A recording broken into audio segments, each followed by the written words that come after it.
Mansfield Park by Jane Austen. Recording by Karen Savage. Chapter 1. About 30 years ago, Miss Maria Ward of Huntingdon, with only £7,000, had the good luck to captivate Sir Thomas Bertram of Mansfield Park, in the county of Northampton, and to be thereby raised to the rank of a baronet's lady, with all the comforts and consequences of an handsome house and large income. All Huntingdon exclaimed on the greatness of the match, and her uncle the lawyer himself allowed her to be at least £3,000 short of any equitable claim to it. She had 2 sisters to be benefited by her elevation, and such of their acquaintance as thought Miss Ward and Miss Frances quite as handsome as Miss Maria did not scruple to predict their marrying with almost equal advantage. But there certainly are not so many men of large fortune in the world as there are pretty women to deserve them. Miss Ward, at the end of half a dozen years, found herself obliged to be attached to the Reverend Mr. Norris, a friend of her brother-in-law, with scarcely any private fortune, and Miss Frances fared yet worse. Miss Ward's match, indeed, when it came to the point, was not contemptible, Sir Thomas being happily able to give his friend an income in the living of Mansfield, and Mr. and Mrs. Norris began their career of conjugal felicity with very little less than 1,000 a year. But Miss Frances married, in the common phrase, to disoblige her family, and by fixing on a lieutenant of marines, without education, fortune, or connections, did it very thoroughly. She could hardly have made a more untoward choice. Sir Thomas Bertram had interest, which, from principle as well as pride, from a general wish of doing right, and a desire of seeing all that were connected with him in situations of respectability, he would have been glad to exert for the advantage of Lady Bertram's sister.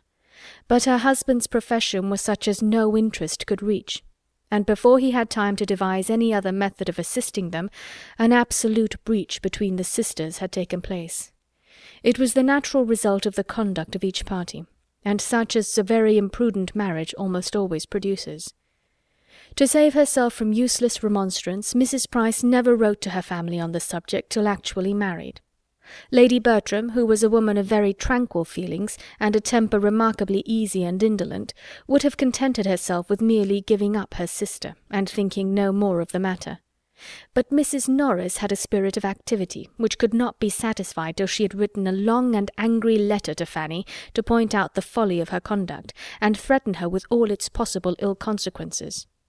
Mrs. Price in her turn was injured and angry, and an answer which comprehended each sister in its bitterness, and bestowed such very disrespectful reflections on the pride of Sir Thomas as Mrs. Norris could not possibly keep to herself, put an end to all intercourse between them for a considerable period.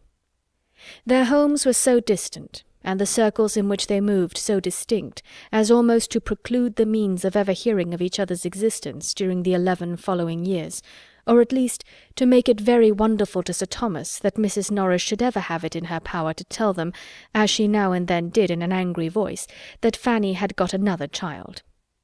By the end of 11 years, however, Mrs. Price could no longer afford to cherish pride or resentment, or to lose one connection that might possibly assist her. A large and still increasing family, an husband disabled for active service, but not the less equal to company and good liquor, and a very small income to supply their wants, made her eager to regain the friends she had so carelessly sacrificed, and she addressed Lady Bertram in a letter which spoke so much contrition and despondence, such a superfluity of children, and such a want of almost everything else, as could not but dispose them all to a reconciliation. She was preparing for her 9th lying in, and after bewailing the circumstance, and imploring their countenance as sponsors to the expected child, she could not conceal how important she felt they might be to the future maintenance of the 8 already in being. Her eldest was a boy of 10 years old, a fine-spirited fellow, who longed to be out in the world. But what could she do? Was there any chance of his being hereafter useful to Sir Thomas in the concerns of his West Indian property? No situation would be beneath him. Or what did Sir Thomas think of Woolwich? Or how could a boy be sent out to the East? The letter was not unproductive. It re-established peace and kindness.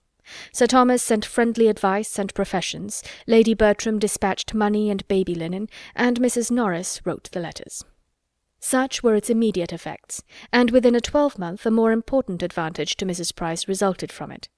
Mrs. Norris was often observing to the others that she could not get her poor sister and her family out of her head, and that much as they had all done for her, she seemed to be wanting to do more, and at length she could not but own it to be her wish that poor Mrs. Price should be relieved from the charge and expense of one child entirely out of her great number. What if they were among them to undertake the care of her eldest daughter, a girl now 9 years old, of an age to require more attention than her poor mother could possibly give? The trouble and expense of it to them would be nothing compared with the benevolence of the action. Lady Bertram agreed with her instantly. "I think we cannot do better," said she. "Let us send for the child." Sir Thomas could not give so instantaneous and unqualified a consent. He debated and hesitated. It was a serious charge.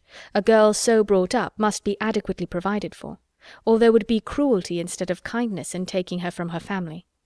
He thought of his own 4 children, of his 2 sons, of cousins-in-love, etc. But no sooner had he deliberately begun to state his objections than Mrs. Norris interrupted him with a reply to them all, whether stated or not.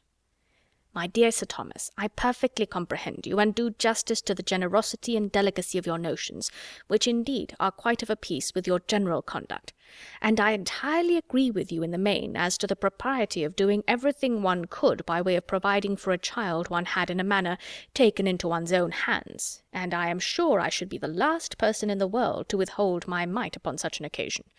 Having no children of my own, who should I look to in any little matter I may ever have to bestow but the children of my sisters? And I am sure Mr. Norris is too just, but you know I am a woman of few words and professions. Do not let us be frightened from a good deed by a trifle. Give a girl an education, and introduce her properly into the world, and 10 to 1 but she has the means of settling well, without further expense to anybody. A niece of ours, Sir Thomas, I may say, or at least of yours, would not grow up in this neighbourhood without many advantages. I won't say she would be so handsome as her cousins. I dare say she would not. But she would be introduced into the society of this country under such very favourable circumstances as in all human probability would get her a creditable establishment. You are thinking of your sons, but do not you know that of all things upon earth that is the least likely to happen? Brought up as they would be always together like brothers and sisters, it is morally impossible. I never knew an instance of it. It is, in fact, the only sure way of providing against the connection. Suppose her a pretty girl, and seen by Tom or Edmund for the first time 7 years hence, and I dare say there would be mischief. The very idea of her having been suffered to grow up at a distance from us all in poverty and neglect would be enough to make either of the dear sweet-tempered boys in love with her. But breed her up with them from this time, and suppose her even to have the beauty of an angel, and she will never be more to either than a sister."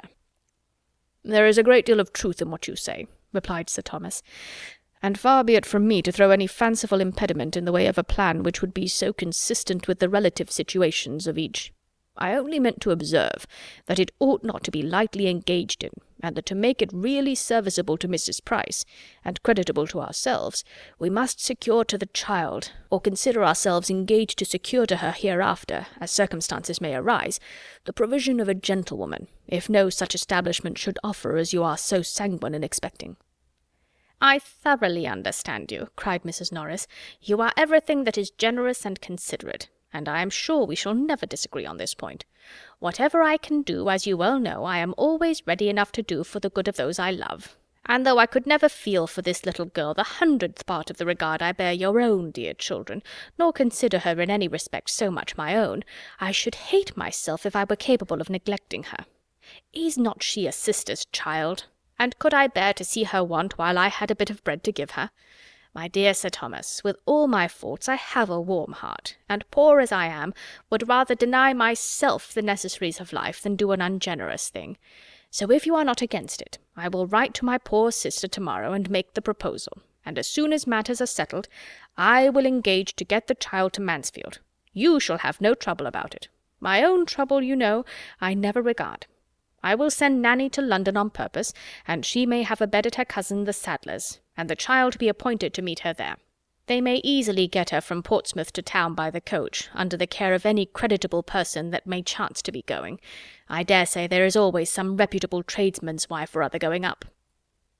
Except to the attack on Nanny's cousin, Sir Thomas no longer made any objection, and a more respectable, though less economical rendezvous being accordingly substituted, everything was considered as settled, and the pleasures of so benevolent a scheme were already enjoyed.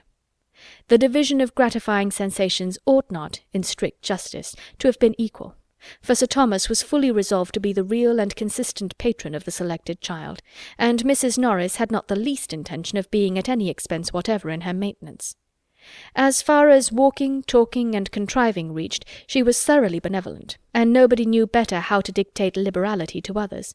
But her love of money was equal to her love of directing, and she knew quite as well how to save her own as to spend that of her friends. Having married on a narrower income than she had been used to look forward to, she had, from the first, fancied a very strict line of economy necessary, and what was begun as a matter of prudence soon grew into a matter of choice, as an object of that needful solicitude which there were no children to supply. Had there been a family to provide for, Mrs. Norris might never have saved her money. But having no care of that kind, there was nothing to impede her frugality, or lessen the comfort of making a yearly addition to an income which they had never lived up to. Under this infatuating principle, counteracted by no real affection for her sister, it was impossible for her to aim at more than the credit of projecting and arranging so expensive a charity. Though perhaps she might so little know herself as to walk home to the parsonage after this conversation in the happy belief of being the most liberal-minded sister and aunt in the world. When the subject was brought forward again, her views were more fully explained, and in reply to Lady Bertram's calm inquiry of "Where shall the child come to first, sister, to you or to us?" Sir Thomas heard, with some surprise, that it would be totally out of Mrs. Norris's power to take any share in the personal charge of her. He had been considering her as a particularly welcome addition at the parsonage, as a desirable companion to an aunt who had no children of her own, but he found himself wholly mistaken. Mrs. Norris was sorry to say that the little girl's staying with them, at least as things then were, was quite out of the question. Poor Mr. Norris's indifferent state of health made it an impossibility. He could no more bear the noise of a child than he could fly. If, indeed, he should ever get well of his gouty complaints, it would be a different matter. She should then be glad to take her turn, and think nothing of the inconvenience, but just now poor Mr. Norris took up every moment of her time, and the very mention of such a thing she was sure would distract him. "Then she had better come to us," said Lady Bertram with the utmost composure.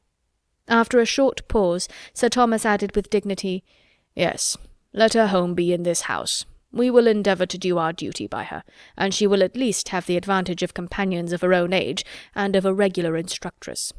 "Very true," cried Mrs. Norris, "which are both very important considerations, and it will be just the same to Miss Lee whether she has 3 girls to teach or only 2. There can be no difference. I only wish I could be more useful. But you see I do all in my power. I am not one of those that spare their own trouble, and Nanny shall fetch her, however it may put me to inconvenience to have my chief counsellor away for 3 days. I suppose, sister, you will put the child in the little white attic, near the old nurseries?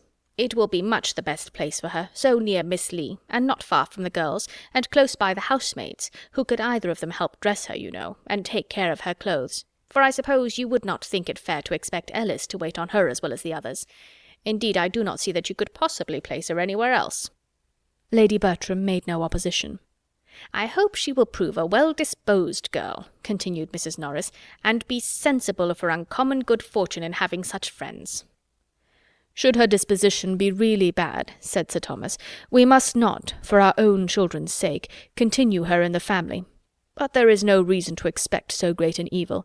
We shall probably see much to wish altered in her, and must prepare ourselves for gross ignorance, some meanness of opinions, and very distressing vulgarity of manner, but these are not incurable faults, nor, I trust, can they be dangerous for her associates.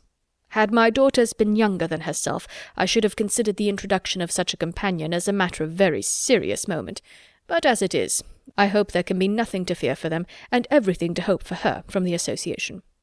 "That is exactly what I think," cried Mrs. Norris, "and what I was saying to my husband this morning. It will be an education for the child, said I, only being with her cousins. If Miss Lee taught her nothing, she would learn to be good and clever from them." "I hope she will not tease my poor pug," said Lady Bertram. "I have but just got Julia to leave it alone." "There will be some difficulty in our way, Mrs. Norris," observed Sir Thomas, "as to the distinction proper to be made between the girls as they grow up. How to preserve in the minds of my daughters the consciousness of what they are, without making them think too lowly of their cousin. and how, without depressing her spirits too far, to make her remember that she is not a Miss Bertram. I should wish to see them very good friends, and would on no account authorize in my girls the smallest degree of arrogance towards their relation, but still they cannot be equals. Their rank, fortune, rights, and expectations will always be different. It is a point of great delicacy, and you must assist us in our endeavours to choose exactly the right line of conduct." Mrs. Norris was quite at his service, and though she perfectly agreed with him as to its being a most difficult thing, encouraged him to hope that between them it would be easily managed. It will be readily believed that Mrs. Norris did not write to her sister in vain.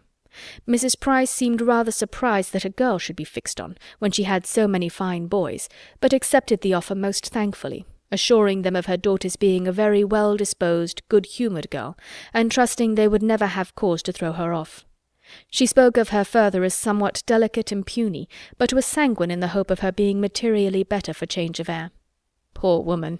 She probably thought change of air might agree with many of her children. End of Chapter 1. Chapter 2. The little girl performed her long journey in safety, and at Northampton was met by Mrs. Norris, who thus regaled in the credit of being foremost to welcome her, and in the importance of leading her into the others and recommending her to their kindness. Fanny Price was at this time just 10 years old, and though there might not be much in her first appearance to captivate, there was at least nothing to disgust her relations. She was small of her age, with no glow of complexion nor any other striking beauty, exceedingly timid and shy and shrinking from notice, but her air, though awkward, was not vulgar. Her voice was sweet, and when she spoke, her countenance was pretty. Sir Thomas and Lady Bertram received her very kindly, and Sir Thomas, seeing how much she needed encouragement, tried to be all that was conciliating. But he had to work against a most untoward gravity of deportment, and Lady Bertram, without taking half so much trouble, or speaking one word where he spoke 10, by the mere aid of a good-humoured smile, became immediately the less awful character of the two. The young people were all at home, and sustained their share in the introduction very well, with much good humour and no embarrassment, at least on the part of the sons, who at 17 and 16, and tall of their age, had all the grandeur of men in the eyes of their little cousin. The two girls were more at a loss, from being younger and in greater awe of their father, who addressed them on the occasion with rather an injudicious particularity. But they were too much used to company and praise to have anything like natural shyness, and their confidence increasing from their cousin's total want of it, they were soon able to take a full survey of her face and her frock in easy indifference.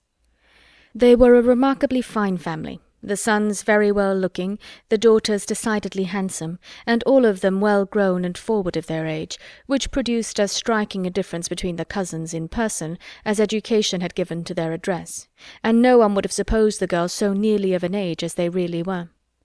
There was, in fact, but 2 years between the youngest and Fanny. Julia Bertram was only 12, and Maria but a year older. The little visitor, meanwhile, was as unhappy as possible. Afraid of everybody, ashamed of herself, and longing for the home she had left, she knew not how to look up, and could scarcely speak to be heard or without crying. Mrs. Norris had been talking to her the whole way from Northampton of her wonderful good fortune, and the extraordinary degree of gratitude and good behaviour which it ought to produce, and her consciousness of misery was therefore increased by the idea of its being a wicked thing for her not to be happy. The fatigue, too, of so long a journey became soon no trifling evil. In vain were the well-meant condescensions of Sir Thomas, and all the officious prognostications of Mrs. Norris that she would be a good girl. In vain did Lady Bertram smile and make her sit on the sofa with herself and Pug, and vain was even the sight of a gooseberry tart towards giving her comfort. She could scarcely swallow 2 mouthfuls before tears interrupted her, and sleep seeming to be her likeliest friend, she was taken to finish her sorrows in bed. "This is not a very promising beginning," said Mrs. Norris, when Fanny had left the room.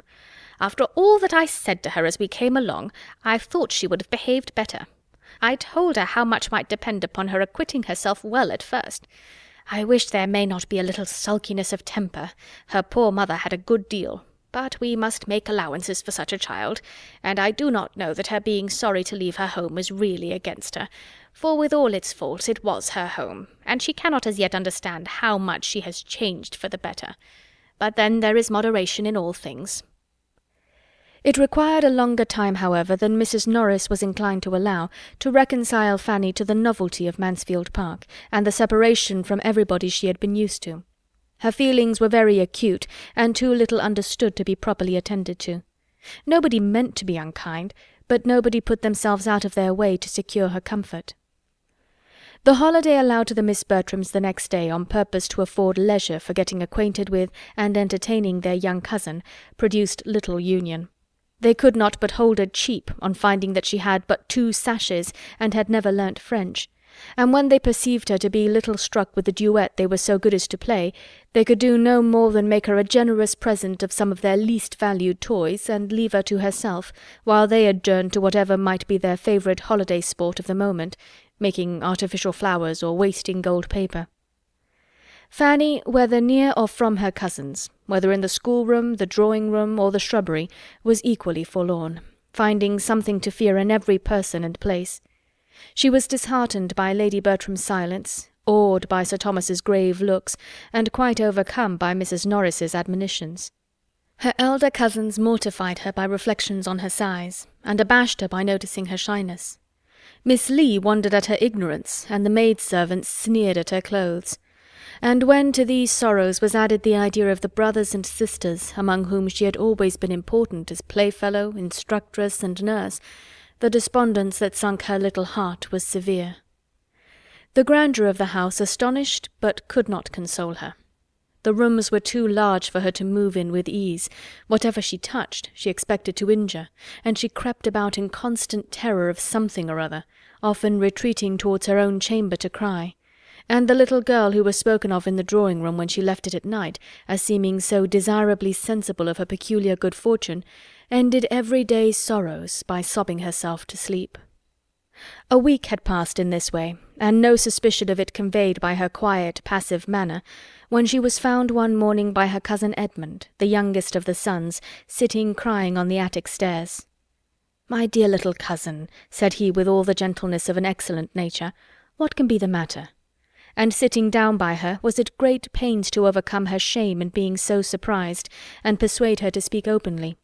Was she ill? Or was anybody angry with her? Had she quarrelled with Maria and Julia? Or was she puzzled about anything in her lesson that he could explain? Did she, in short, want anything he could possibly get her, or do for her? For a long while no answer could be obtained beyond a "No, no, not at all, no, thank you." But he still persevered. And no sooner had he begun to revert to her own home than her increased sobs explained to him where the grievance lay. He tried to console her. "You are sorry to leave mamma, my dear little Fanny," said he, "which shows you to be a very good girl. But you must remember that you are with relations and friends who all love you and wish to make you happy. Let us walk out in the park, and you shall tell me all about your brothers and sisters." On pursuing the subject he found that, dear as all these brothers and sisters generally were, there was one among them who ran more in her thoughts than the rest. It was William whom she talked of most and wanted most to see. William the eldest, a year older than herself, her constant companion and friend, her advocate with her mother, of whom he was the darling, in every distress. William did not like she should come away. He had told her he should miss her very much indeed. "But William will write to you, I dare say." Yes, he had promised he would, but he had told her to write first. "And when shall you do it?" She hung her head and answered, hesitatingly, she did not know, she had not any paper. "If that be all your difficulty, I will furnish you with paper and every other material, and you may write your letter whenever you choose. Would it make you happy to write to William?" "Yes, very." "Then let it be done now. Come with me into the breakfast-room, we shall find everything there, and be sure of having the room to ourselves." "But, cousin, will it go to the post?" "Yes, depend upon me, it shall. It shall go with the other letters, and as your uncle will frank it, it will cost William nothing." "My uncle?" repeated Fanny with a frightened look. "Yes, when you have written the letter, I will take it to my father to frank." Fanny thought it a bold measure, but offered no further resistance, and they went together into the breakfast-room, where Edmund prepared her paper and ruled her lines with all the goodwill that her brother could himself had felt, and probably with somewhat more exactness. He continued with her the whole time of her writing, to assist her with his penknife or his orthography as either were wanted, and added to these attentions, which she felt very much, a kindness to her brother, which delighted her beyond all the rest. He wrote with his own hand his love to his cousin William, and sent him half a guinea under the seal. Fanny's feelings on the occasion were such as she believed herself incapable of expressing, but her countenance and a few artless words fully conveyed all their gratitude and delight, and her cousin began to find her an interesting object.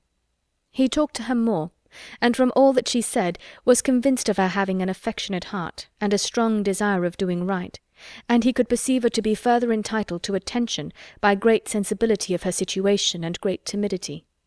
He had never knowingly given her pain, but he now felt that she required more positive kindness, and with that view endeavoured in the first place to lessen her fears of them all, and gave her especially a great deal of good advice as to playing with Maria and Julia, and being as merry as possible. From this day Fanny grew more comfortable. She felt that she had a friend, and the kindness of her cousin Edmund gave her better spirits with everybody else. The place became less strange, and the people less formidable, and if there were some amongst them whom she could not cease to fear, she began at least to know their ways, and to catch the best manner of conforming to them. The little rusticities and awkwardnesses, which had at first made grievous inroads on the tranquillity of all, and not least of herself, necessarily wore away, and she was no longer materially afraid to appear before her uncle, nor did her Aunt Norris's voice make her start very much. To her cousins she became occasionally an acceptable companion.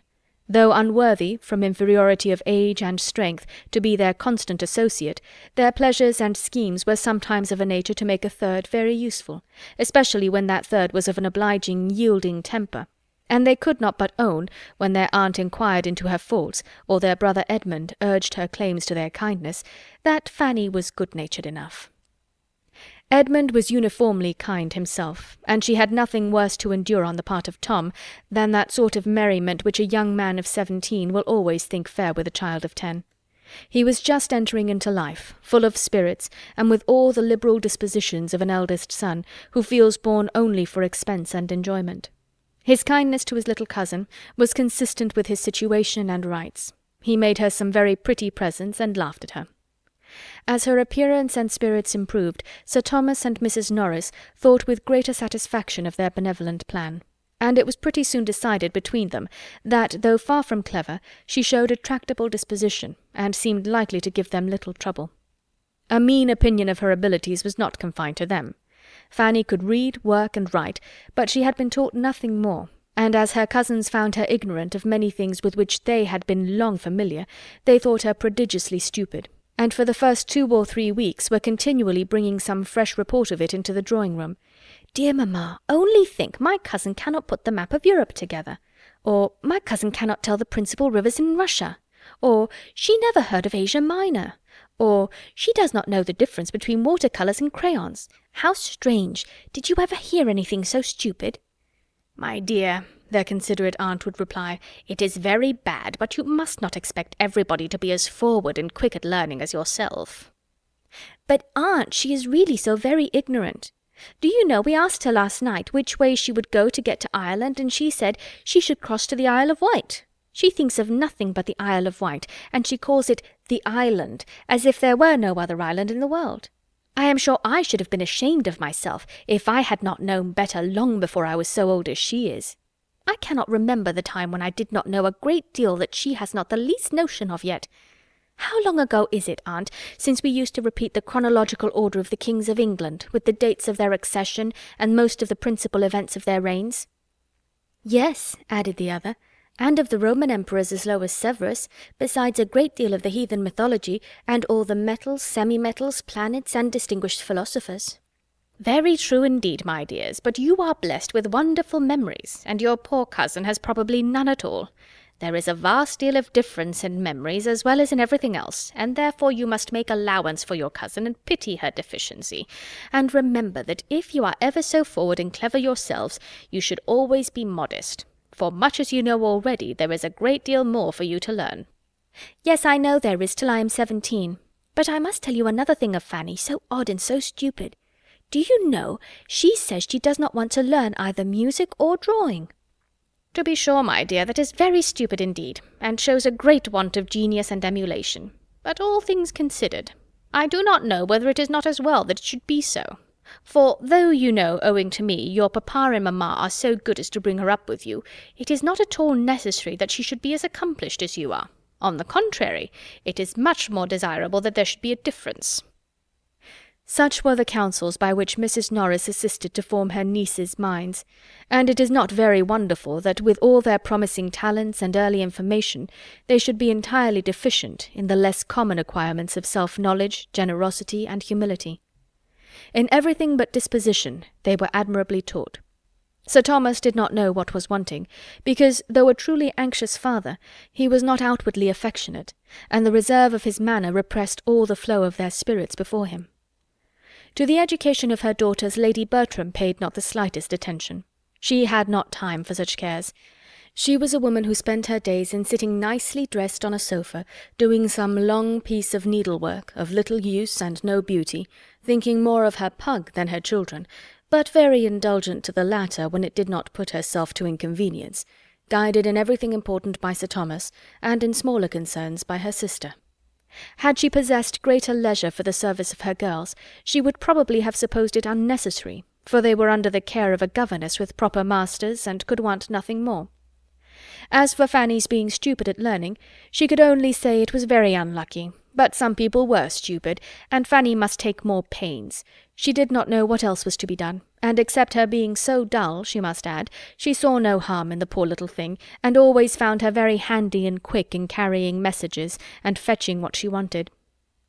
Fanny, with all her faults of ignorance and timidity, was fixed at Mansfield Park, and learning to transfer in its favour much of her attachment to her former home, grew up there not unhappily among her cousins. There was no positive ill nature in Maria or Julia, and though Fanny was often mortified by their treatment of her, she thought too lowly of her own claims to feel injured by it. From about the time of her entering the family, Lady Bertram, in consequence of a little ill health and a great deal of indolence, gave up the house in town, which she had been used to occupy every spring, and remained wholly in the country, leaving Sir Thomas to attend his duty in Parliament, with whatever increase or diminution of comfort might arise from her absence. In the country, therefore, the Miss Bertrams continued to exercise their memories, practise their duets, and grow tall and womanly, and their father saw them becoming in person, manner, and accomplishments everything that could satisfy his anxiety. His eldest son was careless and extravagant, and had already given him much uneasiness, but his other children promised him nothing but good. His daughters, he felt, while they retained the name of Bertram, must be giving it new grace, and in quitting it, he trusted, would extend its respectable alliances. And the character of Edmund, his strong good sense and uprightness of mind, bid most fairly for utility, honour, and happiness to himself and all his connections. He was to be a clergyman. Amid the cares and the complacency which his own children suggested, Sir Thomas did not forget to do what he could for the children of Mrs. Price. He assisted her liberally in the education and disposal of her sons, as they became old enough for a determinate pursuit. And Fanny, though almost totally separated from her family, was sensible of the truest satisfaction in hearing of any kindness towards them, or of anything at all promising in their situation or conduct. Once, and once only, in the course of many years, had she the happiness of being with William. Of the rest she saw nothing. Nobody seemed to think of her ever going amongst them again, even for a visit. Nobody at home seemed to want her, but William, determining soon after her removal to be a sailor, was invited to spend a week with his sister in Northamptonshire, before he went to sea. Their eager affection in meeting, their exquisite delight in being together, their hours of happy mirth and moments of serious conference, may be imagined, as well as the sanguine views and spirits of the boy even to the last, and the misery of the girl when he left her. Luckily the visit happened in the Christmas holidays, when she could directly look for comfort to her cousin Edmund, and he told her such charming things of what William was to do and be hereafter, in consequence of his profession, as made her gradually admit that the separation might have some use. Edmund's friendship never failed her. His leaving Eton for Oxford made no change in his kind dispositions, and only afforded more frequent opportunities of proving them. Without any display of doing more than the rest, or any fear of doing too much, He was always true to her interests and considerate of her feelings, trying to make her good qualities understood, and to conquer the diffidence which prevented their being more apparent, giving her advice, consolation, and encouragement. Kept back as she was by everybody else, his single support could not bring her forward, but his attentions were otherwise of the highest importance in assisting the improvement of her mind and extending its pleasures.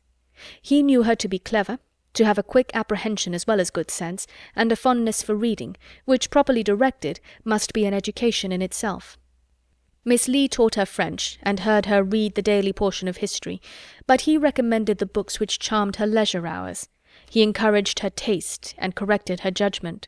He made reading useful by talking to her of what she read, and heightened its attraction by judicious praise. In return for such services, she loved him better than anybody in the world except William. Her heart was divided between the two. End of Chapter 2. Chapter 3.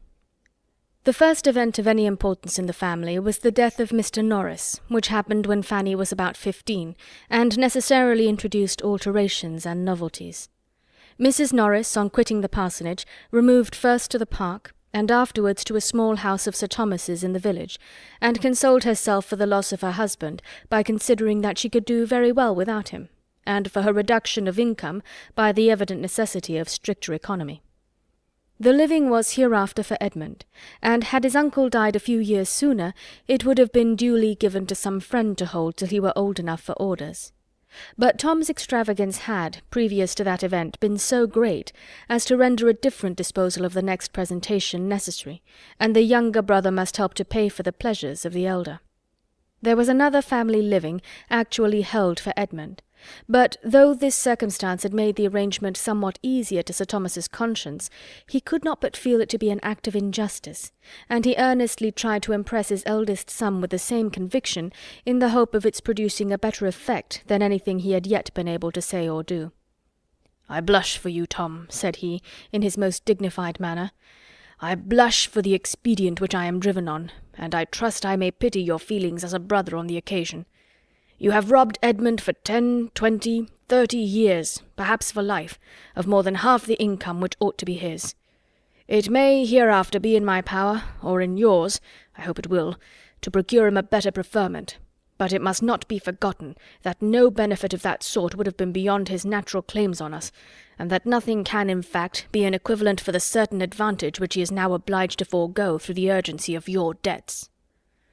Tom listened with some shame and some sorrow, but escaping as quickly as possible, could soon, with cheerful selfishness, reflect first that he had not been half so much in debt as some of his friends, secondly that his father had made a most tiresome piece of work of it, and thirdly that the future incumbent, whoever he might be, would in all probability die very soon. On Mr. Norris's death the presentation became the right of a Dr. Grant, who came consequently to reside at Mansfield, and on proving to be a hearty man of 45, seemed likely to disappoint Mr. Bertram's calculations. But no, he was a short-necked apoplectic sort of fellow, and plied well with good things, would soon pop off. He had a wife about 15 years his junior, but no children, and they entered the neighbourhood with the usual fair report of being very respectable, agreeable people. The time was now come when Sir Thomas expected his sister-in-law to claim her share in their niece, the change in Mrs. Norris's situation and the improvement in Fanny's age seeming not merely to do away any former objection to their living together, but even to give it the most decided eligibility.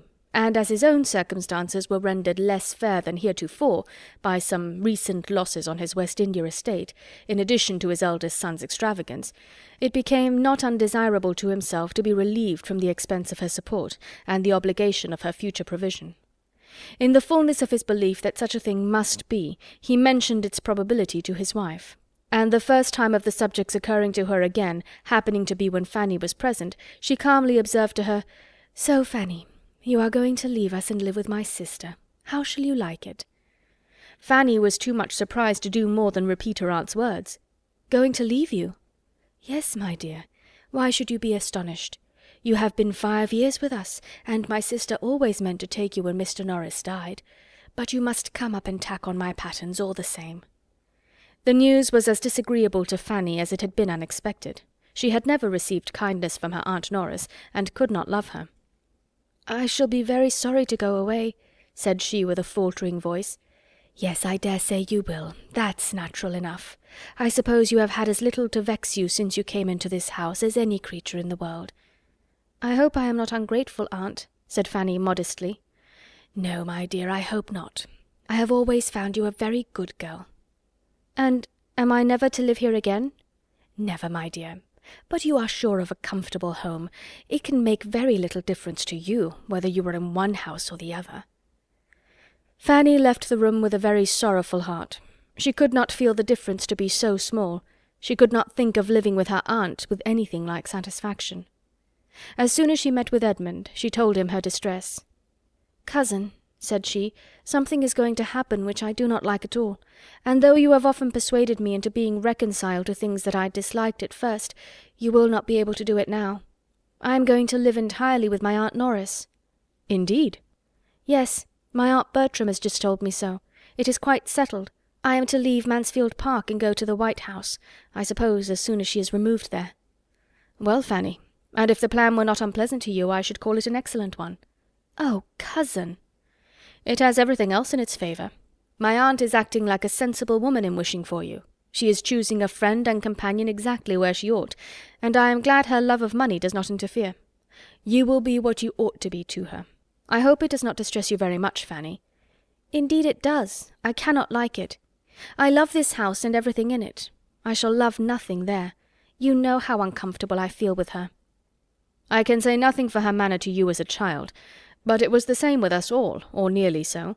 She never knew how to be pleasant to children. But you are now of an age to be treated better. I think she is behaving better already, and when you are her only companion, you must be important to her." "I can never be important to anyone." "What is to prevent you?" "Everything. My situation, my foolishness and awkwardness." "As to your foolishness and awkwardness, my dear Fanny, believe me, you never have a shadow of either but in using the word so improperly. There is no reason in the world why you should not be important where you are known. You have good sense and a sweet temper, and I am sure you have a grateful heart, that could never receive kindness without wishing to return it. I do not know any better qualifications for a friend and companion." "You are too kind," said Fanny, colouring at such praise. "How shall I ever thank you as I ought for thinking so well of me? Oh, cousin, if I am to go away, I shall remember your goodness to the last moment of my life." "Why, indeed, Fanny, I should hope to be remembered at such a distance as the White House.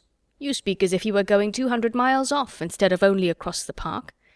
But you will belong to us almost as much as ever. The two families will be meeting every day in the year. The only difference will be that living with your aunt, you will necessarily be brought forward as you ought to be. Here there are too many whom you can hide behind, but with her you will be forced to speak for yourself." "Oh, do not say so." "I must say it, and say it with pleasure. Mrs. Norris is much better fitted than my mother for having the charge of you now. She is of a temper to do a great deal for anybody she really interests herself about, and she will force you to do justice to your natural powers." Fanny sighed and said, "I cannot see things as you do, but I ought to believe you to be right rather than myself, and I am very much obliged to you for trying to reconcile me to what must be. If I could suppose my aunt really to care for me, it would be delightful to feel myself of consequence to anybody.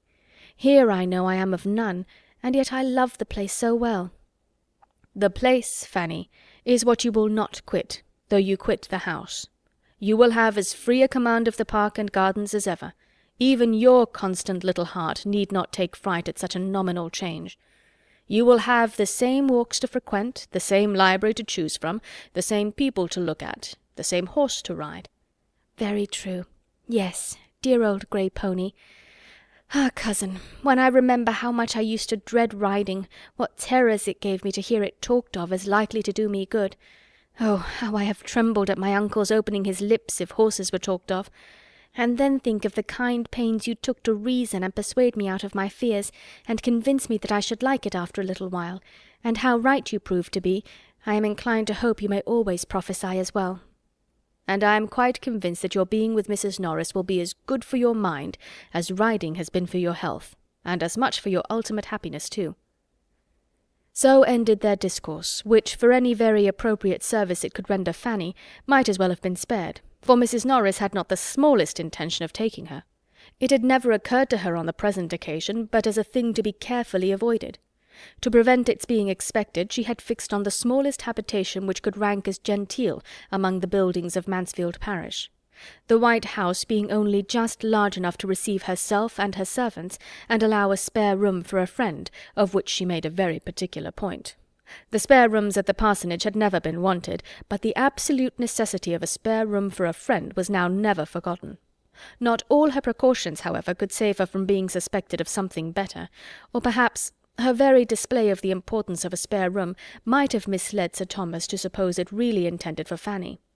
Lady Bertram soon brought the matter to a certainty by carelessly observing to Mrs. Norris, "I think, sister, we need not keep Miss Lee any longer when Fanny goes to live with you." Mrs. Norris almost started. "Live with me, dear Lady Bertram? What do you mean?" "Is she not to live with you? I thought you had settled it with Sir Thomas." "Me? Never! I never spoke a syllable about it to Sir Thomas, nor he to me.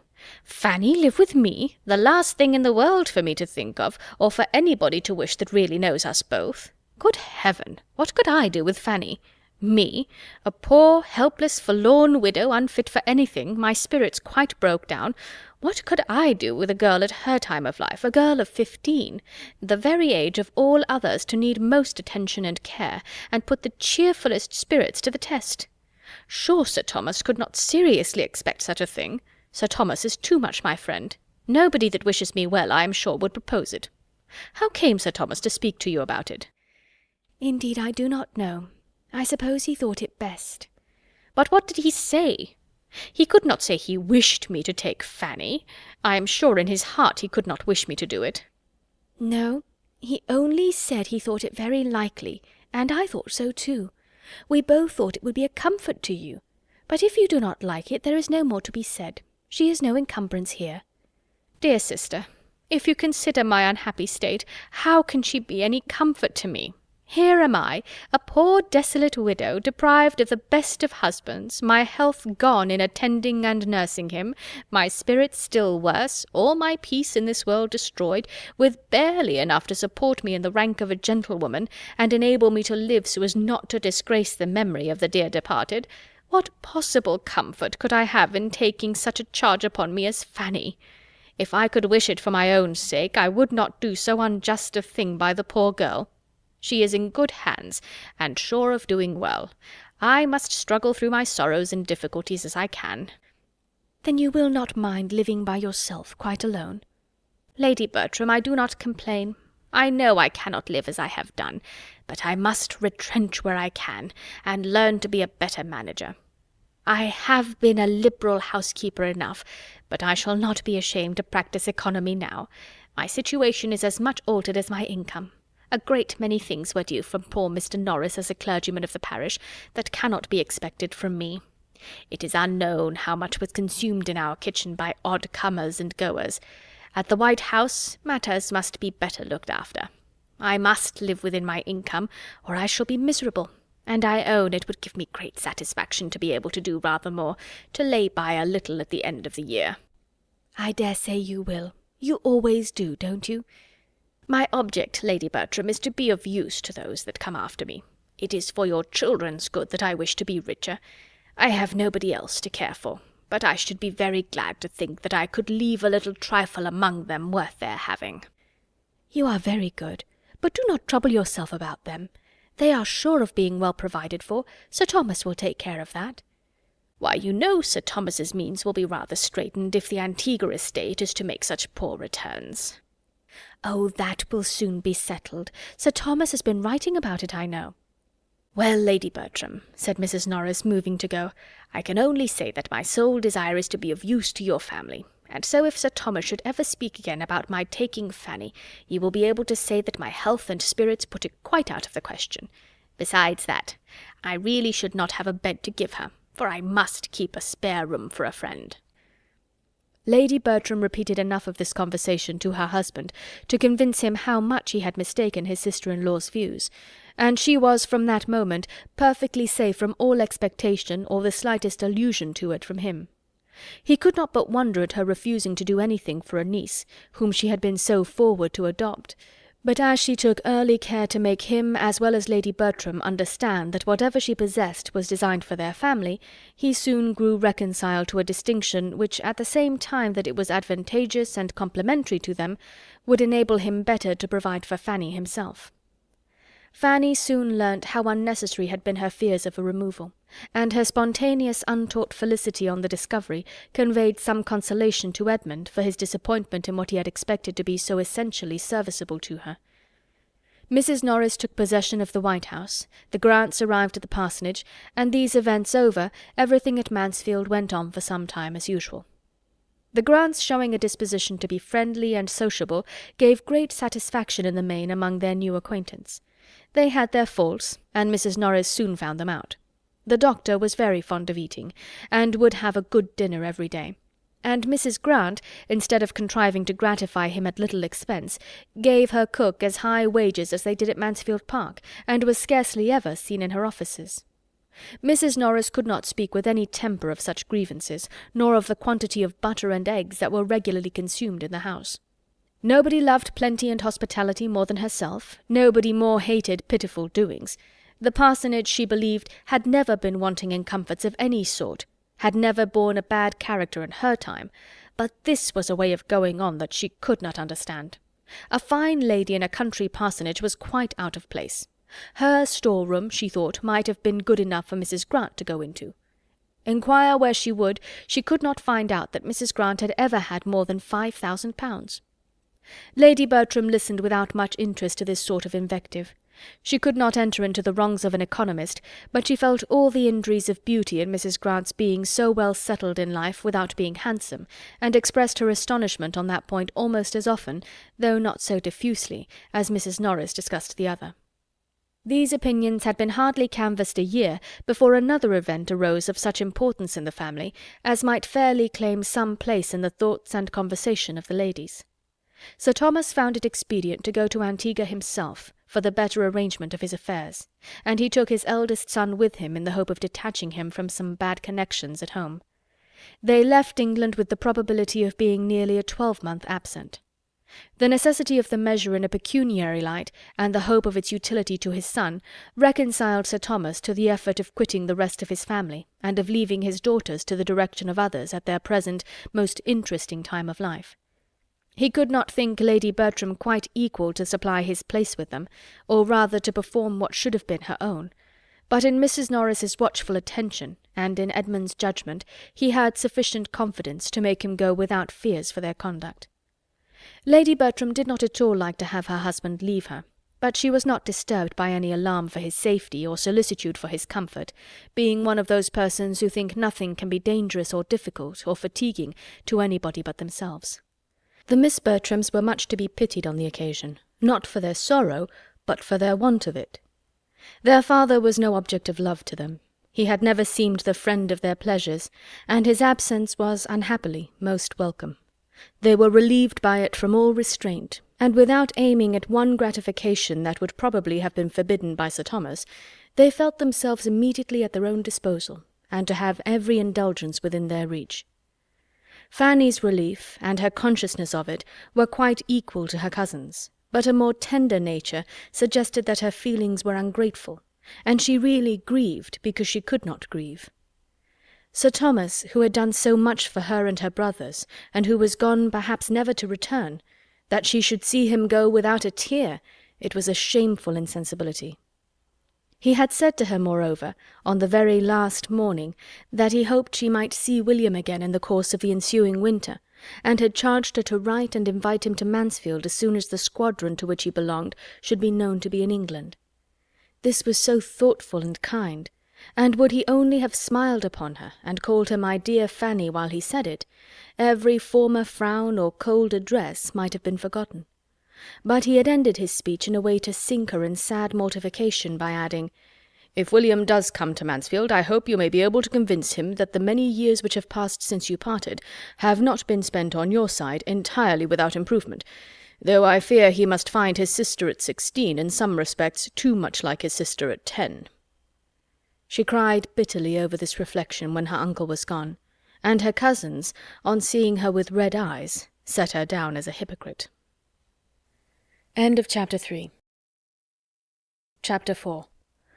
Tom Bertram had of late spent so little of his time at home that he could be only nominally missed, and Lady Bertram was soon astonished to find how very well they did even without his father, how well Edmund could supply his place in carving, talking to the steward, writing to the attorney, settling with the servants, and equally saving her from all possible fatigue or exertion in every particular but that of directing her letters. The earliest intelligence of the traveller's safe arrival at Antigua after a favourable voyage was received, though not before Mrs. Norris had been indulging in very dreadful fears, and trying to make Edmund participate them whenever she could get him alone, and as she depended on being the first person made acquainted with any fatal catastrophe, she had already arranged the manner of breaking it to all the others, when Sir Thomas's assurances of their both being alive and well made it necessary to lay by her agitation and affectionate preparatory speeches for a while.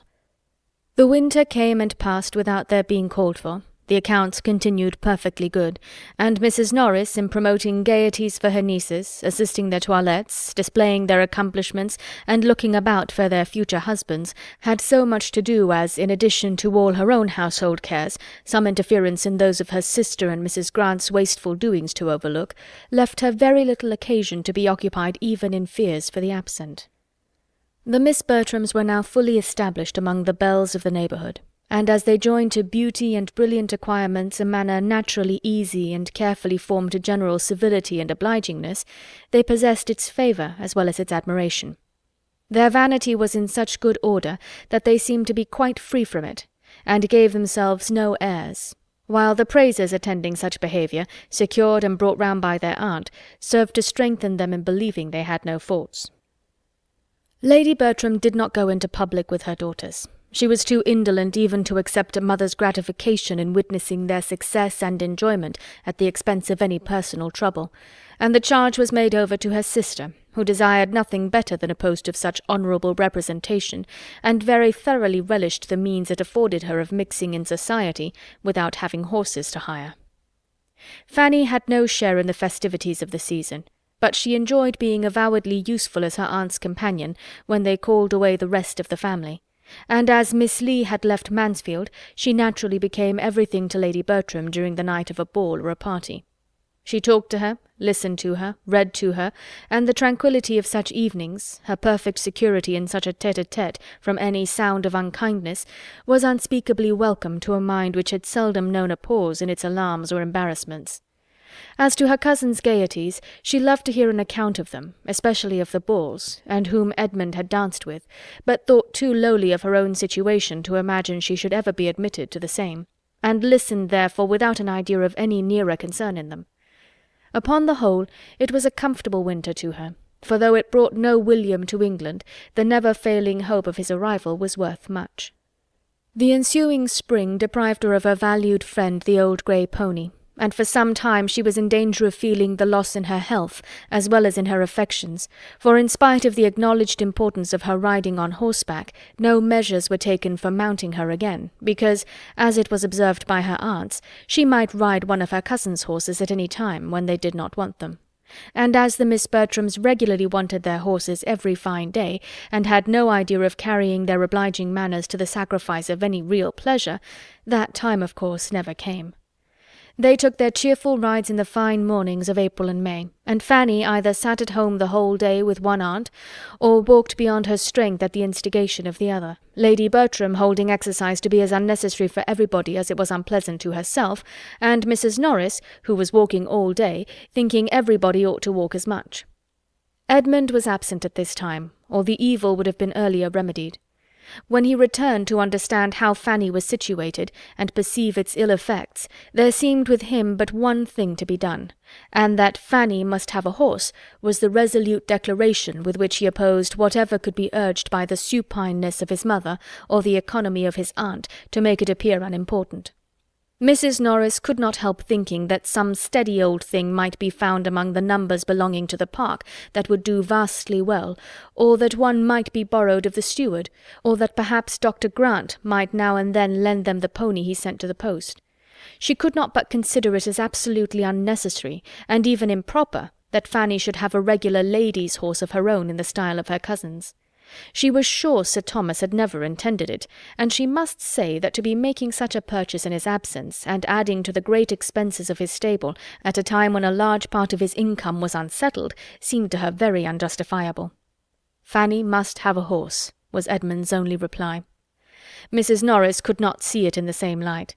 Lady Bertram did. She entirely agreed with her son as to the necessity of it, and as to its being considered necessary by his father.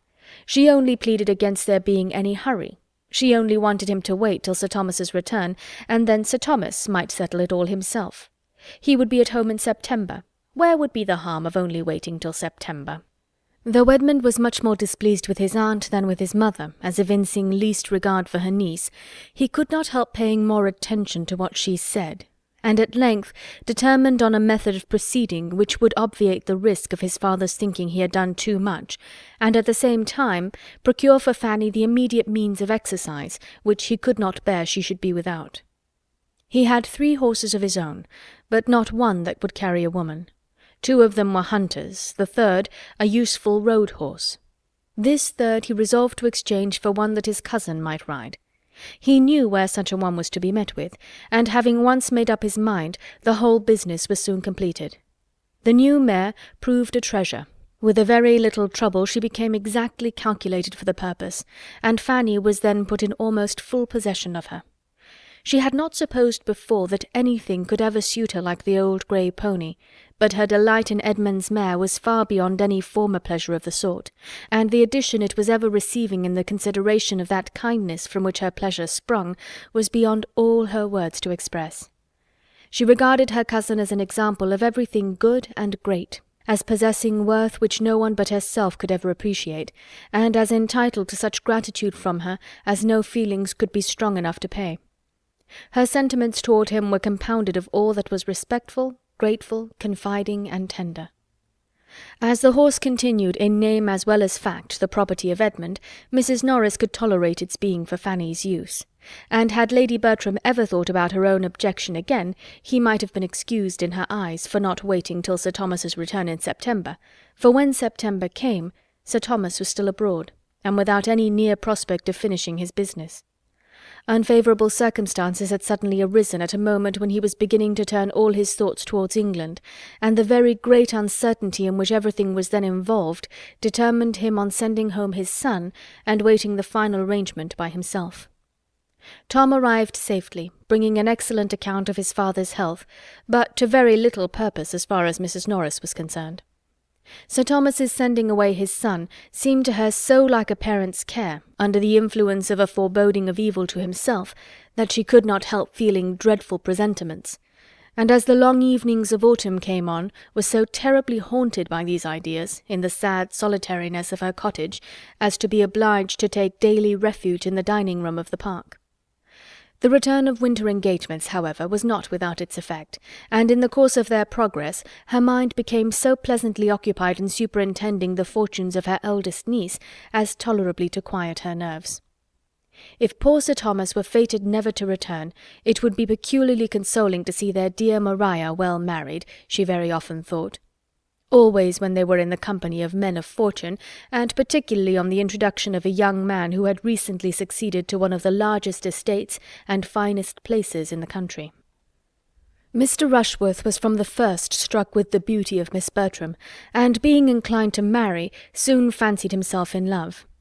He was a heavy young man, with not more than common sense, but as there was nothing disagreeable in his figure or address, the young lady was well pleased with her conquest. Being now in her 21st year, Maria Bertram was beginning to think matrimony a duty, and as a marriage with Mr. Rushworth would give her the enjoyment of a larger income than her father's, as well as ensure her the house in the town, which was now a prime object, it became, by the same rule of moral obligation, her evident duty to marry Mr. Rushworth if she could. Mrs. Norris was most zealous in promoting the match by every suggestion and contrivance likely to enhance its desirableness to either party, and among other means by seeking an intimacy with the gentleman's mother, who at present lived with him, and to whom she even forced Lady Bertram to go through 10 miles of indifferent road to pay a morning visit. It was not long before a good understanding took place between this lady and herself. Mrs. Rushworth acknowledged herself very desirous that her son should marry, and declared that of all the young ladies she had ever seen, Miss Bertram seemed, by her amiable qualities and accomplishments, the best adapted to make him happy. Mrs. Norris accepted the compliment, and admired the nice discernment of character which could so well distinguish merit. Maria was indeed the pride and delight of them all, perfectly faultless, an angel, and of course so surrounded by admirers must be difficult in her choice, but yet as far as Mrs. Norris could allow herself to decide on so short an acquaintance, Mr. Rushworth appeared precisely the young man to deserve and attach her. After dancing with each other at a proper number of balls, the young people justified these opinions, and an engagement, with a due reference to the absent Sir Thomas, was entered into, much to the satisfaction of their respective families, and of the general lookers-on of the neighbourhood, who had, for many weeks past, felt the expediency of Mr. Rushworth's marrying Miss Bertram. It was some months before Sir Thomas's consent could be received, but in the meanwhile, as no one felt a doubt of his most cordial pleasure in the connection, the intercourse of the two families was carried on without restraint, and no other attempt made at secrecy than Mrs. Norris's talking of it everywhere as a matter not to be talked of at present. Edmund was the only one of the family who could see a fault in the business, but no representation of his aunt's could induce him to find Mr. Rushworth a desirable companion. He could allow his sister to be the best judge of her own happiness, but he was not pleased that her happiness should centre in a large income, nor could he refrain from often saying to himself, in Mr. Rushworth's company, if this man had not 12,000 a year, he would be a very stupid fellow. Sir Thomas, however, was truly happy in the prospect of an alliance so unquestionably advantageous, and of which he heard nothing but the perfectly good and agreeable. It was a connection exactly of the right sort, in the same county and the same interest, and his most hearty concurrence was conveyed as soon as possible. He only conditioned that the marriage should not take place before his return, which he was again looking eagerly forward to. He wrote in April, and had strong hopes of settling everything to his entire satisfaction, and leaving Antigua before the end of the summer. Such was the state of affairs in the month of July, and Fanny had just reached her 18th year, when the society of the village received an addition in the brother and sister of Mrs. Grant, a Mr. and Miss Crawford, the children of her mother by a second marriage. They were young people of fortune. The son had a good estate in Norfolk, the daughter £20,000. As children, their sister had always been very fond of them, but as her own marriage had been soon followed by the death of their common parent, which left them to the care of a brother of their father, of whom Mrs. Grant knew nothing, she had scarcely seen them since. In their uncle's house they had found a kind home. Admiral and Mrs. Crawford, though agreeing in nothing else, were united in affection for these children, or at least were no further adverse in their feelings than that each had their favourite, to whom they showed the greatest fondness of the two. The Admiral delighted in the boy, Mrs. Crawford doted on the girl, and it was the lady's death which now obliged her protégée, after some months' further trial at her uncle's house, to find another home. Admiral Crawford was a man of vicious conduct, who chose, instead of retaining his niece, to bring his mistress under his own roof, and to this Mrs. Grant was indebted for her sister's proposal of coming to her, a measure quite as welcome on one side as it could be expedient on the other, for Mrs. Grant, having by this time run through the usual resources of ladies residing in the country without a family of children, having more than filled her favourite sitting-room with pretty furniture, and made a choice collection of plants and poultry, was very much in want of some variety at home. The arrival, therefore, of a sister whom she had always loved, and now hoped to retain with her as long as she remained single, was highly agreeable, and her chief anxiety was lest Mansfield should not satisfy the habits of a young woman who had been mostly used to London. Miss Crawford was not entirely free from similar apprehensions, though they arose principally from doubts of her sister's style of living and tone of society, and it was not till after she had tried in vain to persuade her brother to settle with her at his own country house that she could resolve to hazard herself among her other relations. To anything like a permanence of abode or limitation of society, Henry Crawford had, unluckily, a great dislike. He could not accommodate his sister in an article of such importance, but he escorted her, with the utmost kindness, into Northamptonshire, and as readily engaged to fetch her away again at half an hour's notice, whenever she were weary of the place. The meeting was very satisfactory on each side. Miss Crawford found a sister without preciseness or rusticity, a sister's husband who looked the gentleman, and a house commodious and well fitted up. And Mrs. Grant received in those whom she hoped to love better than ever a young man and woman of very prepossessing appearance. Mary Crawford was remarkably pretty. Henry, though not handsome, had air and countenance. The manners of both were lively and pleasant, and Mrs. Grant immediately gave them credit for everything else. She was delighted with each, but Mary was her dearest object, and having never been able to glory in beauty of her own, she thoroughly enjoyed the power of being proud of her sisters. She had not waited her arrival to look out for a suitable match for her. She had fixed on Tom Bertram. The eldest son of a baronet was not too good for a girl of 20,000 pounds, with all the elegance and accomplishments which Mrs. Grant foresaw in her, and being a warm-hearted, unreserved woman, Mary had not been 3 hours in the house before she told her what she had planned. Miss Crawford was glad to find a family of such consequence so very near them, and not at all displeased either at her sister's early care, or the choice it had fallen on. Matrimony was her object, provided she could marry well, and having seen Mr. Bertram in town, she knew that objection could no more be made to his person than to his situation in life. While she treated it as a joke, therefore, she did not forget to think of it seriously. The scheme was soon repeated to Henry. "And now," added Mrs. Grant, "I have thought of something to make it quite complete.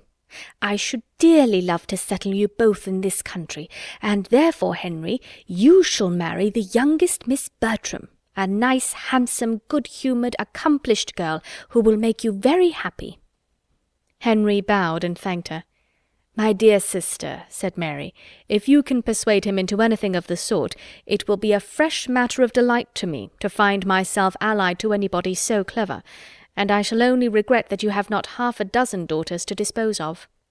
If you can persuade Henry to marry, you must have the address of a Frenchwoman. All that English abilities can do has been tried already. I have 3 very particular friends who have all been dying for him in their turn, and the pains which they, their mothers, very clever women, as well as my dear aunt and myself, have taken to reason, coax, or trick him into marrying is inconceivable. He is the most horrible flirt that can be imagined. If your Miss Bertrams do not like to have their hearts broke, let them avoid Henry." "My dear brother, I will not believe this of you." "No, I'm sure you are too good. You will be kinder than Mary. You will allow for the doubts of youth and inexperience. I am of a cautious temper, and am willing to risk my happiness in a hurry. Nobody can think more highly of the matrimonial state than myself. I consider the blessing of a wife as most justly described in those discreet lines of the poet, 'Heaven's last best gift.'" "There, Mrs. Grant, you see how he dwells on one word, and only look at his smile. I assure you he is very detestable. The Admiral's lessons have quite spoiled him." "I pay very little regard," said Mrs. Grant, "to what any young person says on the subject of marriage. If they profess a disinclination for it, I only set it down that they have not yet seen the right person." Dr. Grant laughingly congratulated Miss Crawford on feeling no disinclination to the state herself. "Oh, yes, I am not at all ashamed of it. I would have everybody marry if they can do it properly. I do not like to have people throw themselves away, but everybody should marry as soon as they can do it to advantage." End of Chapter 4. Chapter 5. The young people were pleased with each other from the first.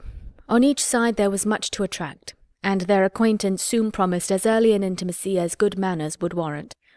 Miss Crawford's beauty did her no disservice with the Miss Bertrams. They were too handsome themselves to dislike any woman for being so too, and were almost as much charmed as their brothers, with her lively dark eye, clear brown complexion, and general prettiness. Had she been tall, full-formed, and fair, it might have been more of a trial, but as it was, there could be no comparison, and she was most allowably a sweet, pretty girl, while they were the finest young women in the country. Her brother was not handsome. No, when they first saw him he was absolutely plain, black and plain. But still he was the gentleman, with a pleasing address. The second meeting proved him not so very plain. He was plain, to be sure, but then he had so much countenance, and his teeth were so good, and he was so well made, that one soon forgot he was plain. And after a third interview, after dining in company with him at the parsonage, he was no longer allowed to be called so by anybody. He was, in fact, the most agreeable young man the sisters had ever known, and they were equally delighted with him. Miss Bertram's engagement made him in equity the property of Julia, of which Julia was fully aware, and before he had been at Mansfield a week, she was quite ready to be fallen in love with. Maria's notions on the subject were more confused and indistinct. She did not want to see or understand. There could be no harm in her liking an agreeable man. Everybody knew her situation. Mr. Crawford must take care of himself. Mr. Crawford did not mean to be in any danger. The Miss Bertrams were worth pleasing, and were ready to be pleased, and he began with no object but of making them like him. He did not want them to die of love, but with sense and temper which ought to have made him judge and feel better, he allowed himself great latitude on such points. "I like your Miss Bertrams exceedingly, sister," said he, as he returned from attending them to their carriage after the said dinner visit. "They are very elegant, agreeable girls." "So they are indeed, and I am delighted to hear you say it, but you like Julia best." "Oh, yes, I like Julia best." "But do you really? For Miss Bertram is in general thought the handsomest." "So I should suppose. She has the advantage in every feature, and I prefer her countenance, but I like Julia best. Miss Bertram is certainly the handsomest, and I have found her the most agreeable, but I shall always like Julia best, because you order me." "I shall not talk to you, Henry, but I know you will like her best at last." "Do not I tell you that I like her best at first?" "And besides, Miss Bertram is engaged. Remember that, my dear brother. Her choice is made." "Yes, and I like her the better for it. An engaged woman is always more agreeable than a disengaged. She is satisfied with herself. Her cares are over, and she feels that she may exert all her powers of pleasing without suspicion. All is safe with a lady engaged. No harm can be done." "Why, as to that, Mr. Rushworth is a very good sort of young man, and it is a great match for her." "But Miss Bertram does not care 3 straws for him. That is your opinion of your intimate friend. I do not subscribe to it. I am sure Miss Bertram is very much attached to Mr. Rushworth. I could see it in her eyes when he was mentioned. I think too well of Miss Bertram to suppose she would ever give her hand without her heart." "Mary, how shall we manage him?" "We must leave him to himself, I believe. Talking does no good. He will be taken in at last." "But I would not have him taken in. I would not have him duped. I would have it all fair and honourable." "Oh dear, let him stand his chance and be taken in. It will do just as well. Everybody is taken in at some period or other." "Not always in marriage, dear Mary." "In marriage especially. With all due respect to such of the present company as chance to be married, my dear Mrs. Grant, there is not 1 in 100 of either sex who is not taken in when they marry. Look where I will, I see that it is so. And I feel that it must be so when I consider that it is, of all transactions, the one in which people expect most from others, and are least honest themselves." "Ah, you have been in a bad school for matrimony in Hill Street." My poor aunt had certainly little cause to love the state, but, however, speaking from my own observation, it is a manoeuvring business. I know so many who have married in the full expectation and confidence of some one particular advantage in the connection, or accomplishment, or good quality in the person, who have found themselves entirely deceived, and been obliged to put up with exactly the reverse. What is this but a take-in? My dear child, there must be a little imagination here. I beg your pardon, but I cannot quite believe you. Depend upon it, you see but half. You see the evil, but you do not see the consolation. There will be little rubs and disappointments everywhere, and we are all apt to expect too much. But then if one scheme of happiness fails, human nature turns to another. If the first calculation is wrong, we make a second better. We find comfort somewhere, and those evil-minded observers, dearest Mary, who make much of a little, are more taken in and deceived than the parties themselves." "Well done, sister. I honour your esprit du corps. When I am a wife, I mean to be just as staunch myself, and I wish my friends in general would be so too. It would save me many a heartache." "You are as bad as your brother, Mary, but we will cure you both. Mansfield shall cure you both, and without any taking in. Stay with us, and we will cure you." The Crawfords, without wanting to be cured, were very willing to stay. Mary was satisfied with the parsonage as a present home, and Henry equally ready to lengthen his visit. He had come intending to spend only a few days with them, but Mansfield promised well, and there was nothing to call him elsewhere. It delighted Mrs. Grant to keep them both with her, and Dr. Grant was exceedingly well contented to have it so. A talking, pretty young woman like Miss Crawford is always pleasant society to an indolent, stay-at-home man, and Mr. Crawford's being his guest was an excuse for drinking claret every day. The Miss Bertrams' admiration of Mr. Crawford was more rapturous than anything which Miss Crawford's habits made her likely to feel. She acknowledged, however, that the Mr. Bertrams were very fine young men, that two such young men were not often seen together even in London, and that their manners, particularly those of the eldest, were very good. He had been much in London, and had more liveliness and gallantry than Edmund, and must therefore be preferred. And indeed his being the eldest was another strong claim. She had felt an early presentiment that she should like the eldest the best. She knew it was her way. Tom Bertram must have been thought pleasant indeed at any rate. He was the sort of young man to be generally liked. His agreeableness was of the kind to be oftener found agreeable than some endowments of a higher stamp, for he had easy manners, excellent spirits, a large acquaintance, and a great deal to say, and the reversion of Mansfield Park, and a baronetcy, did no harm to all this. Miss Crawford soon felt that he and his situation might do. She looked about her with due consideration, and found almost everything in his favour. A park, a real park, 5 miles round, a spacious, modern-built house, so well placed and screened as to deserve to be in any collection of engravings of gentlemen's seats in the kingdom, and wanting only to be completely new furnished, pleasant sisters, a quiet mother, and an agreeable man himself, with the advantage of being tied up from much gaming at present by a promise to his father, and of being Sir Thomas hereafter.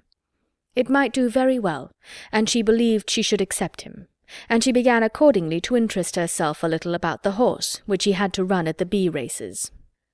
These races were to call him away not long after their acquaintance began, and as it appeared that the family did not, from his usual goings-on, expect him back again for many weeks, it would bring his passion to an early proof. Much was said on his side to induce her to attend the races, and schemes were made for a large party to them, with all the eagerness of inclination, but it would only do to be talked of.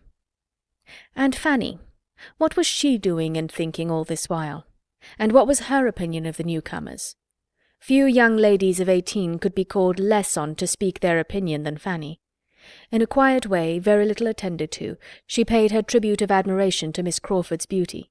But as she still continued to think Mr. Crawford very plain, in spite of her two cousins having repeatedly proved the contrary, she never mentioned him. The notice which she excited herself was to this effect. "I begin now to understand you all, except Miss Price," said Miss Crawford as she was walking with the Mr. Bertrams. "Pray, is she out or is she not? I am puzzled.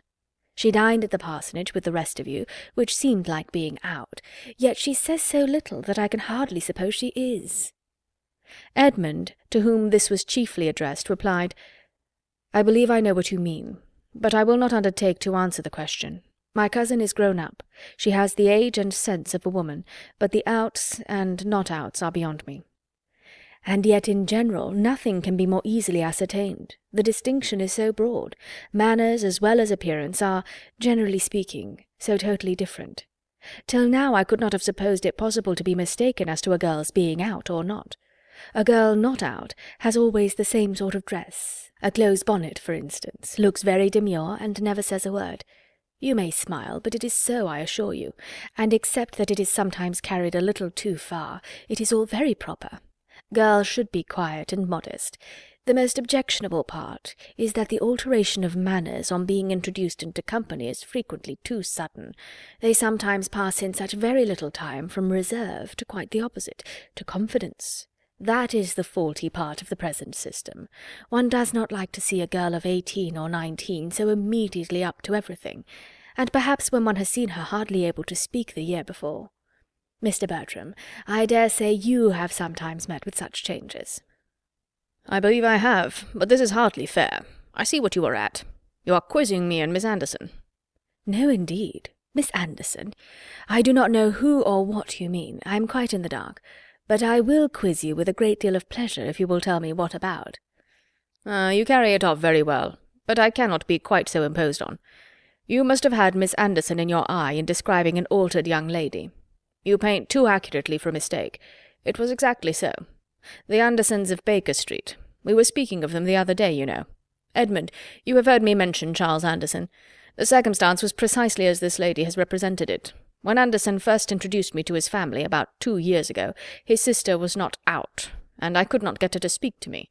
I sat there an hour one morning waiting for Anderson, with only her and a little girl or two in the room, the governess being sick or run away, and the mother in and out every moment with letters of business, and I could hardly get a word or look from the young lady, nothing like a civil answer. She screwed up her mouth and turned from me with such an air. I did not see her again for a 12-month. She was then out. I met her at Mrs. Holford's, and did not recollect her. She came up to me, claimed me as an acquaintance, stared me out of countenance, and talked and laughed till I did not know which way to look. I felt that I must be the jest of the room at the time, and Miss Crawford, it is plain, has heard the story. And a very pretty story it is, and with more truth in it, I dare say, than does credit to Miss Anderson. It is too common a fault. Mothers certainly have not yet quite got the right way of managing their daughters. I do not know where the error lies. I do not pretend to set people right, but I do see that they are often wrong. Those who are showing the world what female manners should be, said Mr. Bertram gallantly, are doing a great deal to set them right. The error is plain enough, said the less courteous Edmund. Such girls are ill brought up. They are given wrong notions from the beginning. They are always acting upon motives of vanity, and there is no more real modesty in their behaviour before they appear in public than afterwards. I do not know, replied Miss Crawford hesitatingly. Yes, I cannot agree with you there. It is certainly the modestest part of the business. It is much worse to have girls not out give themselves the same airs and take the same liberties as if they were, which I have seen done. That is worse than anything, quite disgusting. Yes, that is very inconvenient indeed, said Mr. Bertram. It leads one astray. One does not know what to do. The close bonnet and demure air you describe so well, and nothing was ever juster, tell one what to expect. But I got into a dreadful scrape last year from want of them. I went down to Ramsgate for a week with a friend last September, just after my return from the West Indies. My friend Sneyd— you've heard me speak of Sneyd, Edmund. His father and mother and sisters were there, all new to me. When we reached Albion Place, they were out. We went after them and found them on the pier. Mrs. and the 2 Miss Sneyds with others of their acquaintance. I made my bow in form, and as Mrs. Sneyd was surrounded by men, attached myself to one of her daughters, walked by her side all the way home, and made myself as agreeable as I could. The young lady perfectly easy in her manners, and as ready to talk as to listen. I had not a suspicion that I could be doing anything wrong. They looked just the same, both well dressed, with veils and parasols like other girls, but I afterwards found out that I had been giving all my attention to the youngest, who was not out, and had most excessively offended the eldest. Miss Augusta ought not to have been noticed for the next 6 months, and Miss Sneyd, I believe, has never forgiven me. That was bad indeed, poor Miss Sneyd. Though I have no younger sister, I feel for her. To be neglected before one's time must be very vexatious. But it was entirely the mother's fault. Miss Augusta should have been with her governess. Such half-and-half doings never prosper. But now I must be satisfied about Miss Price. Does she go to balls? Does she dine out everywhere as well as at my sister's? No, replied Edmund. I do not think she has ever been to a ball. My mother seldom goes into company herself, and dines nowhere but with Mrs. Grant, and Fanny stays at home with her. Oh, then the point is clear. Miss Price is not out. End of Chapter 5.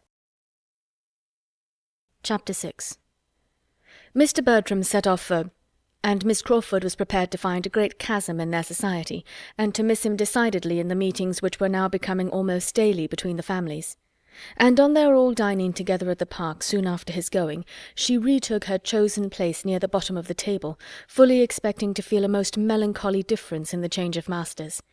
It would be a very flat business, she was sure. In comparison with his brother, Edmund would have nothing to say.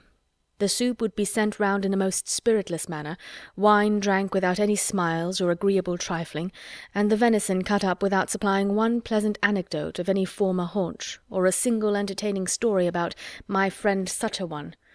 She must try to find amusement in what was passing at the upper end of the table, and in observing Mr. Rushworth, who was now making his appearance at Mansfield for the first time since the Crawfords' arrival.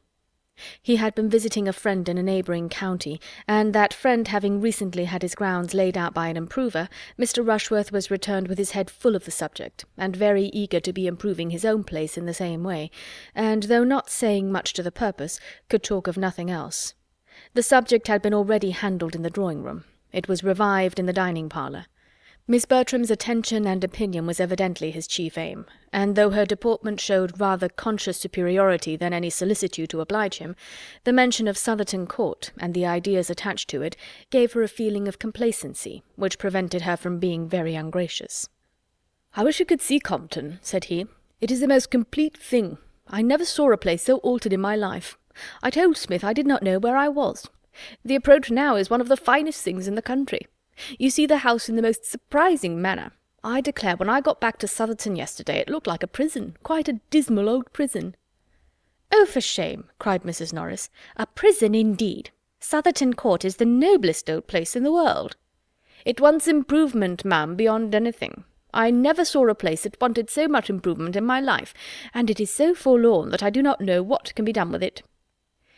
"No wonder that Mr. Rushworth should think so at present," said Mrs. Grant to Mrs. Norris with a smile.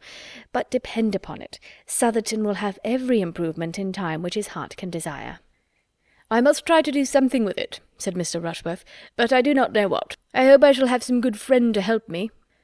"Your best friend upon such an occasion," said Miss Bertram calmly, "would be Mr. Repton, I imagine." "That is what I was thinking of. As he has done so well by Smith, I think I had better have him at once. His terms are 5 guineas a day." "Well, and if they were 10," cried Mrs. Norris, "I am sure you need not regard it. The expense need not be any impediment. If I were you, I should not think of the expense. I would have everything done in the best style and made as nice as possible.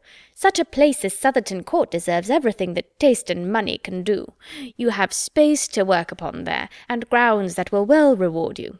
For my own part, if I had anything within the 50th part of the size of Southerton, I should always be planting and improving, for naturally I am excessively fond of it.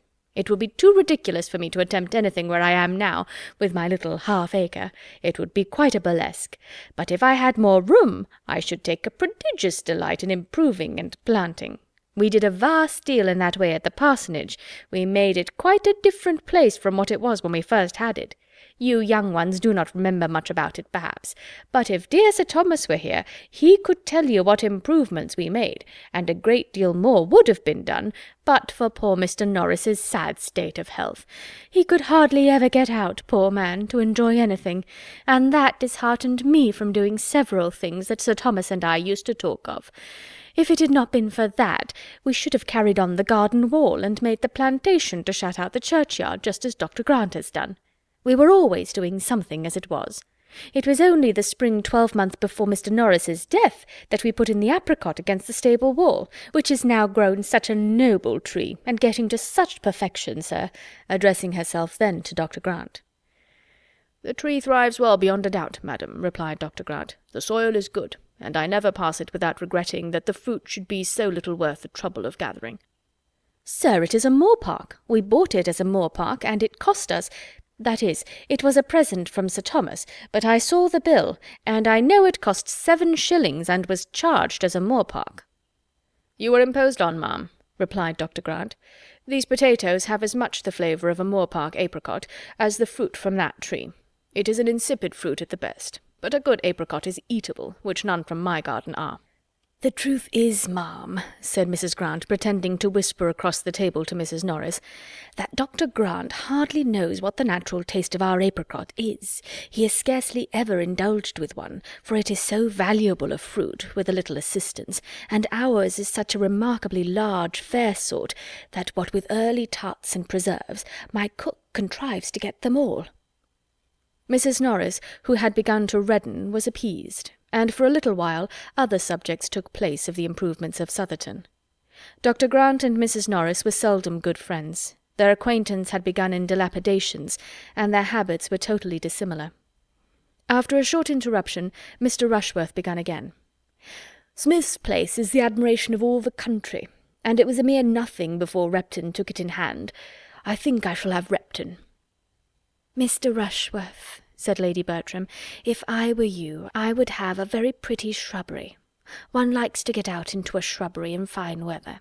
Mr. Rushworth was eager to assure her ladyship of his acquiescence, and tried to make out something complimentary, But between his submission to her taste, and his having always intended the same himself, with the superadded objects of professing attention to the comfort of ladies in general, and of insinuating that there was only one whom he was anxious to please, he grew puzzled, and Edmund was glad to put an end to his speech by a proposal of wine. Mr. Rushworth, however, though not usually a great talker, had still more to say on the subject next to his heart. Smith has not above 100 acres altogether in his grounds, which is little enough, and makes it more surprising that the place can have been so improved. Now at Southerton we have a good 700, without reckoning the water meadows, so that I think, if so much could be done at Compton, we need not despair. There have been 2 or 3 fine old trees cut down that grew too near the house, and it opens the prospect amazingly, which makes me think that Repton, or anybody of that sort, would certainly have the avenue at Southerton down, the avenue that leads from the west front to the top of the hill, you know," turning to Miss Bertram particularly as he spoke. But Miss Bertram thought it most becoming to reply, "The avenue?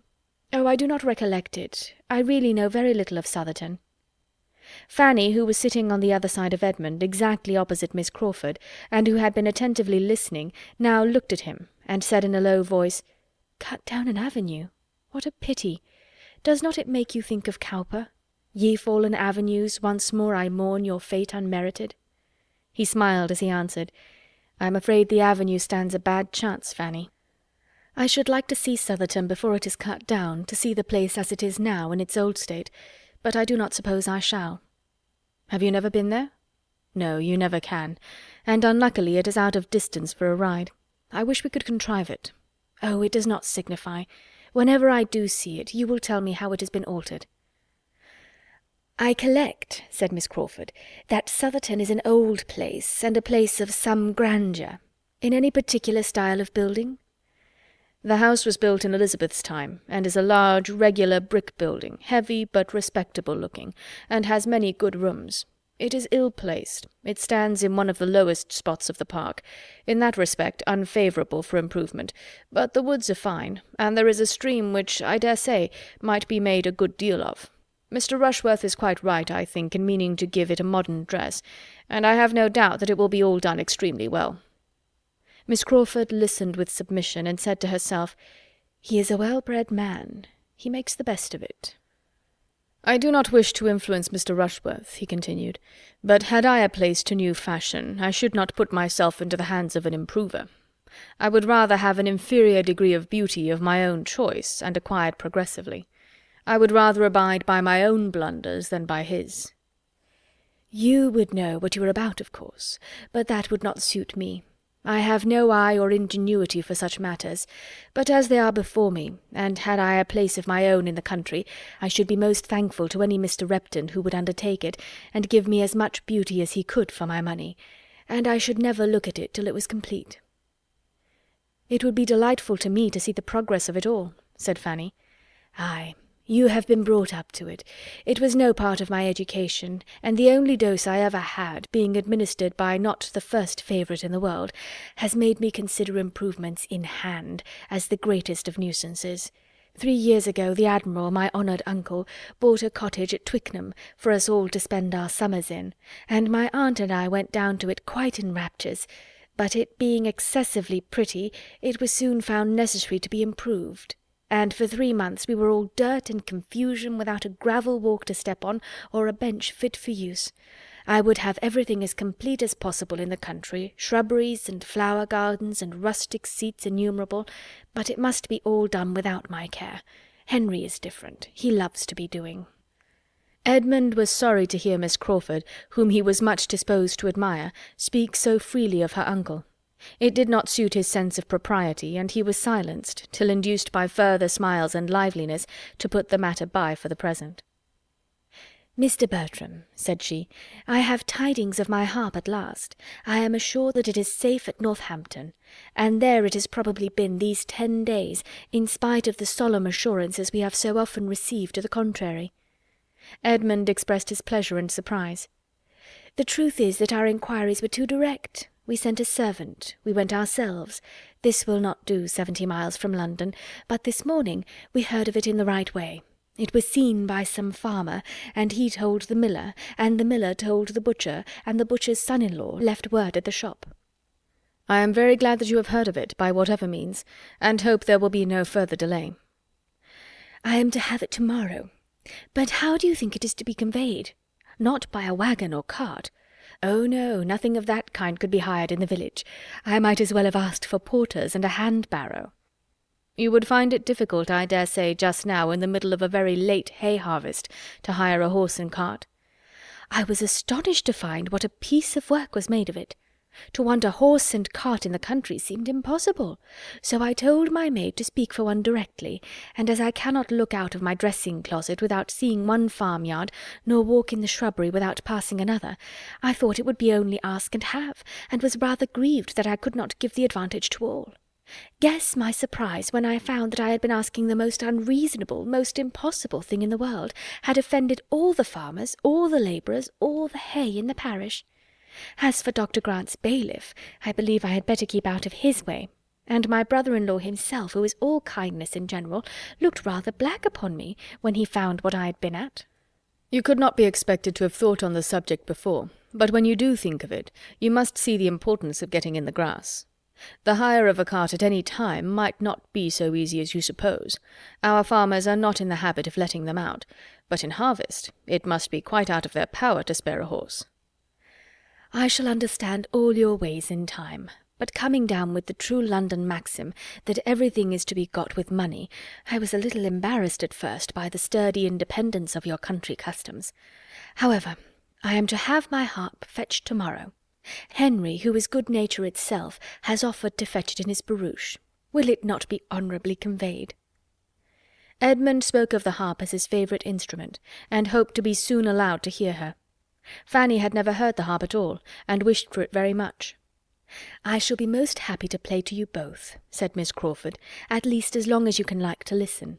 Probably much longer, for I dearly love music myself, and where the natural taste is equal, the player must always be best off, for she is gratified in more ways than one. Now, Mr. Bertram, if you write to your brother, I entreat you to tell him that my harp is come. He heard so much of my misery about it. And you may say, if you please, that I shall prepare my most plaintive airs against his return, in compassion to his feelings, as I know his horse will lose. If I write, I will say whatever you wish me, but I do not at present foresee any occasion for writing. No, I dare say, nor if he were to be gone a 12-month would you ever write to him, nor he to you, if it could be helped. The occasion would never be foreseen. What strange creatures brothers are! You would not write to each other but upon the most urgent necessity in the world, and when obliged to take up the pen to say that such a horse is ill, or such a relation dead, it is done in the fewest possible words. You have but one style among you. I know it perfectly. Henry, who is in every other respect exactly what a brother should be, who loves me, consults me, confides in me, and will talk to me by the hour together, has never yet turned the page in a letter, and very often it is nothing more than, "Dear Mary, I am just arrived. Bath seems full, and everything as usual. Yours sincerely." That is the true manly style. That is a complete brother's letter. "When they are at a distance from all their family," said Fanny, colouring for William's sake, "they can write long letters." "Miss Price has a brother at sea," said Edmund, "whose excellence as a correspondent makes her think you too severe upon us." "At sea, has she? In the King's service, of course." Fanny would rather have had Edmund tell the story, but his determined silence obliged her to relate her brother's situation. Her voice was animated in speaking of his profession and the foreign stations he had been on, but she could not mention the number of years that he had been absent without tears in her eyes. Miss Crawford civilly wished him an early promotion. "Do you know anything of my cousin's captain?" said Edmund. "Captain Marshall. You have a large acquaintance in the navy, I conclude." "Among admirals, large enough, but," with an air of grandeur, "we know very little of the inferior ranks. Post-captains may be very good sort of men, but they do not belong to us. Of various admirals I could tell you a great deal. Of them and their flags, and the gradation of their pay, and their bickerings and jealousies. But in general I can assure you that they are all passed over, and all very ill-used. Certainly my home at my uncle's brought me acquainted with a circle of admirals. Of rears and vices I saw enough. Now do not be suspecting me of a pun, I entreat." Edmund again felt grave, and only replied, "It is a noble profession." Yes, the profession is well enough under two circumstances, if it make the fortune, and there be discretion in spending it. But in short, it is not a favourite profession of mine. It has never worn an amiable form to me." Edmund reverted to the harp, and was again very happy in the prospect of hearing her play. The subject of improving grounds, meanwhile, was still under consideration among the others, and Mrs. Grant could not help addressing her brother, though it was calling his attention from Miss Julia Bertram. "My dear Henry, have you nothing to say? You have been an improver yourself, and from what I hear of Everingham, it may vie with any place in England. Its natural beauties, I am sure, are great. Everingham, as it used to be, was perfect in my estimation. Such a happy fall of ground, and such timber! What I would not give to see it again." "Nothing could be so gratifying to me as to hear your opinion of it," was his answer, "but I fear there would be some disappointment. You would not find it equal to your present ideas. In extent it is a mere nothing. You would be surprised at its insignificance. And as for improvement, there was very little for me to do. Too little. I should like to have been busy much longer." "You are fond of the sort of thing?" said Julia. "Excessively. But what with the natural advantages of the ground, which pointed out even to a very young eye what little remained to be done, and my own consequent resolutions, I had not been of age 3 months before Everingham was all that it is now. My plan was laid at Westminster, a little altered perhaps at Cambridge, and at 21 executed. I am inclined to envy Mr. Rushworth for having so much happiness yet before him. I have been a devourer of my own." "Those who see quickly will resolve quickly and act quickly," said Julia. "You can never want employment. Instead of envying Mr. Rushworth, you should assist him with your opinion." Mrs. Grant, hearing the latter part of this speech, enforced it warmly, persuaded that no judgment could be equal to her brother's; and as Miss Bertram caught at the idea likewise, and gave it her full support, declaring that in her opinion it was infinitely better to consult with friends and disinterested advisers than immediately to throw the business into the hands of a professional man, Mr. Rushworth was very ready to request the favour of Mr. Crawford's assistance. And Mr. Crawford, after properly depreciating his own abilities, was quite at his service in any way that could be useful. Mr. Rushworth then began to propose Mr. Crawford's doing him the honour of coming over to Southerton and taking a bed there, when Mrs. Norris, as if reading in her two nieces' minds their little approbation of a plan which was to take Mr. Crawford away, interposed with an amendment. "There can be no doubt of Mr. Crawford's willingness, but why should not more of us go? Why should not we make a little party? Here are many that would be interested in your improvements, my dear Mr. Rushworth, and that would like to hear Mr. Crawford's opinion on the spot, and that might be of some small use to you with their opinions. And for my own part, I have been long wishing to wait upon your good mother again. Nothing but having no horses of my own could have made me so remiss. But now I could go and sit a few hours with Mrs. Rushworth, while the rest of you walked about and settled things, and then we could all return to a late dinner here, or dine at Southerton, just as might be most agreeable to your mother, and have a pleasant drive home by moonlight. I dare say Mr. Crawford would take my two nieces and me in his barouche, and Edmund can go on horseback, you know, sister, and Fanny will stay at home with you." Lady Bertram made no objection, and everyone concerned in the going was forward in expressing their ready concurrence, excepting Edmund, who heard it all and said nothing. End of Chapter 6. Chapter 7. "Well, Fanny, and how do you like Miss Crawford now?" said Edmund the next day, after thinking some time on the subject himself. "How did you like her yesterday?" "Very well, very much. I like to hear her talk. She entertains me, and she is so extremely pretty that I have great pleasure in looking at her." "It is her countenance that is so attractive. She has a wonderful play of feature. But was there nothing in her conversation that struck you, Fanny, as not quite right?" "Oh, yes. She ought not to have spoken of her uncle as she did. I was quite astonished. An uncle with whom she has been living so many years, and who, whatever his faults may be, is so very fond of her brother, treating him, they say, quite like a son.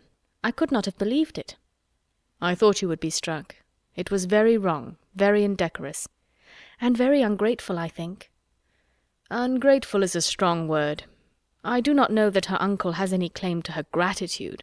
His wife certainly had, and it is the warmth of her respect for her aunt's memory which misleads her here. She is awkwardly circumstanced. With such warm feelings and lively spirits it must be difficult to do justice to her affection for Mrs. Crawford without throwing a shade on the Admiral. I do not pretend to know which was most to blame in their disagreements, though the Admiral's present conduct might incline one to the side of his wife, but it is natural and amiable that Miss Crawford should acquit her aunt entirely. I do not censure her opinions, but there certainly is impropriety in making them public." "Do not you think," said Fanny after a little consideration, "that this impropriety is a reflection itself upon Mrs. Crawford, as her niece has been entirely brought up by her? She cannot have given her right notions of what was due to the Admiral." "That is a fair remark. Yes, we must suppose the faults of the niece to have been those of the aunt, and it makes one more sensible of the disadvantages she has been under. But I think her present home must do her good. Mrs. Grant's manners are just what they ought to be. She speaks of her brother with a very pleasing affection." "Yes, except as to his writing her such short letters. She made me almost laugh. But I cannot rate so very highly the love or good nature of a brother who will not give himself the trouble of writing anything worth reading to his sisters when they are separated. I am sure William would never have used me so under any circumstances. And what right had she to suppose that you would not write long letters when you were absent?" "The right of a lively mind, Fanny, seizing whatever may contribute to its own amusement or that of others. Perfectly allowable, when untinctured by ill humour or roughness, and there is not a shadow of either in the countenance or manner of Miss Crawford, nothing sharp, or loud, or coarse. She is perfectly feminine, except in the instances we have been speaking of. There she cannot be justified. I am glad you saw it all as I did."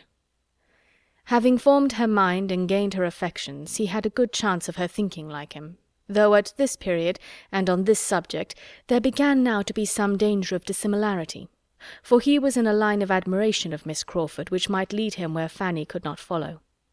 Miss Crawford's attractions did not lessen. The harp arrived, and rather added to her beauty, wit, and good humour, for she played with the greatest obligingness, with an expression and taste which were peculiarly becoming, and there was something clever to be said at the close of every air. Edmund was at the parsonage every day to be indulged with his favourite instrument. One morning secured an invitation for the next, for the lady could not be unwilling to have a listener, and everything was soon in a fair train. A young woman, pretty, lively, with a harp as elegant as herself, and both placed near a window cut down to the ground and opening on a little lawn, surrounded by shrubs and the rich foliage of summer, was enough to catch any man's heart. The season, the scene, the air, were all favourable to tenderness and sentiment.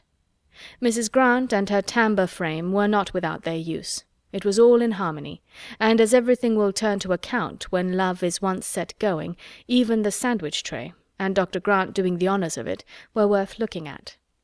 Without studying the business, however, or knowing what he was about, Edmund was beginning at the end of a week of such intercourse to be a good deal in love. And to the credit of the lady it may be added, that without his being a man of the world, or an elder brother, without any of the arts of flattery, or the gaieties of small talk, he began to be agreeable to her. She felt it to be so, though she had not foreseen, and could hardly understand it, for he was not pleasant by any common rule. He talked no nonsense, he paid no compliments, his opinions were unbending, his attentions tranquil and simple. There was a charm perhaps in his sincerity, his steadiness, his integrity, which Miss Crawford might be equal to feel, though not equal to discuss with herself. She did not think very much about it, however.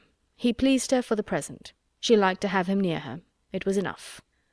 Fanny could not wonder that Edmund was at the parsonage every morning. She would gladly have been there too, might she have gone in uninvited and unnoticed to hear the harp. Neither could she wonder that when the evening stroll was over, and the two families parted again, he should think it right to attend Mrs. Grant and her sister to their home, while Mr. Crawford was devoted to the ladies of the park. But she thought it a very bad exchange, and if Edmund were not there to mix the wine and water for her, would rather go without it than not. She was a little surprised that he could spend so many hours with Miss Crawford and not see more of the sort of fault which he had already observed, and of which she was almost always reminded by a something of the same nature whenever she was in her company. But so it was. Edmund was fond of speaking to her of Miss Crawford, but he seemed to think it enough that the Admiral had since been spared, and she scrupled to point out her own remarks to him, lest it should appear like ill nature. The first actual pain which Miss Crawford occasioned her was the consequence of an inclination to learn to ride, which the former caught soon after being settled at Mansfield from the example of the young ladies at the park, and which, when Edmund's acquaintance with her increased, led to his encouraging the wish, and the offer of his own quiet mare for the purpose of her first attempts, as the best fitted for a beginner that either stable could furnish. No pain, no injury, however, was designed by him to his cousin in this offer. She was not to lose a day's exercise by it. The mare was only to be taken down to the parsonage half an hour before her ride were to begin, and Fanny, on its being first proposed, so far from being slighted, was almost overpowered with gratitude that he should be asking her leave for it. Miss Crawford made her first essay with great credit to herself and no inconvenience to Fanny. Edmund, who had taken down the mare and presided at the whole, returned with it in excellent time, before either Fanny or the steady old coachman who always attended her when she rode without her cousins were ready to set forward. The second day's trial was not so guiltless. Miss Crawford's enjoyment of riding was such that she did not know how to leave off. Active and fearless, and, though rather small, strongly made, she seemed formed for a horsewoman, and to the pure, genuine pleasure of the exercise, something was probably added in Edmund's attendance and instructions, and something more in the conviction of very much surpassing her sex in general by her early progress, to make her unwilling to dismount. Fanny was ready and waiting, and Mrs. Norris was beginning to scold her for not being gone, and still no horse was announced, no Edmund appeared. To avoid her aunt and look for him, she went out. The houses, though scarcely half a mile apart, were not within sight of each other, but by walking 50 yards from the hall door she could look down the park and command a view of the parsonage and all its domains, gently rising beyond the village road. And in Dr. Grant's meadow she immediately saw the group, Edmund and Miss Crawford both on horseback, riding side by side, Dr. and Mrs. Grant and Mr. Crawford with 2 or 3 grooms, standing about and looking on. A happy party it appeared to her, all interested in one object, cheerful beyond a doubt, for the sound of merriment ascended even to her. It was a sound which did not make her cheerful. She wondered that Edmund should forget her, and felt a pang. She could not turn her eyes from the meadow. She could not help watching all that passed. At first Miss Crawford and her companion made the circuit of the field, which was not small, at a foot's pace. Then, at her apparent suggestion, they rose into a canter, and to Fanny's timid nature it was most astonishing to see how well she sat. After a few minutes they stopped entirely. Edmund was close to her. He was speaking to her. He was evidently directing the management of the bridle. He had hold of her hand. She saw it, or the imagination supplied what the eye could not reach. She must not wonder at all this. What could be more natural than that Edmund should be making himself useful and proving his good nature by anyone?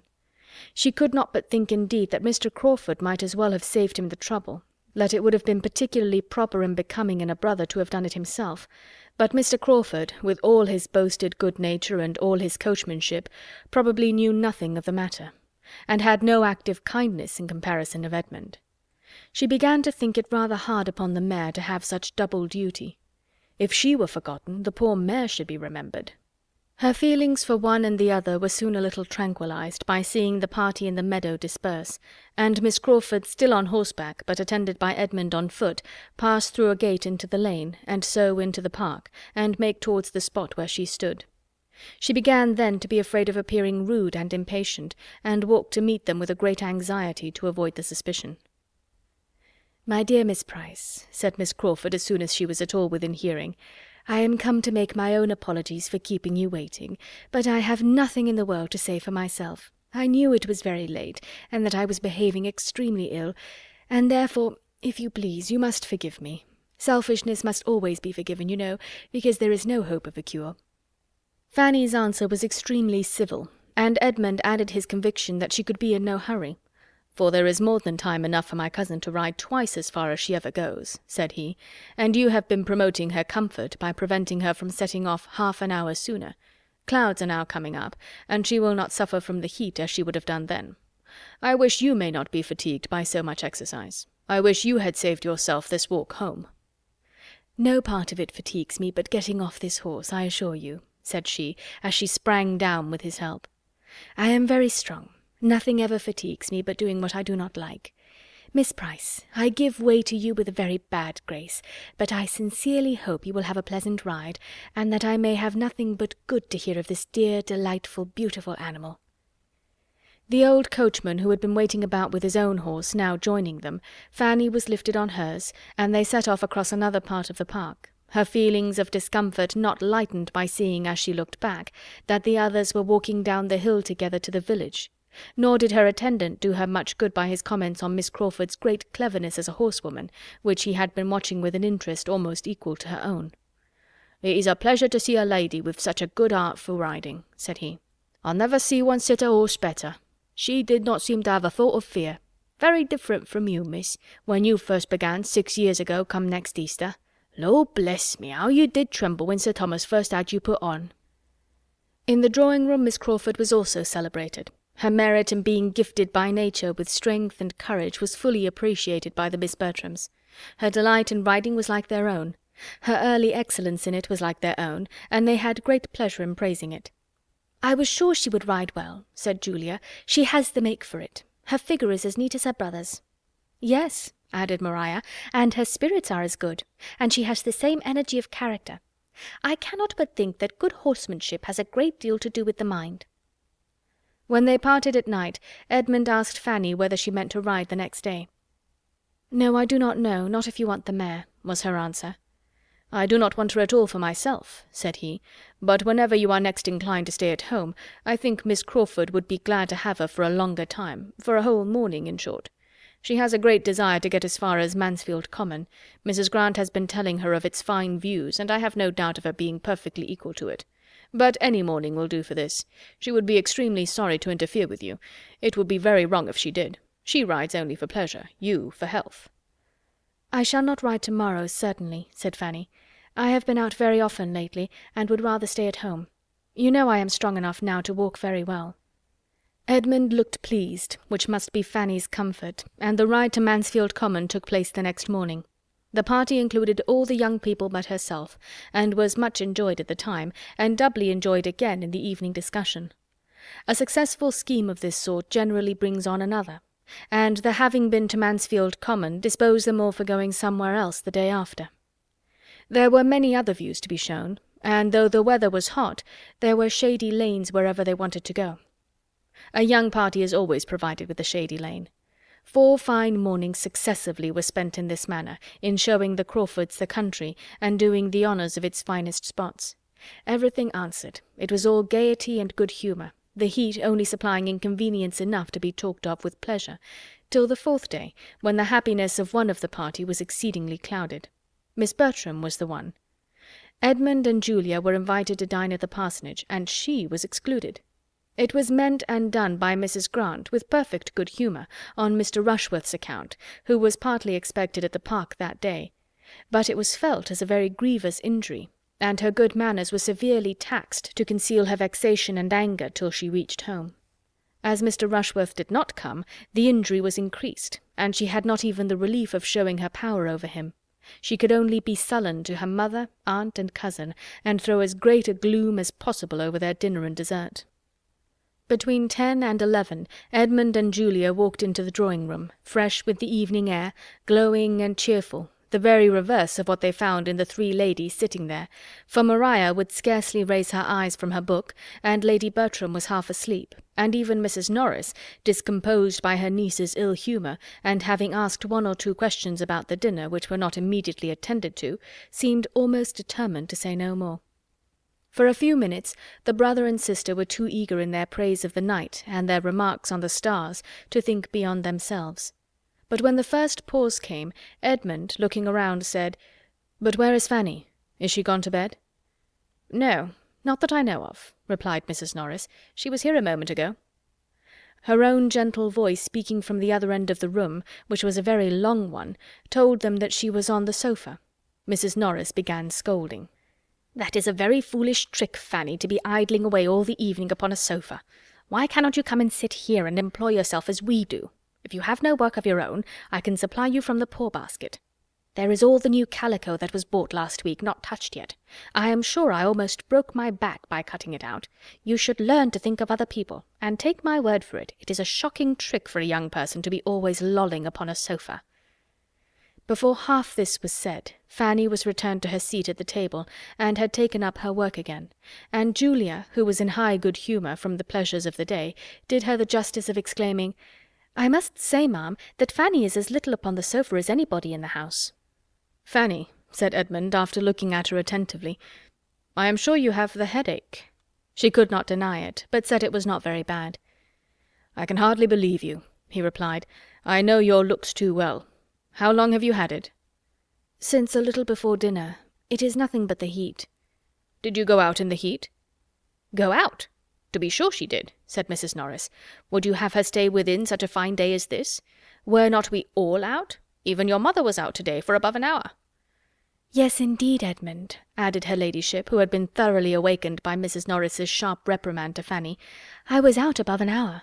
I sat 3/4 of an hour in the flower garden while Fanny cut the roses, and very pleasant it was, I assure you, but very hot. It was shady enough in the alcove, but I declare I quite dreaded the coming home again." "Fanny has been cutting roses, has she?" "Yes, and I am afraid there will be the last this year. Poor thing, she found it hot enough, but they were so full-blown that one could not wait." "There was no help for it, certainly," rejoined Mrs. Norris in a rather softened voice. "But I question whether her headache might not be caught then, sister. There is nothing so likely to give it as standing and stooping in a hot sun. But I dare say it will be well tomorrow. Suppose you let her have your aromatic vinegar. I always forget to have mine filled." "She has got it," said Lady Bertram. "She has had it ever since she came back from your house the second time." "What?" cried Edmund. "Has she been walking as well as cutting roses? Walking across the hot park to your house, and doing it twice, ma'am? No wonder her head aches." Mrs. Norris was talking to Julia, and did not hear. "I was afraid it would be too much for her," said Lady Bertram, "but when the roses were gathered your aunt wished to have them, and then you know they must be taken home." "But were there roses enough to oblige her to go twice?" "No, but they were to be put into the spare room to dry, and unluckily Fanny forgot to lock the door of the room and bring away the key, so she was obliged to go again." Edmund got up and walked about the room, saying, "And could nobody be employed on such an errand but Fanny? Upon my word, ma'am, it has been a very ill-managed business." "I am sure I do not know how it was to have been done better," cried Mrs. Norris, unable to be longer deaf, "unless I had gone myself, indeed, but I cannot be in two places at once. And I was talking to Mr. Green at that very time about your mother's dairymaid, by her desire, and had promised John Groom to write to Mrs. Jeffreys about his son, and the poor fellow was waiting for me half an hour.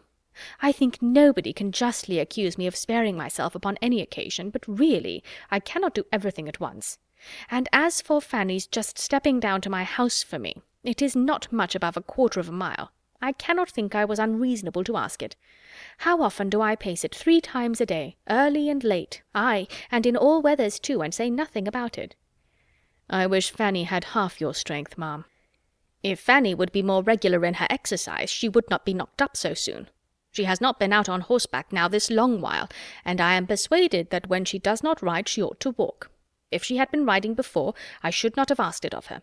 But I thought it would rather do her good after being stooping among the roses, for there is nothing so refreshing as a walk after a fatigue of that kind. And though the sun was strong, it was not so very hot. Between ourselves, Edmund," nodding significantly at his mother, "it was cutting the roses and dawdling about in the flower garden that did the mischief." "I am afraid it was indeed," said the more candid Lady Bertram, who had overheard her. "I am very much afraid she caught the headache there, for the heat was enough to kill anybody. It was as much as I could bear myself. Sitting and calling to Pug and trying to keep him from the flower-beds was almost too much for me." Edmund said no more to either lady, but going quietly to another table, on which the supper-tray yet remained, brought a glass of Madeira to Fanny, and obliged her to drink the greater part. She wished to be able to decline it, but the tears which a variety of feelings created made it easier to swallow than to speak. Vexed as Edmund was with his mother and aunt, he was still more angry with himself. His own forgetfulness of her was worse than anything which they had done. Nothing of this would have happened had she been properly considered, But she had been left 4 days together without any choice of companions or exercise, and without any excuse for avoiding whatever her unreasonable aunts might require. He was ashamed to think that for 4 days together she had not had the power of riding, and very seriously resolved, however unwilling he must be to check a pleasure of Miss Crawford's, that it should never happen again. Fanny went to bed with her heart as full as on the first evening of her arrival at the park. The state of her spirits had probably had its share in her indisposition, for she had been feeling neglected, and been struggling against discontent and envy for some days past. As she leant on the sofa, to which she had retreated that she might not be seen, the pain of her mind had been much beyond that in her head, and the sudden change which Edmund's kindness had then occasioned made her hardly know how to support herself. End of Chapter 7.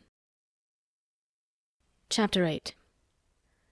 Fanny's rides recommenced the very next day, and as it was a pleasant, fresh-feeling morning, less hot than the weather had lately been, Edmund trusted that her losses both of health and pleasure would be soon made good.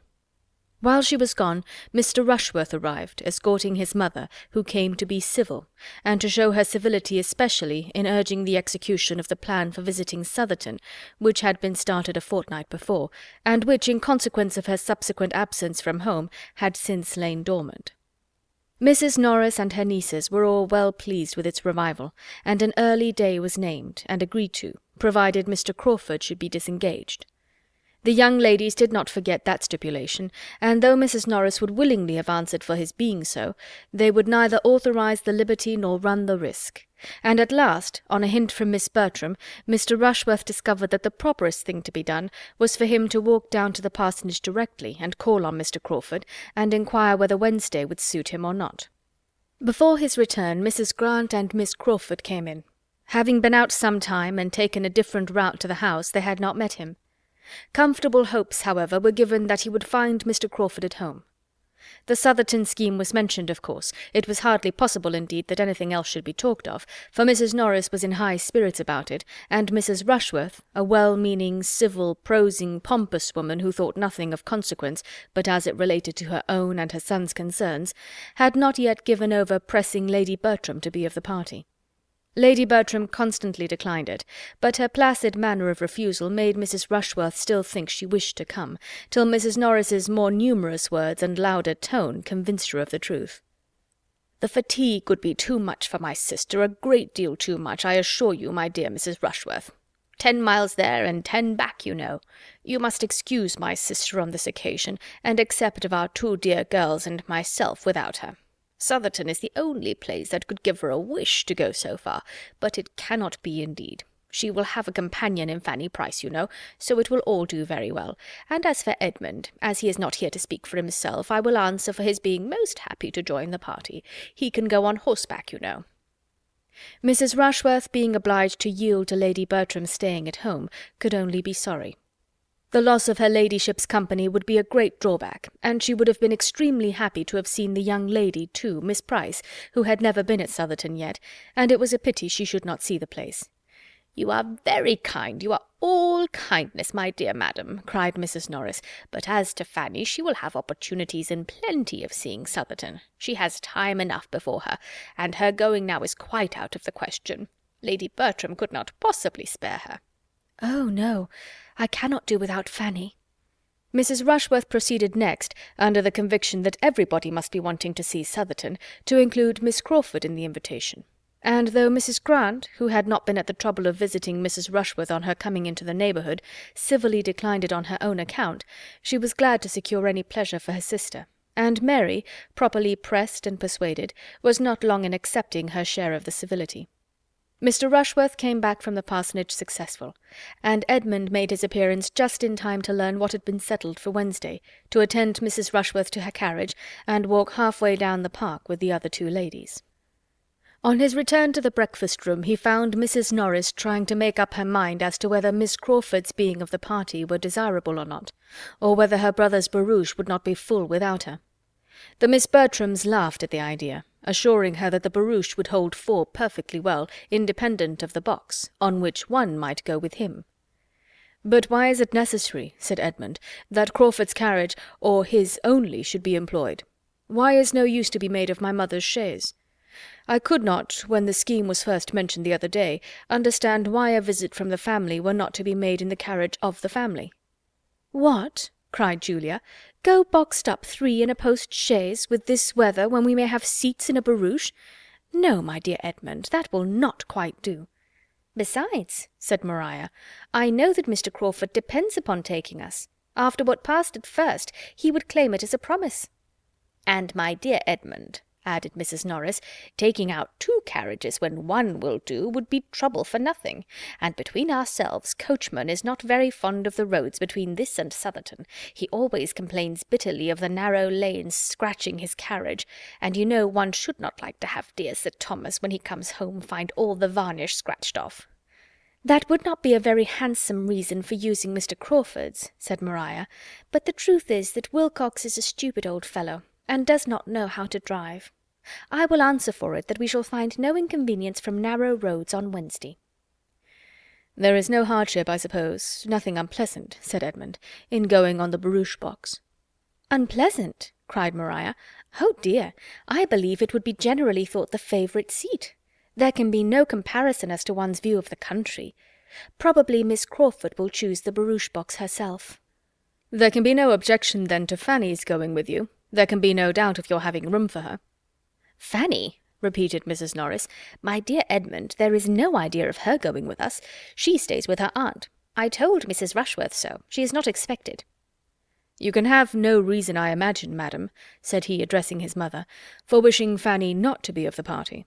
But as it relates to yourself, to your own comfort, if you could do without her, you would not wish to keep her at home." "To be sure not, but I cannot do without her."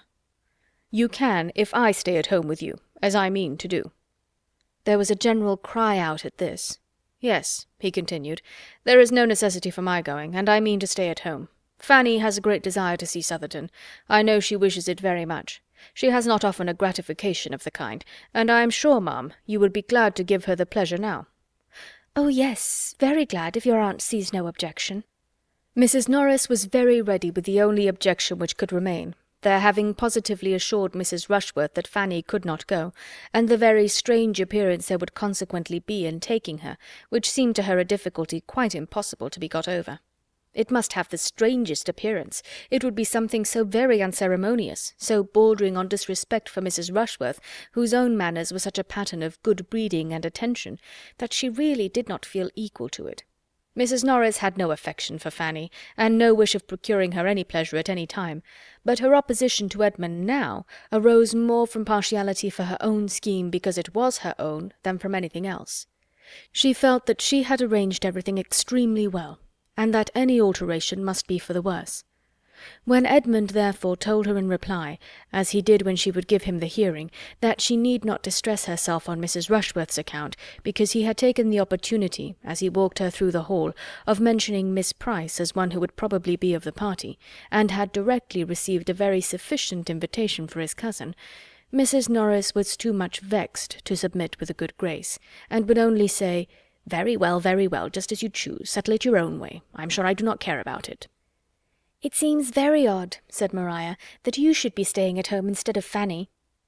"I am sure she ought to be very much obliged to you," added Julia, hastily leaving the room as she spoke, from a consciousness that she ought to offer to stay at home herself.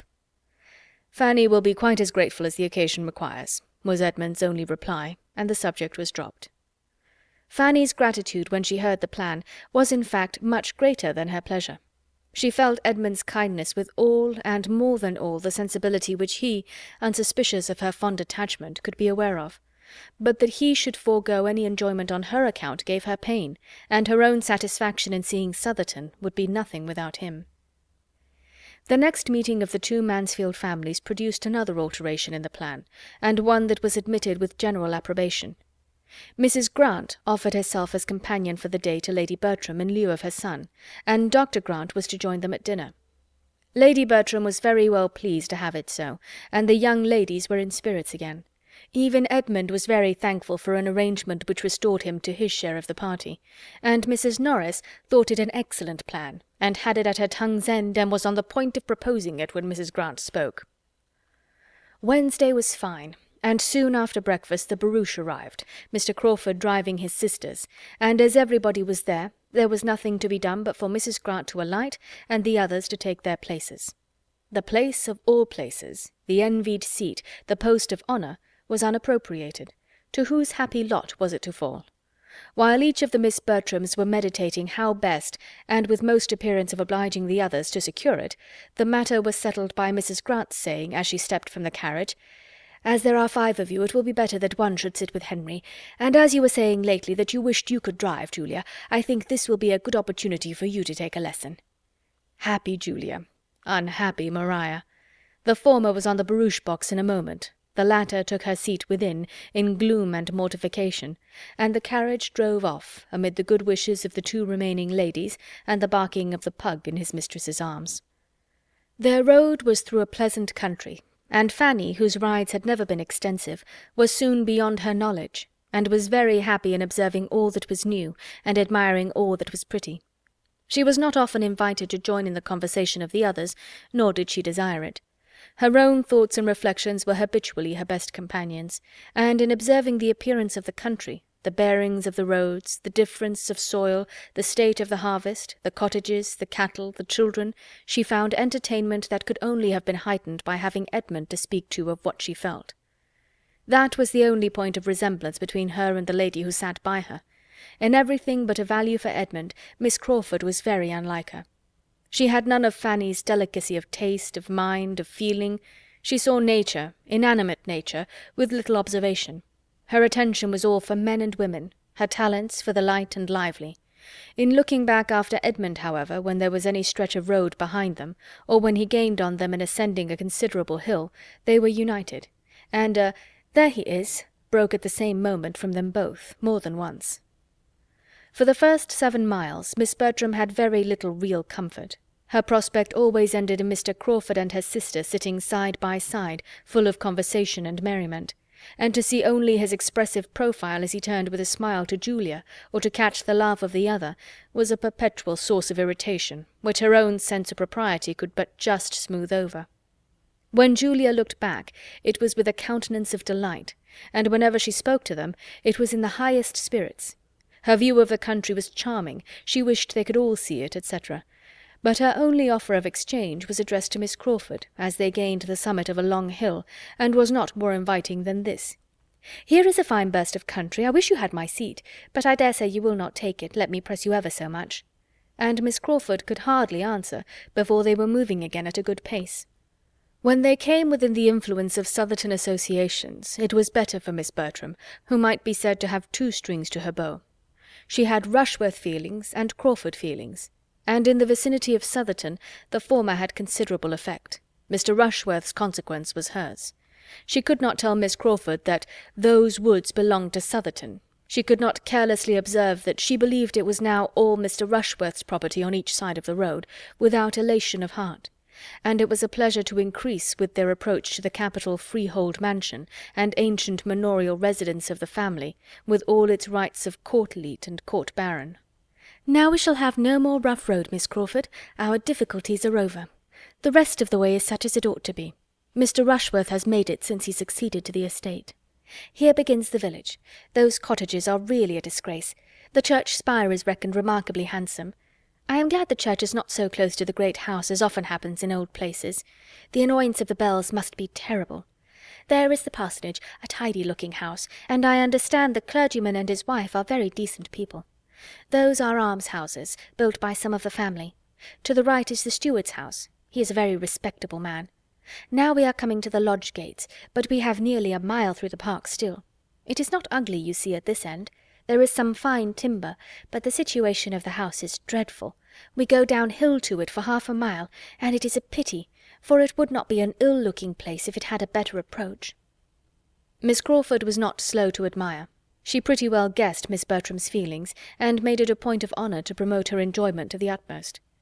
Mrs. Norris was all delight and volubility, and even Fanny had something to say in admiration, and might be heard with complacency.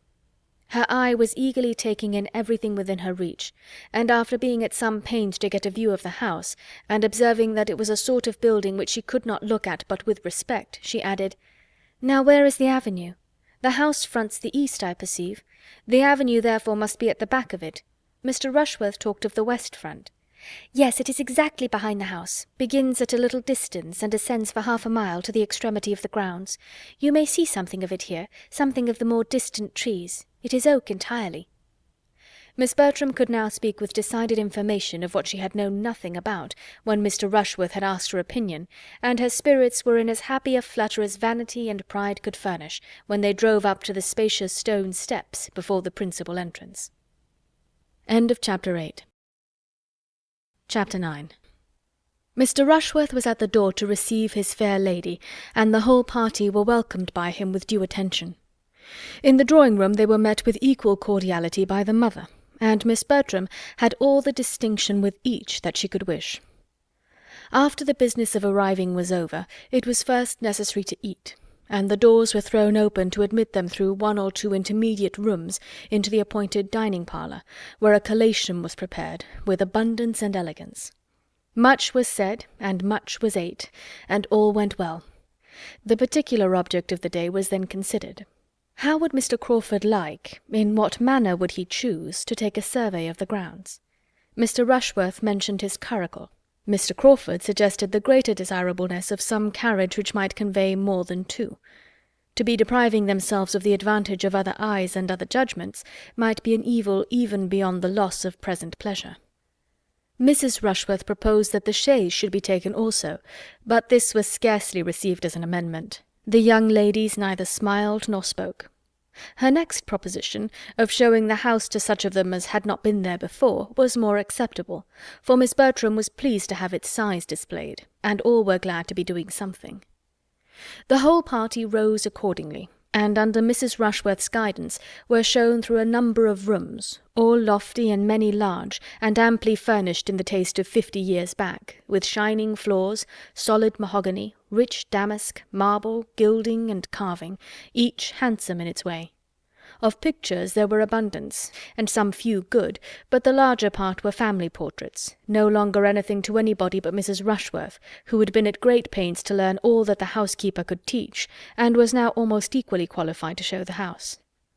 On the present occasion she addressed herself chiefly to Miss Crawford and Fanny, but there was no comparison in the willingness of their attention, for Miss Crawford, who had seen scores of great houses and cared for none of them, had only the appearance of civilly listening, while Fanny, to whom everything was almost as interesting as it was new, attended with unaffected earnestness to all that Mrs. Rushworth could relate of the family in former times, its rise and grandeur, regal visits and loyal efforts, delighted to connect anything with history already known, or warm her imagination with scenes of the past.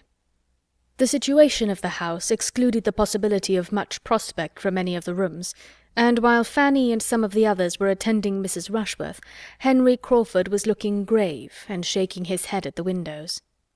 Every room on the west front looked across a lawn to the beginning of the avenue immediately beyond tall iron palisades and gates. Having visited many more rooms than could be supposed to be of any other use than to contribute to the window tax, and find employment for housemaids, "Now," said Mrs. Rushworth, "we are coming to the chapel, which properly we ought to enter from above, and look down upon, but as we are quite among friends, I will take you in this way, if you will excuse me." They entered. Fanny's imagination had prepared her for something grander than a mere spacious oblong room, fitted up for the purpose of devotion, with nothing more striking or more solemn than the profusion of mahogany and the crimson velvet cushions appearing over the ledge of the family gallery above. "I am disappointed," said she in a low voice to Edmund. "This is not my idea of a chapel. There is nothing awful here, nothing melancholy, nothing grand. There are no aisles, no arches, no inscriptions, no banners. No banners, cousin, to be blown by the night wind of heaven, no signs that a Scottish monarch sleeps below." "You forget, Fanny, how lately all this has been built, and for how confined a purpose, compared with the old chapels of castles and monasteries. It was only for the private use of the family. They have been buried, I suppose, in the parish church. There you must look for the banners and the achievements." "It was foolish of me not to think of all that, but I am disappointed." Mrs. Rushworth began her relation. This chapel was fitted up as you see it in James the Second's time. Before that period, as I understand, the pews were only wainscot, and there is some reason to think that the linings and cushions of the pulpit and family seat were only purple cloth, but this is not quite certain. It is a handsome chapel, and was formerly in constant use, both morning and evening. Prayers were always read in it by the domestic chaplain, within the memory of many, but the late Mr. Rushworth left it off. "Every generation has its improvements," said Miss Crawford with a smile to Edmund. Mrs. Rushworth had gone to repeat her lesson to Mr. Crawford, and Edmund, Fanny, and Miss Crawford remained in a cluster together. "It is a pity," cried Fanny, "that the custom should have been discontinued. It was a valuable part of former times. There is something in a chapel and chaplain so much in character with a great house, with one's ideas of what such a household should be. A whole family assembling regularly for the purpose of prayer is fine." "Very fine indeed," said Miss Crawford, laughing. "It must do the heads of the family a great deal of good to force all the poor housemaids and footmen to leave business and pleasure, and say their prayers here twice a day, while they are inventing excuses themselves for staying away." "That is hardly Fanny's idea of a family assembling," said Edmund. "If the master and mistress do not attend themselves, there must be more harm than good in the custom." "At any rate, it is safer to leave people to their own devices on such subjects. Everybody likes to go their own way, to choose their own time and manner of devotion. The obligation of attendance, the formality, the restraint, the length of time, altogether it is a formidable thing, and what nobody likes. And if the good people who used to kneel and gape in that gallery could have foreseen that the time would ever come when men and women might lie another 10 minutes in bed, when they woke with a headache, without danger of reprobation because chapel was missed, they would have jumped with joy and envy. Cannot you imagine with what unwilling feelings the former belles of the house of Rushworth did many a time repair to this chapel? The young Mrs. Elinors and Mrs. Bridgets, starched up into seeming piety, but with heads full of something very different, especially if the poor chaplain were not worth looking at. And in those days I fancy parsons were very inferior even to what they are now." For a few moments she was unanswered. Fanny coloured and looked at Edmund, but felt too angry for speech, and he needed a little recollection before he could say, "Your lively mind can hardly be serious even on serious subjects. You have given us an amusing sketch, and human nature cannot say it was not so. We must all feel at times the difficulty of fixing our thoughts as we could wish. But if you are supposing it a frequent thing, that is to say, a weakness grown into a habit from neglect, what could be expected from the private devotions of such persons? Do you think the minds which are suffered, which are indulged in wanderings in a chapel, would be more collected in a closet?" "Yes, very likely. They would have 2 chances at least in their favour. There would be less to distract the attention from without, and it would not be tried so long." "The mind which does not struggle against itself under one circumstance would find objects to distract it in the other, I believe, and the influence of the place and of example may often rouse better feelings than are begun with. The greater length of the service, however, I admit to be sometimes too hard a stretch upon the mind. One wishes it were not so, but I have not yet left Oxford long enough to forget what chapel prayers are." While this was passing, the rest of the party being scattered about the chapel, Julia called Mr. Crawford's attention to her sister by saying, "Do look at Mr. Rushworth and Maria standing side by side, exactly as if the ceremony were going to be performed. Have not they completely the air of it?" Mr. Crawford smiled his acquiescence, and stepping forward to Maria, said, in a voice which she only could hear, "I do not like to see Miss Bertram so near the altar." Starting, the lady instinctively moved a step or two, but recovering herself in a moment, affected to laugh, and asked him, in a tone not much louder, if he would give her away. "I am afraid I should do it very awkwardly," was his reply, with a look of meaning. Julia, joining them at the moment, carried on the joke. "Upon my word, it is really a pity that it should not take place directly, if we had but a proper licence, for here we are all together, and nothing in the world could be more snug and pleasant." And she talked and laughed about it with so little caution as to catch the comprehension of Mr. Rushworth and his mother, and expose her sister to the whispered gallantries of her lover, while Mrs. Rushworth spoke with proper smiles and dignity of its being a most happy event to her whenever it took place.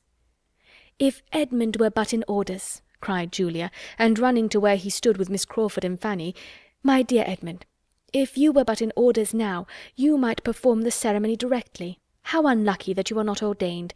Mr. Rushworth and Maria are quite ready." Miss Crawford's countenance, as Julia spoke, might have amused a disinterested observer. She looked almost aghast under the new idea she was receiving. Fanny pitied her. How distressed she will be at what she said just now, passed across her mind. "Ordained?" said Miss Crawford. "What, are you to be a clergyman?" "Yes. I shall take orders soon after my father's return, probably at Christmas."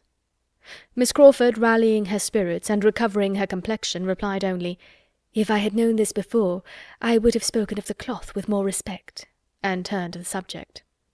The chapel was soon afterwards left to the silence and stillness which reigned in it with few interruptions throughout the year. Miss Bertram, displeased with her sister, led the way, and all seemed to feel that they had been there long enough. The lower part of the house had now been entirely shown, and Mrs. Rushworth, never weary in the cause, would have proceeded towards the principal staircase, and taken them through all the rooms above, if her son had not interposed with a doubt of there being time enough. "For if," said he, with the sort of self-evident proposition which many a clearer head does not always avoid, "we are too long going over the house, we shall not have time for what is to be done out of doors. It is past 2, and we are to dine at 5. Mrs. Rushworth submitted, and the question of surveying the grounds, with the who and the how, was likely to be more fully agitated, and Mrs. Norris was beginning to arrange by what junction of carriages and horses most could be done, when the young people, meeting with an outward door, temptingly open on a flight of steps which led immediately to turf and shrubs, and all the sweets of pleasure grounds, as by one impulse, one wish for air and liberty, all walked out. "Suppose we turn down here for the present," said Mrs. Rushworth, civilly taking the hint and following them. "Here are the greatest number of our plants, and here are the curious pheasants." "Query," said Mr. Crawford, looking round him, "whether we may not find something to employ us here, before we go farther. I see walls of great promise. Mr. Rushworth, shall we summon a council on this lawn?" "James," said Mrs. Rushworth to her son, "I believe the wilderness will be new to all the party. The Miss Bertrams have never seen the wilderness yet." No objection was made, but for some time there seemed no inclination to move in any plan, or to any distance. All were attracted at first by the plants or the pheasants, and all dispersed about in happy independence. Mr. Crawford was the first to move forward, to examine the capabilities of that end of the house. The lawn, bounded on each side by a high wall, contained beyond the first planted area a bowling green, and beyond the bowling green a long terrace walk, backed by iron palisades, and commanding a view over them into the tops of the trees of the wilderness immediately adjoining. It was a good spot for fault-finding. Mr. Crawford was soon followed by Miss Bertram and Mr. Rushworth, and when after a little time the others began to form into parties, these three were found in busy consultation on the terrace by Edmund, Miss Crawford, and Fanny, who seemed as naturally to unite, and who, after a short participation of their regrets and difficulties, left them and walked on. The remaining three, Mrs. Rushworth, Mrs. Norris, and Julia, were still far behind. For Julia, whose happy star no longer prevailed, was obliged to keep by the side of Mrs. Rushworth, and restrain her impatient feet to that lady's slow pace, while her aunt, having fallen in with the housekeeper, who was come out to feed the pheasants, was lingering behind in gossip with her. Poor Julia, the only one out of the 9 not tolerably satisfied with their lot, was now in a state of complete penance, and as different from the Julia of the barouche box as could well be imagined. The politeness which she had been brought up to practice as a duty made it impossible for her to escape, while the want of that higher species of self-command, that just consideration of others, that knowledge of her own heart, that principle of right which had not formed any essential part of her education, made her miserable under it. "This is insufferably hot," said Miss Crawford, when they had taken one turn on the terrace, and were drawing a second time to the door in the middle which opened to the wilderness. "Shall any of us object to being comfortable? Here is a nice little wood, if one can but get into it. What happiness if this door should not be locked! But of course it is, for in these great places the gardeners are the only people who can go where they like." The door, however, proved not to be locked, and they were all agreed in turning joyfully through it, and leaving the unmitigated glare of day behind. A considerable flight of steps landed them in the wilderness, which was a planted wood of about 2 acres, and though chiefly of larch and laurel and beech cut down, and though laid out with too much regularity, was darkness and shade and natural beauty compared with the bowling green and the terrace. They all felt the refreshment of it, and for some time could only walk and admire. At length, after a short pause, Miss Crawford began with, "So, you are to be a clergyman, Mr. Bertram. This is rather a surprise to me." "Why should it surprise you? You must suppose me designed for some profession, and might perceive that I am neither a lawyer, nor a soldier, nor a sailor." "Very true. But in short it had not occurred to me. And you know there is generally an uncle or a grandfather to leave a fortune to the second son." "A very praiseworthy practice," said Edmund, "but not quite universal. I am one of the exceptions, and being one, must do something for myself." "But why are you to be a clergyman? I thought that was always the lot of the youngest, where there were many to choose before him." "Do you think the Church itself never chosen, then?" "Never is a black word, but yes, in the never of conversation, which means not very often, I do think it. For what is to be done in the Church? Men love to distinguish themselves, and in either of the other lines distinction may be gained, but not in the Church. A clergyman is nothing." "The nothing of conversation has its gradations, I hope, as well as the never. A clergyman cannot be high in state or fashion. He must not head mobs, or set the ton in dress. But I cannot call that situation nothing which has the charge of all that is of the first importance to mankind, individually or collectively considered, temporally and eternally, which has the guardianship of religion and morals, and consequently of the manners which result from their influence. No one here can call the office nothing. If the man who holds it is so, it is by the neglect of his duty, by foregoing its just importance, and stepping out of his place to appear what he ought not to appear." "You assign greater consequence to the clergyman than one has been used to hear given, or than I can quite comprehend. One does not see much of this influence and importance in society, and how can it be acquired where they are so seldom seen themselves? How can 2 sermons a week, even supposing them worth hearing, supposing the preacher to have the sense to prefer Blair's to his own, do all that you speak of? Govern the conduct and fashion the manners of a large congregation for the rest of the week? One scarcely sees a clergyman out of his pulpit." "You are speaking of London. I am speaking of the nation at large." "The metropolis, I imagine, is a pretty fair sample of the rest." "Not, I should hope, of the proportion of virtue to vice throughout the kingdom. We do not look in great cities for our best morality.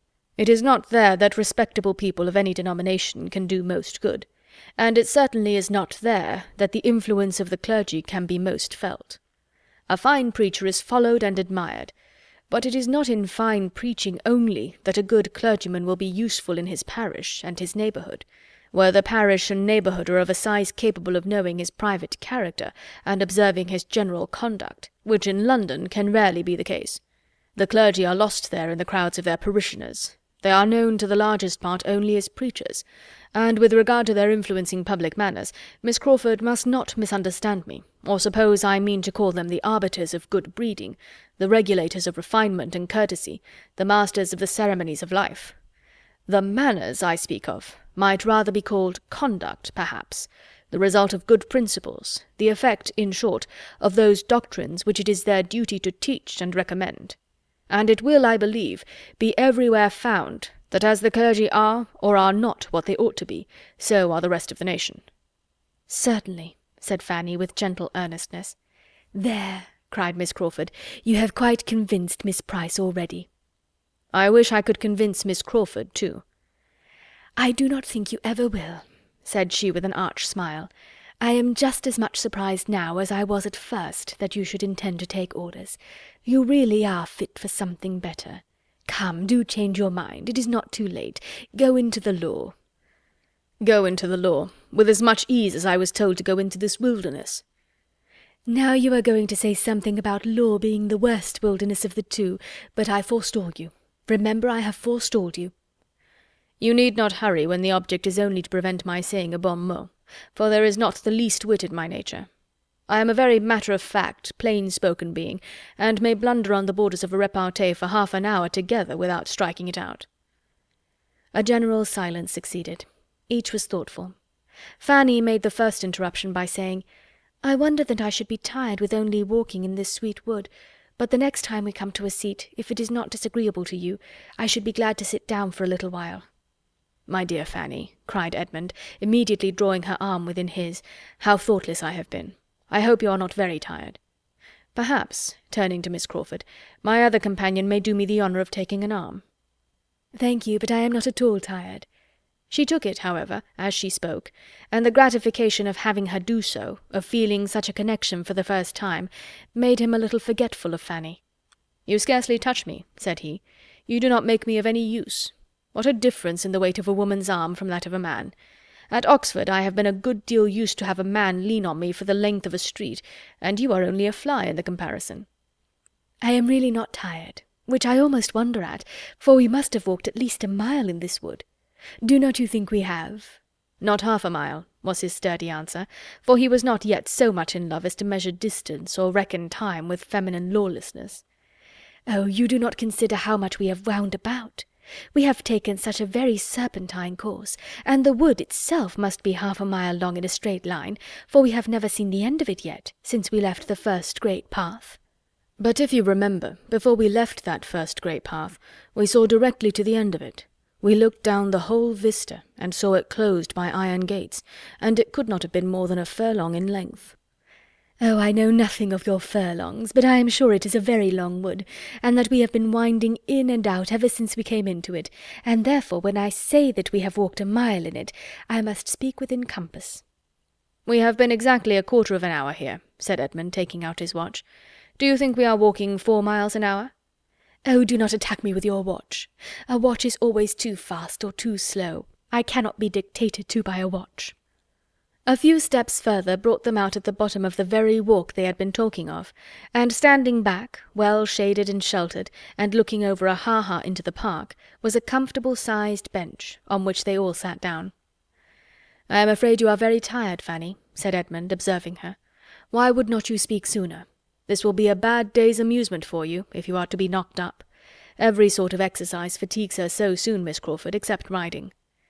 "How abominable in you, then, to let me engross her horse as I did all last week. I am ashamed of you and of myself, but it shall never happen again." "Your attentiveness and consideration made me more sensible of my own neglect. Fanny's interest seems in safer hands with you than with me." "That she should be tired now, however, gives me no surprise, for there is nothing in the course of one's duties so fatiguing as what we have been doing this morning, seeing a great house, dawdling from one room to another, straining one's eyes and one's attention, hearing what one does not understand, admiring what one does not care for. It is generally allowed to be the greatest bore in the world, and Miss Price has found it so, though she did not know it."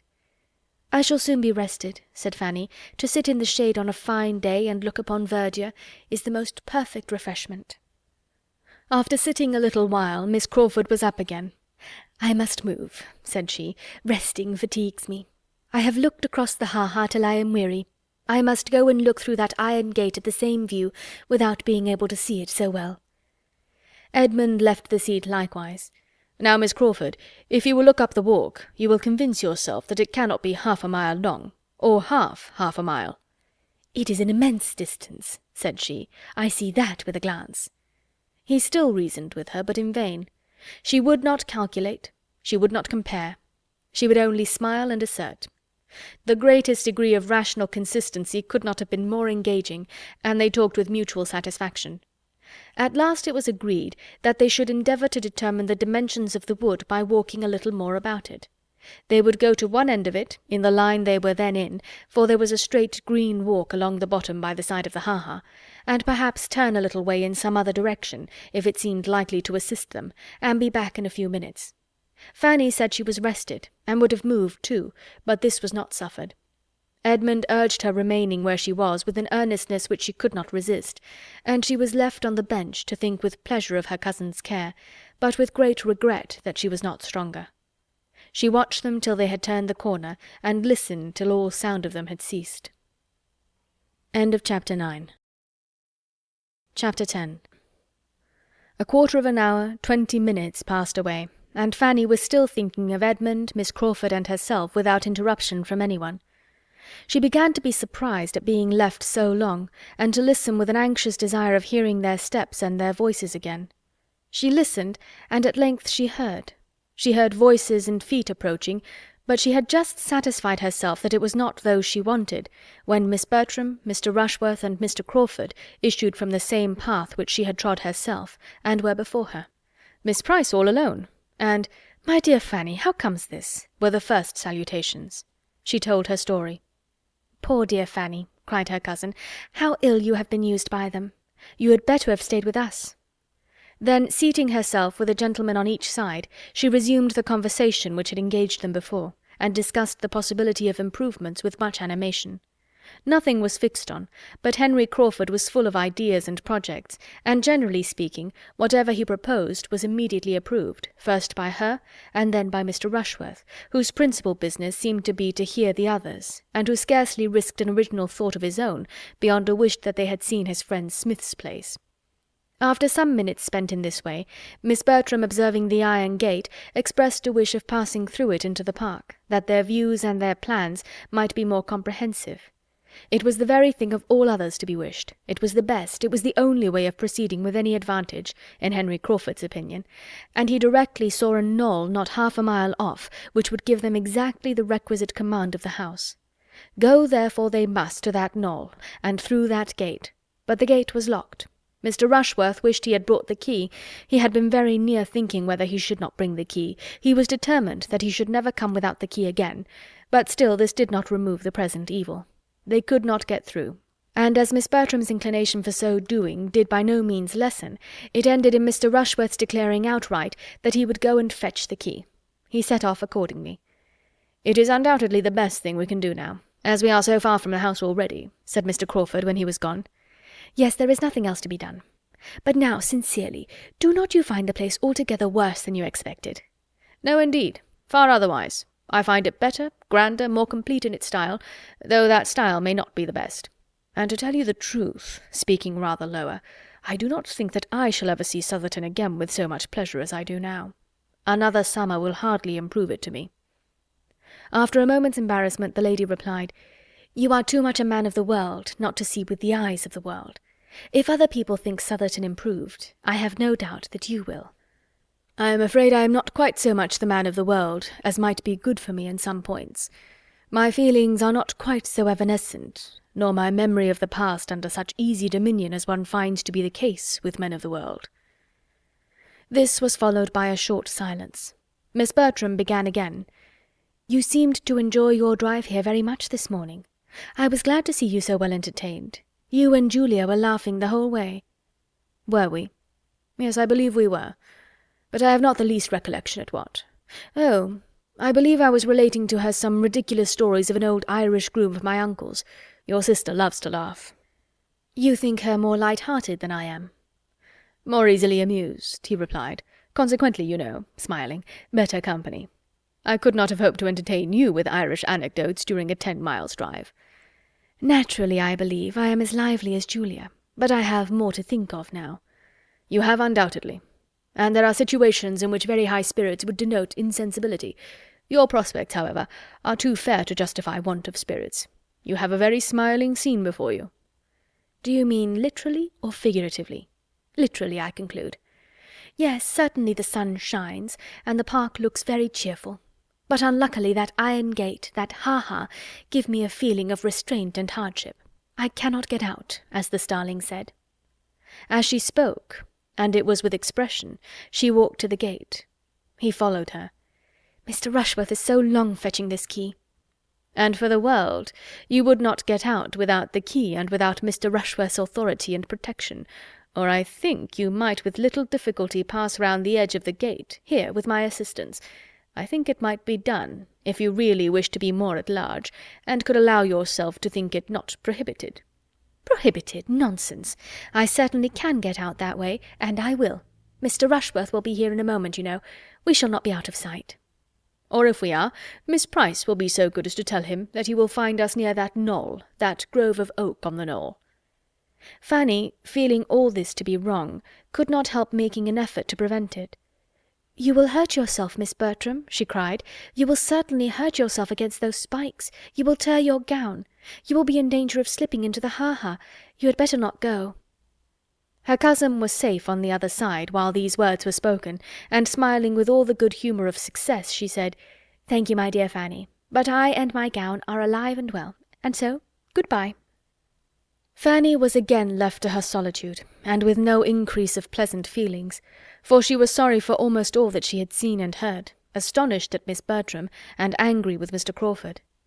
By taking a circuitous, and as it appeared to her, very unreasonable direction to the knoll, they were soon beyond her eye, and for some minutes longer she remained without sight or sound of any companion. She seemed to have the little wood all to herself. She could almost have thought that Edmund and Miss Crawford had left it, but that it was impossible for Edmund to forget her so entirely.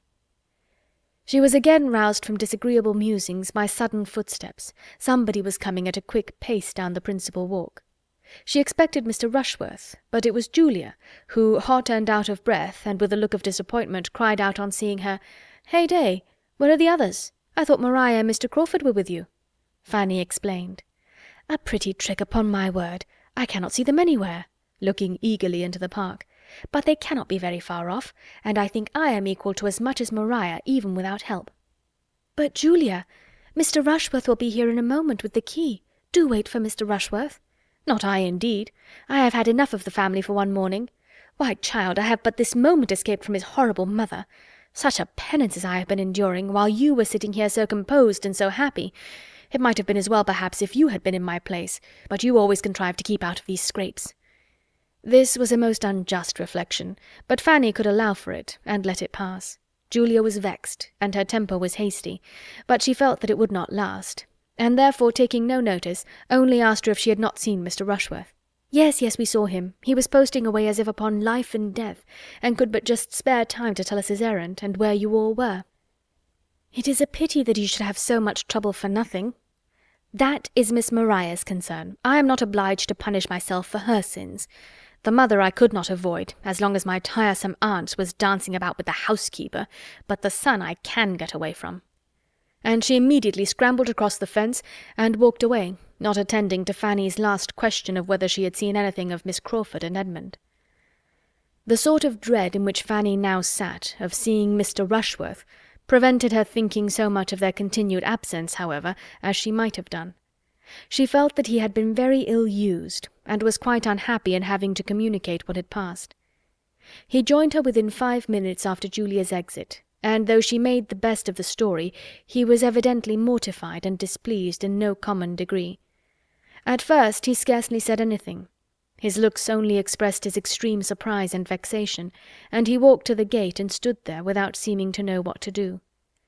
"They desired me to stay.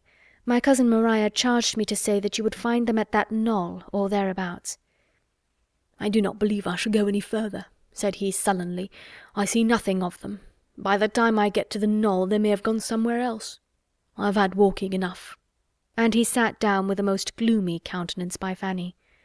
"I am very sorry," said she. "It is very unlucky." And she longed to be able to say something more to the purpose. After an interval of silence, "I think they might as well have stayed for me," said he. "Miss Bertram thought you would follow her."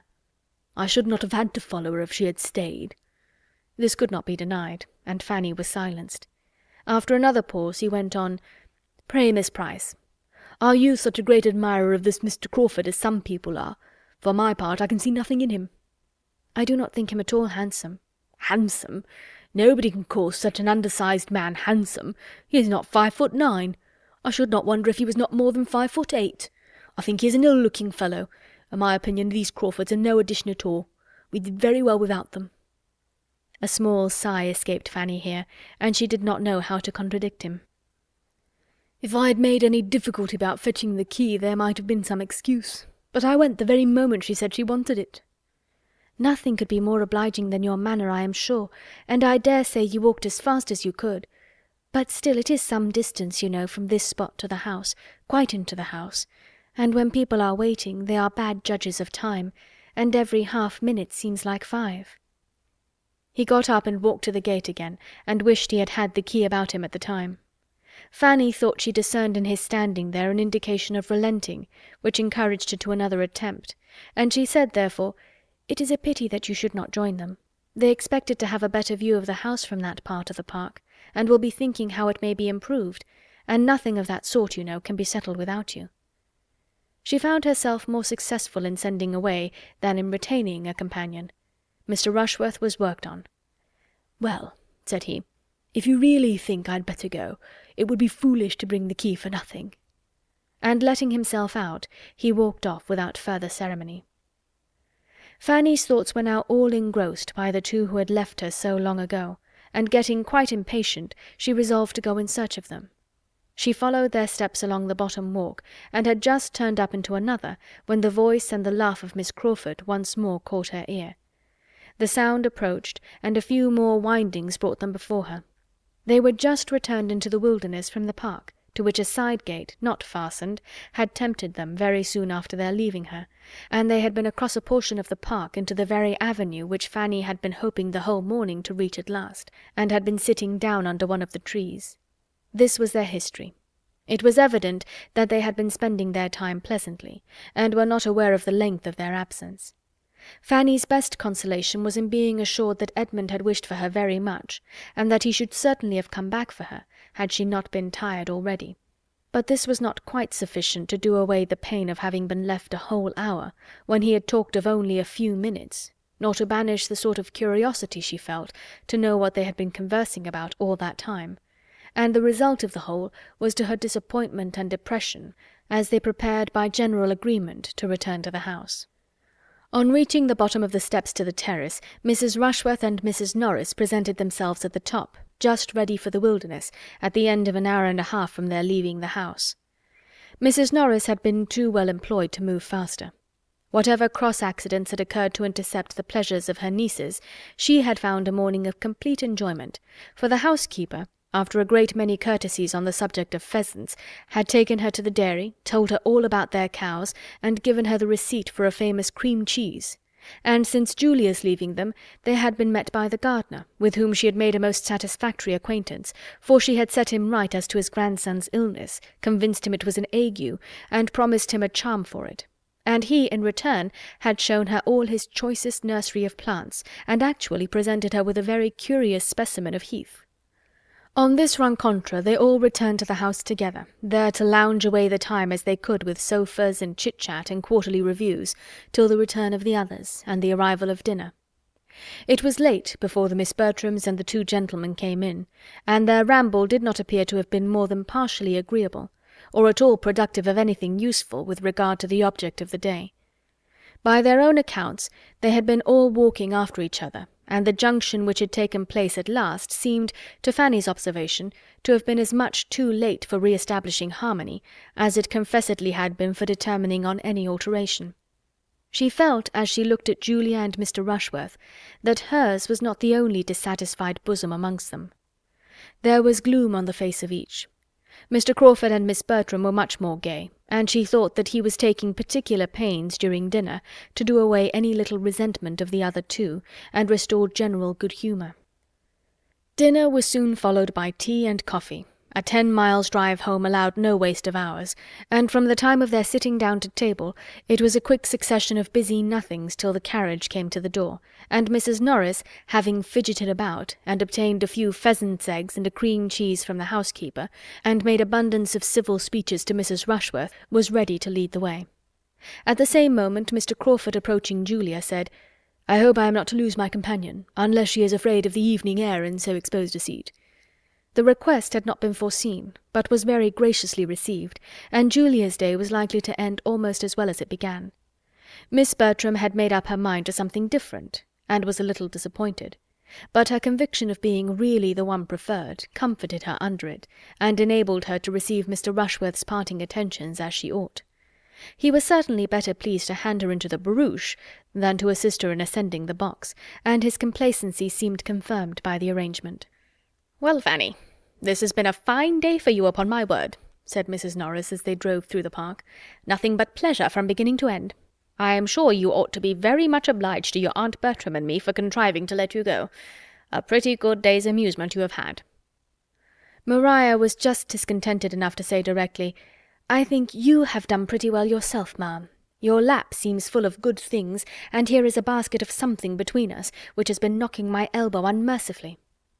"My dear, it is only a beautiful little heath, which that nice old gardener would make me take. But if it is in your way, I will have it in my lap directly. There, Fanny, you shall carry that parcel for me. Take great care of it. Do not let it fall. It is a cream cheese, just like the excellent one we had at dinner. Nothing would satisfy good old Mrs. Whittaker but my taking one of the cheeses. I stood out as long as I could, till the tears almost came out into her eyes, and I knew it was just the sort that my sister would be delighted with. That Mrs. Whittaker is a treasure. She was quite shocked when I asked her whether wine was allowed at the second table, and she has turned away 2 housemaids for wearing white gowns. Take care of the cheese, Fanny. Now I can manage the other parcel and the basket very well." "What else have you been sponging?" said Maria, half pleased that Southerton should be so complimented. "Sponging, my dear? It is nothing but 4 of those beautiful pheasant's eggs, which Mrs. Whittaker would quite force upon me. She would not take a denial. She said it must be such an amusement to me, as she understood I lived quite alone, to have a few living creatures of that sort, and so to be sure it will. I shall get the dairymaid to set them under the first spare hen, and if they come to good, I can have them moved to my own house and borrow a coop. And it will be a great delight to me in my lonely hours to attend to them, and if I have good luck, your mother shall have some." It was a beautiful evening, mild and still, and the drive was as pleasant as the serenity of nature could make it. But when Mrs. Norris ceased speaking, it was altogether a silent drive to those within. Their spirits were in general exhausted, and to determine whether the day had afforded most pleasure or pain might occupy the meditations of almost all. End of Chapter 10. Chapter 11.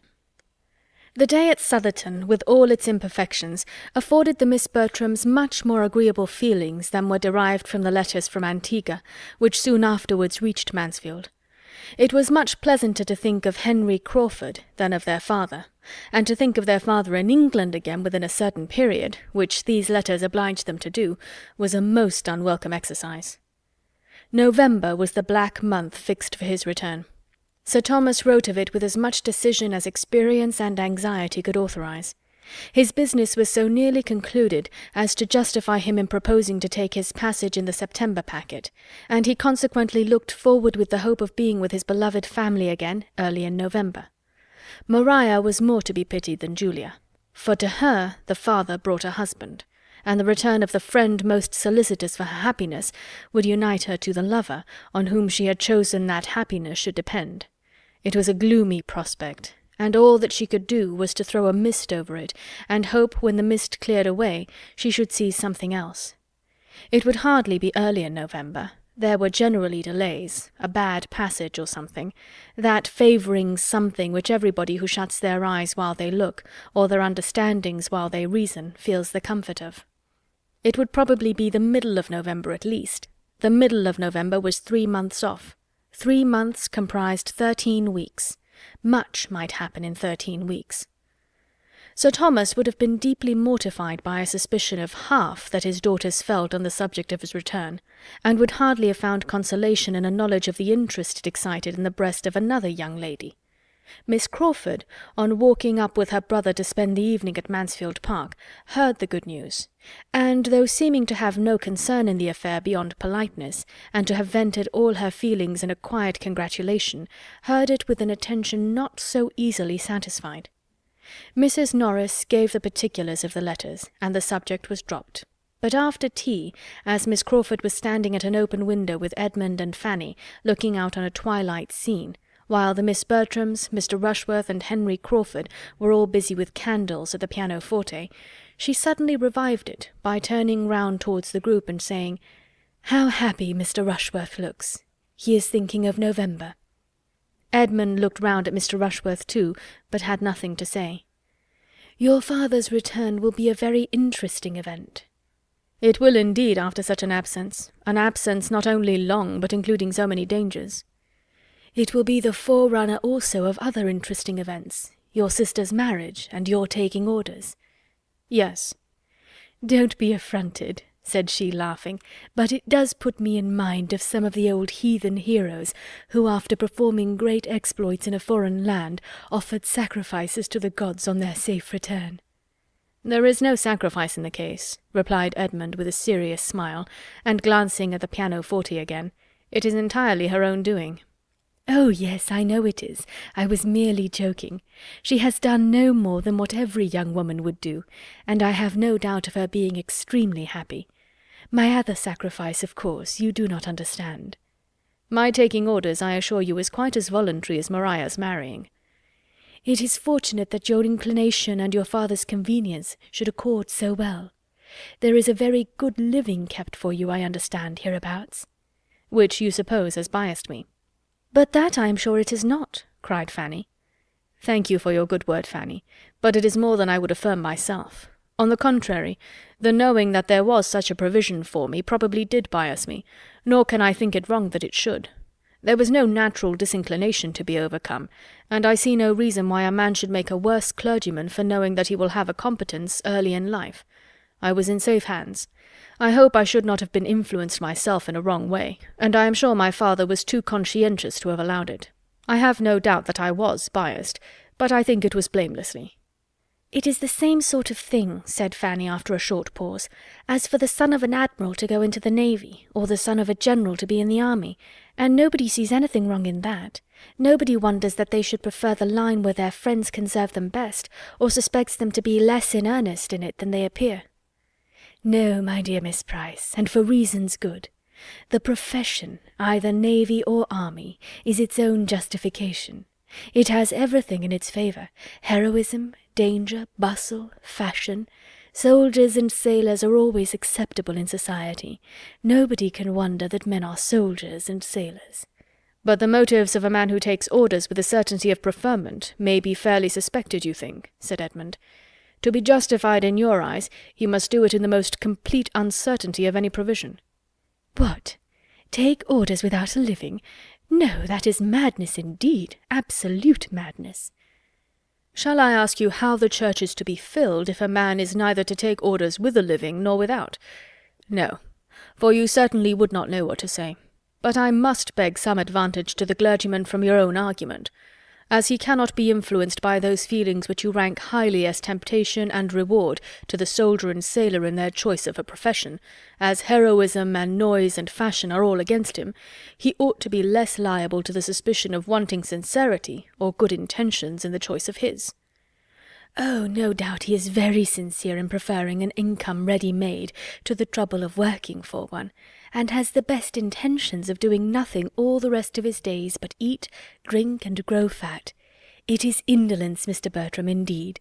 Indolence and love of ease, a want of all laudable ambition, of taste for good company, or of inclination to take the trouble of being agreeable, which make men clergymen. A clergyman has nothing to do but be slovenly and selfish, read the newspaper, watch the weather, and quarrel with his wife. His curate does all the work, and the business of his own life is to dine." "There are such clergymen, no doubt, but I think they are not so common as to justify Miss Crawford in esteeming it their general character. I suspect that in this comprehensive, and may I say commonplace censure, you are not judging from yourself, but from prejudiced persons, whose opinions you have been in the habit of hearing. It is impossible that your own observation can have given you much knowledge of the clergy. You can have been personally acquainted with very few of a set of men you condemn so conclusively. You are speaking what you have been told at your uncle's table." "I speak what appears to me the general opinion, and where an opinion is general, it is usually correct. Though I have not seen much of the domestic lives of clergymen, it is seen by too many to leave any deficiency of information." "Where any one body of educated men of whatever denomination are condemned indiscriminately, there must be a deficiency of information, or," smiling, "of something else. Your uncle and his brother admirals, perhaps, knew little of clergymen, beyond the chaplains whom, good or bad, they were always wishing away." "Poor William! He has met with great kindness from the chaplain of the Antwerp," was a tender apostrophe of Fanny's, very much to the purpose of her own feelings, if not of the conversation. "I have been so little addicted to take my opinions from my uncle," said Miss Crawford, "that I can hardly suppose, and since you push me so hard, I must observe, that I am not entirely without the means of seeing what clergymen are, being at this present time the guest of my own brother, Dr. Grant.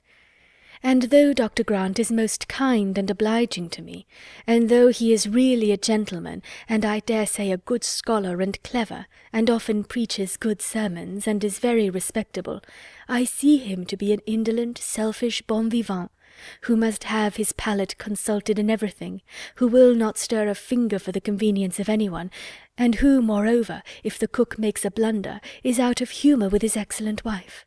To own the truth, Henry and I were partly driven out this very evening by a disappointment about a green goose, which he could not get the better of. My poor sister was forced to stay and bear it. I do not wonder at your disapprobation, upon my word.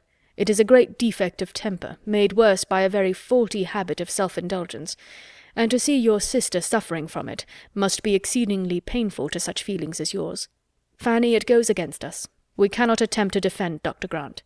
No, replied Fanny, but we need not give up his profession for all that, because whatever profession Dr. Grant had chosen, he would have taken a not good temper into it.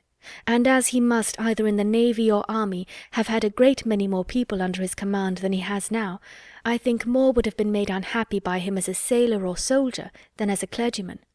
Besides, I cannot but suppose that whatever there may be to wish otherwise in Dr. Grant, would have been in a greater danger of becoming worse in a more active and worldly profession, where he would have had less time and obligation, where he might have escaped that knowledge of himself, the frequency, at least, of that knowledge which it is impossible he should escape as he is now. A sensible man like Dr. Grant, cannot be in the habit of teaching others their duty every week, cannot go to church twice every Sunday and preach such very good sermons in so good a manner as he does, without being the better for it himself. It must make him think, and I have no doubt that he oftener endeavours to restrain himself than he would if he had been anything but a clergyman. We cannot prove the contrary, to be sure, but I wish you a better fate, Miss Price, than to be the wife of a man whose amiableness depends upon his own sermons. For though he may preach himself into a good humour every Sunday, it will be bad enough to have him quarrelling about green geese from Monday morning till Saturday night. I think the man who could often quarrel with Fanny, said Edmund affectionately, must be beyond the reach of any sermons. Fanny turned farther into the window, and Miss Crawford had only time to say in a pleasant manner, I fancy Miss Price has been more used to deserve praise than to hear it, when, being earnestly invited by the Miss Bertrams to join in a glee, she tripped off to the instrument, leaving Edmund looking after her in an ecstasy of admiration of all her many virtues, from her obliging manners down to her light and graceful tread. There goes good humour, I am sure, said he presently. There goes a temper which would never give pain. How well she walks, and how readily she falls in with the inclination of others, joining them the moment she is asked. What a pity, he added after an instant's reflection, that she should have been in such hands. Fanny agreed to it, and had the pleasure of seeing him continue at the window with her, in spite of the expected glee, and of having his eyes soon turned like hers toward the scene without, where all that was solemn and soothing and lovely appeared in the brilliancy of an unclouded night and the contrast of the deep shade of the woods. Fanny spoke her feelings. Here's harmony, said she, here's repose. Here's what may leave all painting and all music behind, and what poetry only can attempt to describe. Here's what may tranquillize every care, and lift the heart to rapture. When I look out on such a night as this, I feel as if there could be neither wickedness nor sorrow in the world, and there certainly would be less of both if the sublimity of nature were more attended to, and people were carried more out of themselves by contemplating such a scene. I like to hear your enthusiasm, Fanny. It is a lovely night, and they are much to be pitied who have not been taught to feel in some degree as you do, who have not, at least, been given a taste for nature early in life. They lose a great deal. You taught me to think and feel on the subject, cousin. I had a very apt scholar. There's Arcturus looking very bright. Yes, and the bear. I wish I could see Cassiopeia. We must go out on the lawn for that. Should you be afraid? Not in the least. It is a great while since we have had any star-gazing. Yes, I do not know how it has happened. The glee began. We will stay till this is finished, Fanny, said he, turning his back on the window, and as it advanced, she had the mortification of seeing him advance too, moving forward by gentle degrees towards the instrument, and when it ceased, he was close by the singers, among the most urgent in requesting to hear the glee again. Fanny sighed alone at the window, till scolded away by Mrs. Norris's threats of catching cold. End of chapter 11. Chapter 12. Sir Thomas was to return in November, and his eldest son had duties to call him earlier home.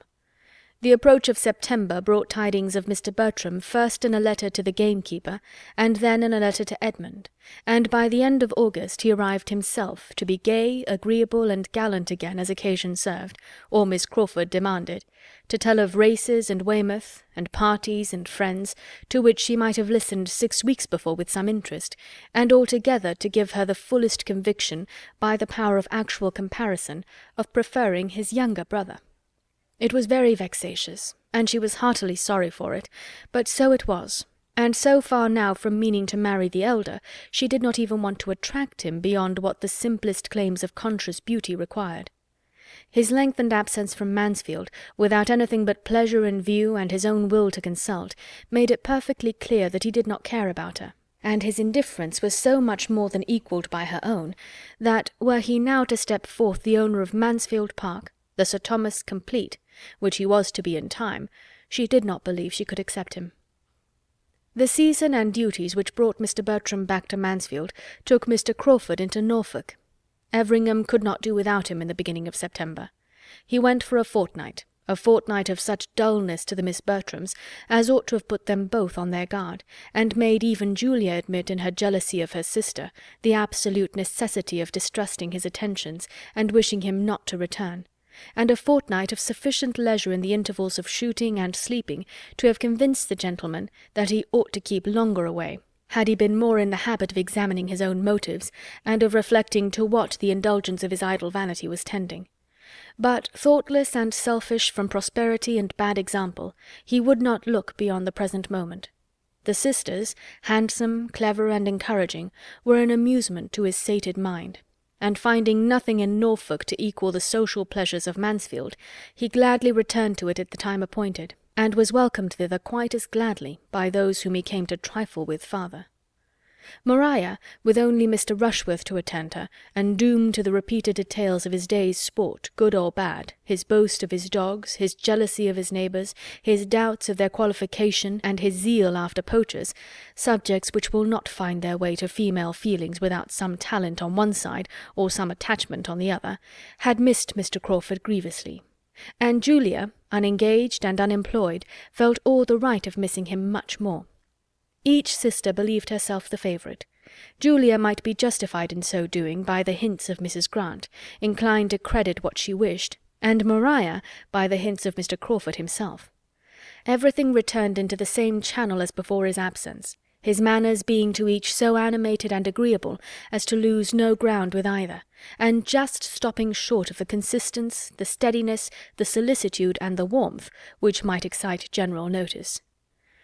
Fanny was the only one of the party who found anything to dislike, but since the day at Southerton she could never see Mr. Crawford with either sister without observation, and seldom without wonder or censure, and had her confidence in her own judgment been equal to her exercise of it in every other respect, had she been sure that she was seeing clearly and judging candidly, she would probably have made some important communications to her usual confidant. As it was, however, she only hazarded a hint, and the hint was lost.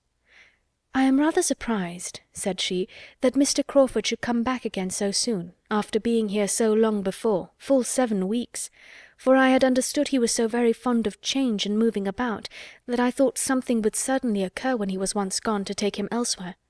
He is used to much gayer places than Mansfield." "It is to his credit," was Edmund's answer, "and I dare say it gives his sister pleasure. She does not like his unsettled habits." "What a favourite he is with my cousins." "Yes, his manners to women are such as must please. Mrs. Grant, I believe, suspects him of a preference for Julia. I have never seen much symptom of it, but I wish it may be so. He has no fault but what a serious attachment would remove."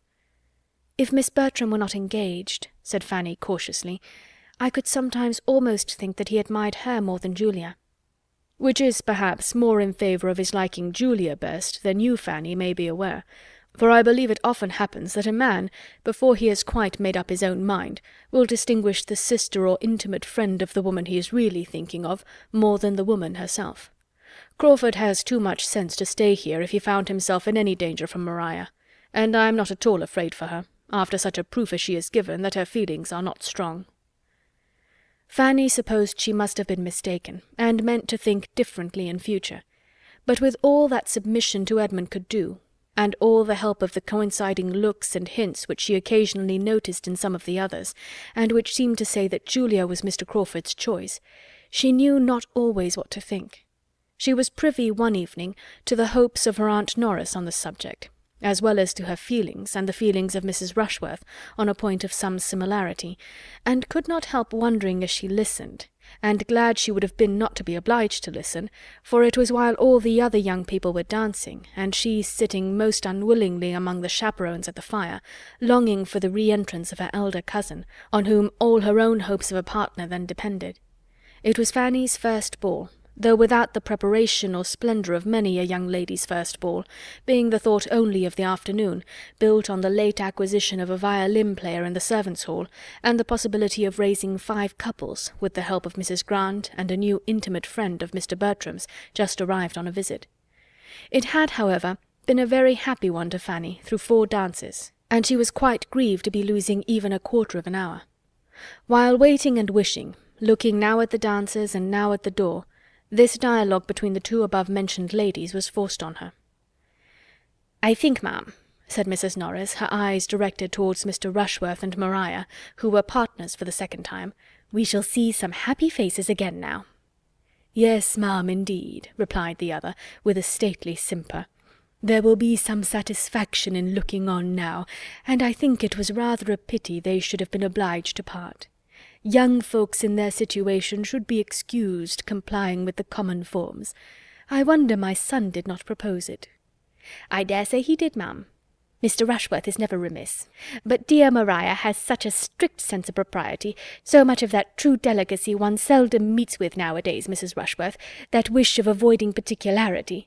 Dear ma'am, only look at her face at this moment. How different from what it was the last 2 dances."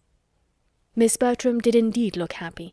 Her eyes were sparkling with pleasure, and she was speaking with great animation, for Julia and her partner Mr. Crawford were close to her. They were all in a cluster together. How she had looked before, Fanny could not recollect, for she had been dancing with Edmund herself, and had not thought about her. Mrs. Norris continued, "It is quite delightful, ma'am, to see young people so properly happy, so well suited, and so much the thing. I cannot but think of dear Sir Thomas's delight. And what do you say, ma'am, to the chance of another match? Mr. Rushworth has set a good example, and such things are very catching." Mrs. Rushworth, who saw nothing but her son, was quite at a loss. "The couple above, ma'am, do you see no symptoms there?" "Oh dear, Miss Julia and Mr. Crawford. Yes, indeed, a very pretty match. What is his property?" 4,000 a year. "Very well. Those who have not more must be satisfied with what they have. 4,000 a year is a pretty estate, and he seems a very genteel, steady young man, so I hope Miss Julia will be very happy." "It is not a settled thing, ma'am, yet. We only speak of it among friends, but I have very little doubt it will be. He is growing extremely particular in his attentions." Fanny could listen no farther. Listening and wondering were all suspended for a time, for Mr. Bertram was in the room again, and though feeling it would be a great honour to be asked by him, she thought it must happen. He came towards their little circle, but instead of asking her to dance, drew a chair near her, and gave her an account of the present state of a sick horse, and the opinion of the groom, from whom he had just parted. Fanny found that it was not to be, and in the modesty of her nature immediately felt that she had been unreasonable in expecting it. When he had told of his horse, he took a newspaper from the table, and looking over it, said in a languid way, "If you want to dance, Fanny, I will stand up with you." With more than equal civility the offer was declined. She did not wish to dance. "I am glad of it," said he in a much brisker tone, and throwing down the newspaper again, "for I am tired to death. I only wonder how the good people can keep it up so long. They had need be all in love to find any amusement in such folly, and so they are, I fancy. If you look at them, you may see they are so many couple of lovers, all but Yates and Mrs. Grant, and between ourselves, she, poor woman, must want a lover as much as any one of them. A desperate dull life hers must be with the doctor. making a sly face as he spoke towards the chair of the latter, who, proving, however, to be close at his elbow, made so instantaneous a change of expression and subject necessary, as Fanny, in spite of everything, could hardly help laughing at. "A strange business this in America, Dr. Grant. What is your opinion? I always come to you to know what I am to think of public matters."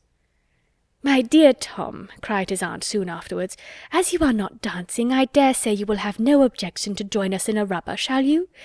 Then, leaving her seat and coming to him to enforce the proposal, added in a whisper, "We want to make a table for Mrs. Rushworth, you know. Your mother is quite anxious about it, but cannot very well spare time to sit down herself, because of her fringe. Now you and I and Dr. Grant will just do. And though we play but half-crowns, you know you may bet half-guineas with him." "I should be most happy," replied he aloud, and jumping up with alacrity. "It would give me the greatest pleasure, but that I am this moment going to dance. Come, Fanny," taking her hand, "do not be dawdling any longer, or the dance will be over." Fanny was led off very willingly, though it was impossible for her to feel much gratitude towards her cousin, or distinguish, as he certainly did, between the selfishness of another person and his own. "A pretty modest request, upon my word," he indignantly exclaimed as they walked away, "to want to nail me to a card-table for the next 2 hours with herself and Dr. Grant, who are always quarrelling, and that poking old woman who knows no more of whist than of algebra. I wish my good aunt would be a little less busy, and to ask me in such a way too, without ceremony, before them all, so as to leave me no possibility of refusing. That is what I dislike most particularly. It raises my spleen more than anything, to have the pretence of being asked, of being given a choice, and at the same time addressed in such a way as to oblige one to do the very thing, whatever it be. If I had not luckily thought of standing up with you, I could not have got out of it. It is a great deal too bad, but when my aunt has got a fancy in her head, nothing can stop her." End of Chapter 12. Chapter 13. The Honourable John Yates, this new friend, had not much to recommend him beyond habits of fashion and expense, and being the youngest son of a lord with a tolerable independence, and Sir Thomas would probably have thought his introduction at Mansfield by no means desirable. Mr. Bertram's acquaintance with him had begun at Weymouth, where they had spent 10 days together in the same society, and the friendship, if friendship it might be called, had been proved and perfected by Mr. Yates's being invited to take Mansfield in his way whenever he could, and by his promising to come. And he did come, rather earlier than had been expected, in consequence of the sudden breaking up of a large party assembled for gaiety at the house of another friend, which he had left Weymouth to join. He came on the wings of disappointment, and with his head full of acting, for it had been a theatrical party, and the play, in which he had borne a part, was within 2 days of representation, when the sudden death of one of the nearest connections of the family had destroyed the scheme and dispersed the performers. To be so near happiness, so near fame, so near the long paragraph in praise of the private theatricals at Ecclesford, the seat of the Right Honourable Lord Ravenshaw, in Cornwall, which would of course have immortalized the whole party for at least a 12-month, and being so near to lose it all, was an injury to be keenly felt, and Mr. Yates could talk of nothing else. Ecclesford and its theatre, with its arrangements and dresses, rehearsals and jokes, was his never-failing subject, and to boast of the past his only consolation. Happily for him, a love of the theatre is so general, an itch for acting so strong among young people, that he could hardly out-talk the interest of his hearers. From the first casting of the parts to the epilogue it was all bewitching, and there were few who did not wish to have been a party concerned, or would have hesitated to try their skill. The play had been Lovers' Vows, and Mr. Yates was to have been Count Castle. "A trifling part," said he, "and not at all to my taste, and such a one as I certainly would not accept again, but I was determined to make no difficulties. Lord Ravenshaw and the Duke had appropriated the only 2 characters worth playing before I reached Ecclesford, and though Lord Ravenshaw offered to resign his to me, it was impossible to take it, you know. I was sorry for him that he should have so mistaken his powers, for he was no more equal to the Baron. A little man with a weak voice, always hoarse after the first 10 minutes.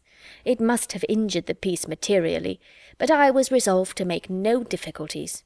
Sir Henry thought the Duke not equal to Frederick, but that was because Sir Henry wanted the part himself, whereas it was certainly in the best hands of the two. I was surprised to see Sir Henry such a stick. Luckily the strength of the piece did not depend upon him. Our Agatha was inimitable, and the Duke was thought very great by many. And upon the whole it would certainly have gone off wonderfully. It was a hard case, upon my word, and I do think you were very much to be pitied, were the kind responses of listening sympathy. It is not worth complaining about, but to be sure the poor old dowager could not have died at a worse time, and it is impossible to help wishing that the news could have been suppressed for just the 3 days we wanted. It was but 3 days, and being only a grandmother, and all happening 200 miles off, I think there would have been no great harm, and it was suggested, I know, but Lord Ravenshaw, who I suppose is one of the most correct men in England, would not hear of it. "An afterpiece instead of a comedy," said Mr. Bertram. "Lovers' vows were at an end, and Lord and Lady Ravenshaw left to act my grandmother by themselves. Well, the jointure may comfort him, and perhaps, between friends, he began to tremble for his credit and his lungs in the Baron, and was not sorry to withdraw. And to make you amends, Yates, I think we must raise a little theatre at Mansfield, and ask you to be our manager." This, though the thought of the moment, did not end with the moment, for the inclination to act was awakened, and in no one more strongly than in him who was now master of the house, and who, having so much leisure as to make almost any novelty a certain good, had likewise such a degree of lively talents and comic taste as were exactly adapted to the novelty of acting. The thought returned again and again, "Oh, for the Ecclesford Theatre and scenery to try something with!" Each sister could echo the wish, and Henry Crawford, to whom, in all the riot of his gratifications, it was yet an untasted pleasure, was quite alive at the idea. "I really believe," said he, "I could be fool enough at this moment to undertake any character that ever was written, from Shylock or Richard III, down to the singing hero of a farce, in his scarlet coat and cocked hat. I feel as if I could be anything or everything, as if I could rant and storm, or sigh, or cut capers in any tragedy or comedy in the English language. Let us be doing something, be it only half a play, an act, a scene. What should prevent us? Not these countenances, I am sure," looking towards the Miss Bertrams, "and for a theatre, what signifies a theatre? We shall be only amusing ourselves. Any room in this house might suffice." "We must have a curtain," said Tom Bertram, "a few yards of green baize for a curtain, and perhaps that may be enough." "Oh, quite enough," cried Mr. Yates, "with only just a side wing or two to run up, doors in flat, and 3 or 4 scenes to be let down. Nothing more would be necessary on such a plan as this. For mere amusement among ourselves we should want nothing more." "I believe we must be satisfied with less," said Maria. "There would not be time, and other difficulties would arise. We must rather adopt Mr. Crawford's views, and make the performance, not the theatre, our object. Many parts of our best plays are independent of scenery." "Nay," said Edmund, who began to listen with alarm, "let us do nothing by halves. If we are to act, let it be in a theatre completely fitted up with pit, box, and gallery, and let us have a play entire from beginning to end. So as it be a German play, no matter what, with a good tricking, shifting afterpiece, and a figure dance, and a hornpipe, and a song between the acts. If we do not outdo Ecclesford, we do nothing." "Now, Edmund, do not be disagreeable," said Julia. "Nobody loves a play better than you do, or can have gone much farther to see one." "True, to see real acting, good hardened real acting, but I would hardly walk from this room to the next to look at the raw efforts of those who have not been bred to the trade, a set of gentlemen and ladies who have all the disadvantages of education and decorum to struggle through." After a short pause, however, the subject still continued, and was discussed with unabated eagerness, every one's inclination increasing by the discussion, and a knowledge of the inclination of the rest. And though nothing was settled but that Tom Bertram would prefer a comedy, and his sisters and Henry Crawford a tragedy, and that nothing in the world could be easier than to find a piece which would please them all, the resolution to act something or other seemed so decided as to make Edmund quite uncomfortable. He was determined to prevent it if possible, though his mother, who equally heard the conversation which passed at table, did not evince the least disapprobation.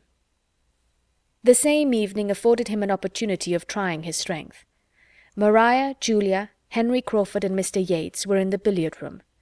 Tom, returning from them into the drawing-room, where Edmund was standing thoughtfully by the fire, while Lady Bertram was on the sofa at a little distance, and Fanny close beside her arranging her work, thus began as he entered. "Such a horribly vile billiard-table as ours is not to be met with, I believe, above ground. I can stand it no longer, and I think, I may say, that nothing shall ever tempt me to it again. But one good thing I have just ascertained. It is the very room for a theatre, precisely the shape and length for it, and the doors at the farther end, communicating with each other as they may be made to do in 5 minutes by merely moving the bookcase in my father's room, is the very thing we could have desired if we had sat down to wish for it. And my father's room will be an excellent green room. It seems to join the billiard-room on purpose." "You are not serious, Tom, in meaning to act," said Edmund in a low voice as his brother approached the fire. "Not serious? Never more so, I assure you. What is there to surprise you in it?" "I think it would be very wrong.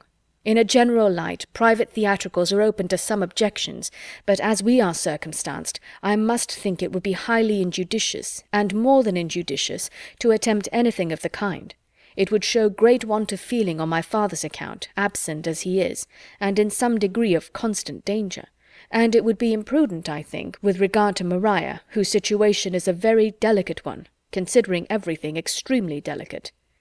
"You take up a thing so seriously, as if we were going to act 3 times a week till my father's return, and invite all the country. But it is not to be a display of that sort. We mean nothing but a little amusement among ourselves, just to vary the scene, and exercise our powers in something new.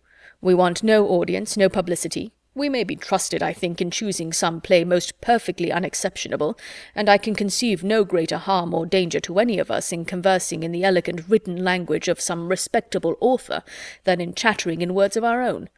I have no fears and no scruples, and as to my father's being absent, it is so far from an objection that I consider it rather as a motive, for the expectation of his return must be a very anxious period to my mother, and if we can be the means of amusing that anxiety and keeping up her spirits for the next few weeks, I shall think our time very well spent, and so I am sure will he.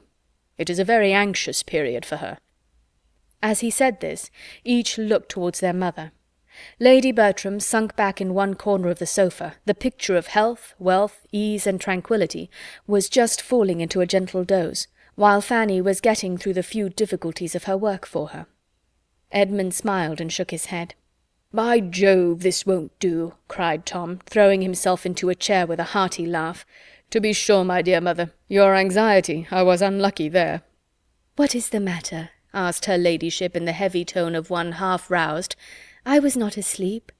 "Oh, dear no, ma'am. Nobody suspected you. Well, Edmund," he continued, returning to the former subject, posture, and voice as soon as Lady Bertram began to nod again, "but this I will maintain, that we shall be doing no harm." "I cannot agree with you. I am convinced that my father would totally disapprove it." "And I am convinced to the contrary.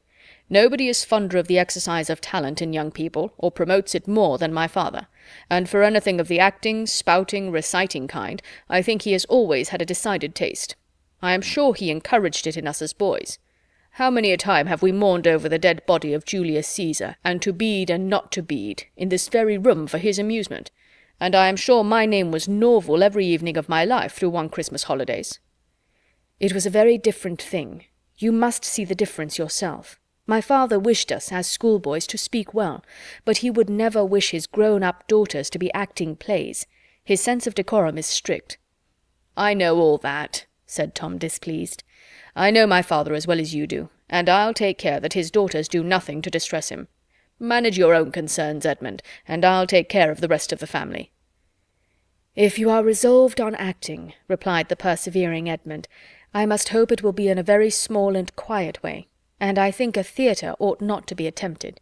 It would be taking liberties with my father's house in his absence, which could not be justified."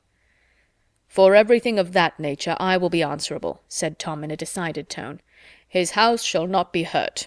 I have quite as great an interest in being careful of his house as you can have. And as to such alterations as I was suggesting just now, such as moving a bookcase or unlocking a door, or even as using the billiard-room for the space of a week without playing at billiards in it, you might just as well suppose he would object to our sitting more in this room and less in the breakfast-room than we did before he went away, or to my sister's pianoforte being moved from one side of the room to the other. Absolute nonsense." "The innovation, if not wrong as an innovation, will be wrong as an expense. Yes, the expense of such an undertaking would be prodigious. Perhaps it might cost a whole £20.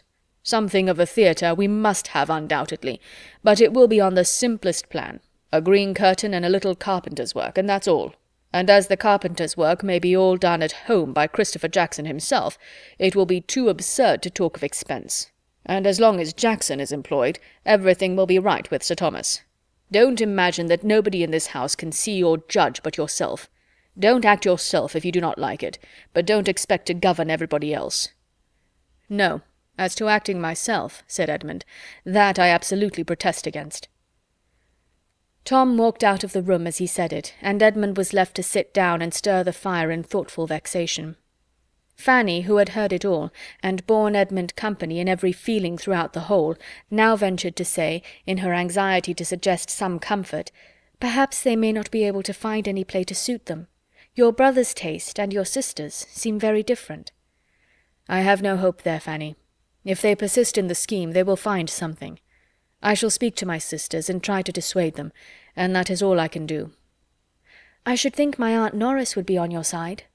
"I dare say she would, but she has no influence with either Tom or my sisters that could be of any use, and if I cannot convince them myself, I shall let things take their course, without attempting it through her.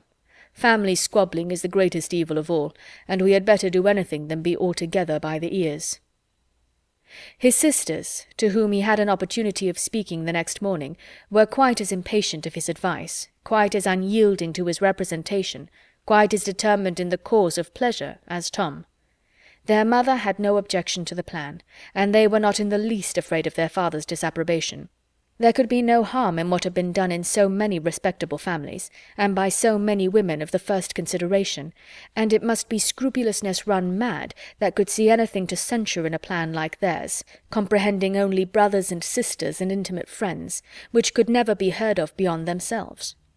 Julia did seem inclined to admit that Maria's situation might require particular caution and delicacy, but that could not extend to her. She was at liberty. And Maria evidently considered her engagement as only raising her so much more above restraint, and leaving her less occasion than Julia to consult either father or mother. Edmund had little to hope, but he was still urging the subject, when Henry Crawford entered the room, fresh from the parsonage, calling out, "No want of hands in our theatre, Miss Bertram. No want of understrapper. My sister desires her love, and hopes to be admitted into the company, and will be happy to take the part of any old duenna or tame confidant that you may not like to do yourselves." Maria gave Edmund a glance which meant, "What say you now? Can we be wrong if Mary Crawford feels the same?" And Edmund, silenced, was obliged to acknowledge that the charm of acting might well carry fascination to the mind of genius, and with the ingenuity of love to dwell more on the obliging, accommodating purport of the message than on anything else. The scheme advanced. Opposition was vain, and as to Mrs. Norris, he was mistaken in supposing she would wish to make any. She started no difficulties that were not talked down in 5 minutes by her eldest nephew and niece, who were all powerful with her. And as the whole arrangement was to bring very little expense to anybody, and none at all to herself, as she foresaw in it all the comforts of hurry, bustle, and importance, and derived the immediate advantage of fancying herself obliged to leave her own house, where she had been living a month at her own cost, and take up her abode in theirs, that every hour might be spent in their service, she was, in fact, exceedingly delighted with the project. End of Chapter 13. Chapter 14. Fanny seemed nearer being right than Edmund had supposed. The business of finding a play that would suit everybody proved to be no trifle, and the carpenter had received his orders and taken his measurements, had suggested and removed at least 2 sets of difficulties, and having made the necessity of an enlargement of plan and expense fully evident, was already at work, while a play was still to seek. Other preparations were also in hand. An enormous roll of green baize had arrived from Northampton, and been cut out by Mrs. Norris, with a saving, by her good management, of full 3/4 of a yard, and was actually forming into a curtain by the housemaids, and still the play was wanting. And as 2 or 3 days passed away in this manner, Edmund began almost to hope that none might ever be found. There were, in fact, so many things to be attended to, so many people to be pleased, so many best characters required, and above all, such a need that the play should be at once both tragedy and comedy, that there did seem as little chance of a decision as anything pursued by youth and zeal could hold out. On the tragic side were the Miss Bertrams, Henry Crawford, and Mr. Yates. On the comic, Tom Bertram, not quite alone, because it was evident that Mary Crawford's wishes, though politely kept back, inclined the same way. But his determinateness and his power seemed to make allies unnecessary, and independent of this great irreconcilable difference, they wanted a piece containing very few characters in the whole, but every character first-rate, and 3 principal women. All the best plays were run over in vain. Neither Hamlet, nor Macbeth, nor Othello, nor Douglas, nor the Gamester presented anything that could satisfy even the tragedians, and the rivals, the School for Scandal, Wheel of Fortune, Heir at Law, and a long etc., were successively dismissed with yet warmer objections. No piece could be proposed that did not supply somebody with a difficulty, and on one side or the other it was a continual repetition of, "Oh, no, that will never do. Let us have no ranting tragedies. Too many characters. Not a tolerable woman's part in the play. Anything but that, my dear Tom. It would be impossible to fill it up. One could not expect anybody to take such a part. Nothing but buffoonery from beginning to end. That might do, perhaps, but for the low part. If I must give my opinion, I have always thought it the most insipid play in the English language. I do not wish to make objections. I shall be happy to be of any use, but I think we could not choose worse." Fanny looked on and listened, not unamused to observe the selfishness which, more or less disguised, seemed to govern them all, and wondering how it would end. For her own gratification, she could have wished that something might be acted, for she had never seen even half a play, but everything of higher consequence was against it. "This will never do," said Tom Bertram at last. "We are wasting time most abominably. Something must be fixed on, no matter what, so that something is chosen. We must not be so nice. A few characters too many must not frighten us. We must double them. We must descend a little. If a part is insignificant, the greater our credit in making anything of it. From this moment I make no difficulties. I take any part you choose to give me, so as it be comic. Let it but be comic, I condition for nothing more." For about the 5th time he then proposed the Heir at Law, doubting only whether to prefer Lord Derby or Dr. Pangloss for himself, and very earnestly, but very unsuccessfully, trying to persuade the others that there were some fine tragic parts in the rest of the dramatis personae. The pause which followed this fruitless effort was ended by the same speaker, who, taking up one of the many volumes of plays that lay on the table, and turning it over, suddenly exclaimed, "Lovers' Vows! And why should not Lovers' Vows do for us as well as for the Ravenshaws? How came it never to be thought of before? It strikes me as if it would do exactly. What say you all?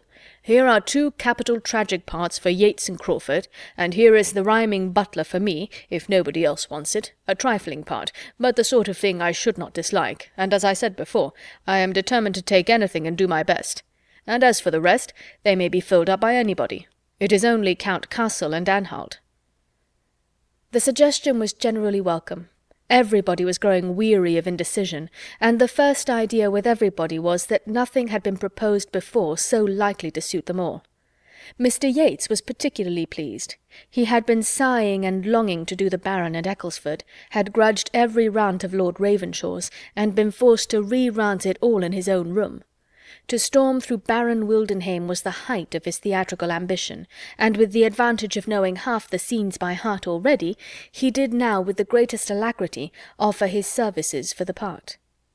To do him justice, however, he did not resolve to appropriate it, for remembering that there was some very good ranting ground in Frederick, he professed an equal willingness for that. Henry Crawford was ready to take either. Whichever Mr. Yates did not choose would perfectly satisfy him, and a short parley of compliment ensued. Miss Bertram, feeling all the interest of an Agatha in the question, took on her to decide it, by observing to Mr. Yates that this was a point in which height and figure ought to be considered, and that his being the tallest seemed to fit him peculiarly for the Baron. She was acknowledged to be quite right, and the two parts being accepted accordingly, she was certain of the proper Frederick. 3 of the characters were now cast, besides Mr. Rushworth, who was always answered for by Maria, as willing to do anything. When Julia, meaning like her sister to be Agatha, began to be scrupulous on Miss Crawford's account. "This is not behaving well by the absent," said she. "Here are not women enough. Amelia and Agatha may do for Maria and me, but here is nothing for your sister, Mr. Crawford." Mr. Crawford desired that might not be thought of. He was very sure his sister had no wish of acting, but as she might be useful, and that she would not allow herself to be considered in the present case. But this was immediately opposed by Tom Bertram, who asserted the part of Amelia to be in every respect the property of Miss Crawford, if she would accept it.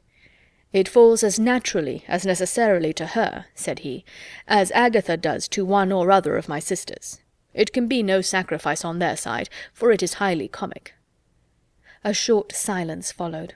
Each sister looked anxious, for each felt the best claim to Agatha, and was hoping to have it pressed on her by the rest.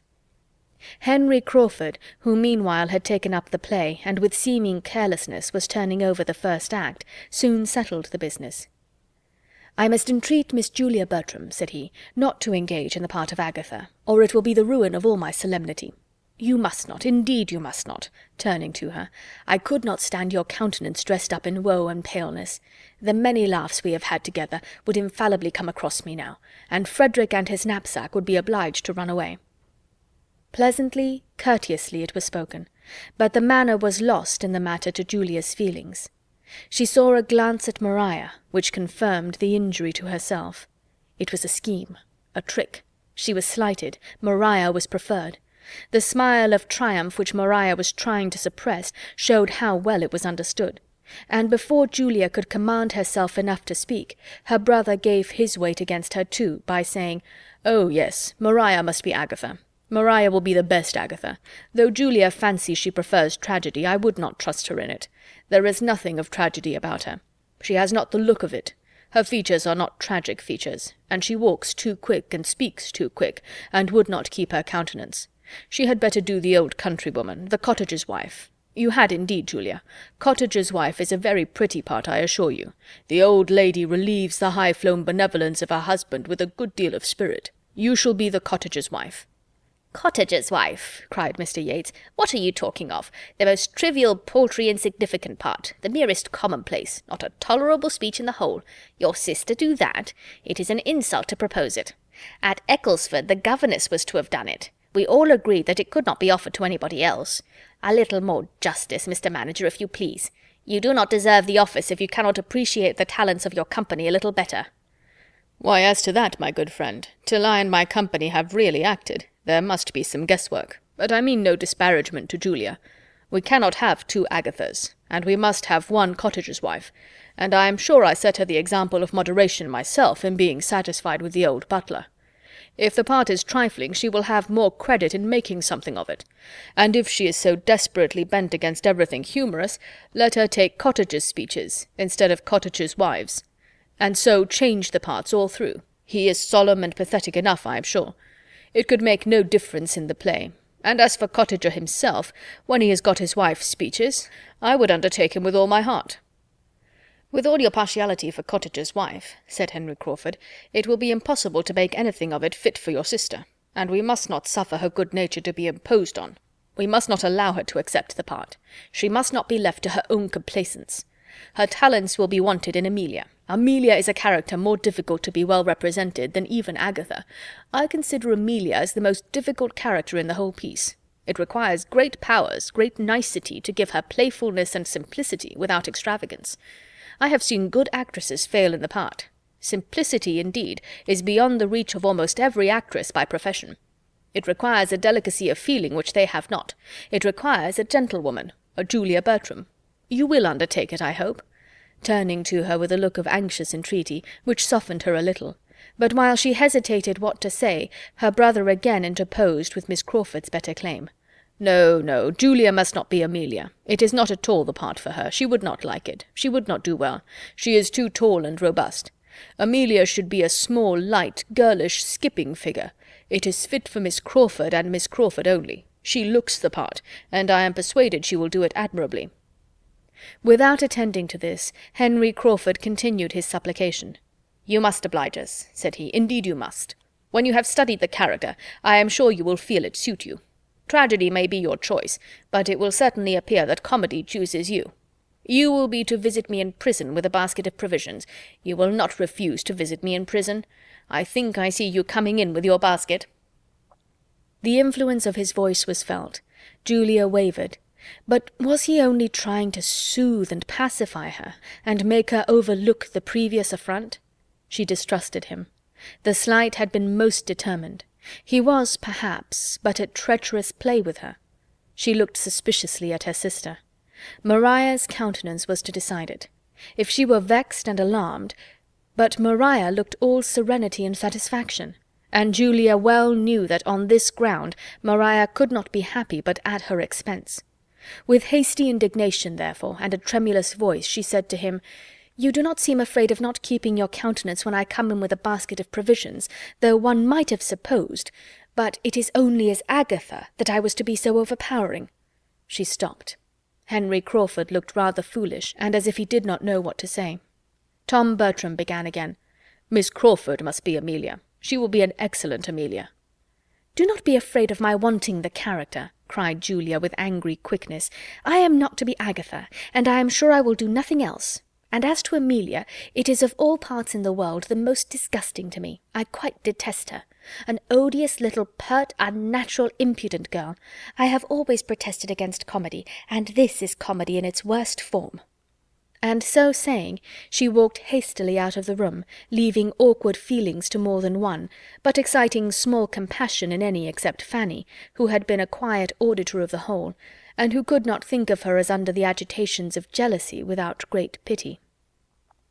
A short silence succeeded her leaving them, but her brother soon returned to business and lovers' vows, and was eagerly looking over the play, with Mr. Yates's help, to ascertain what scenery would be necessary, while Maria and Henry Crawford conversed together in an undervoice, and the declaration with which she began of "I am sure I would give up the part to Julia most willingly, but that though I shall probably do it very ill, I feel persuaded she would do it worse," was doubtless receiving all the compliments it called for.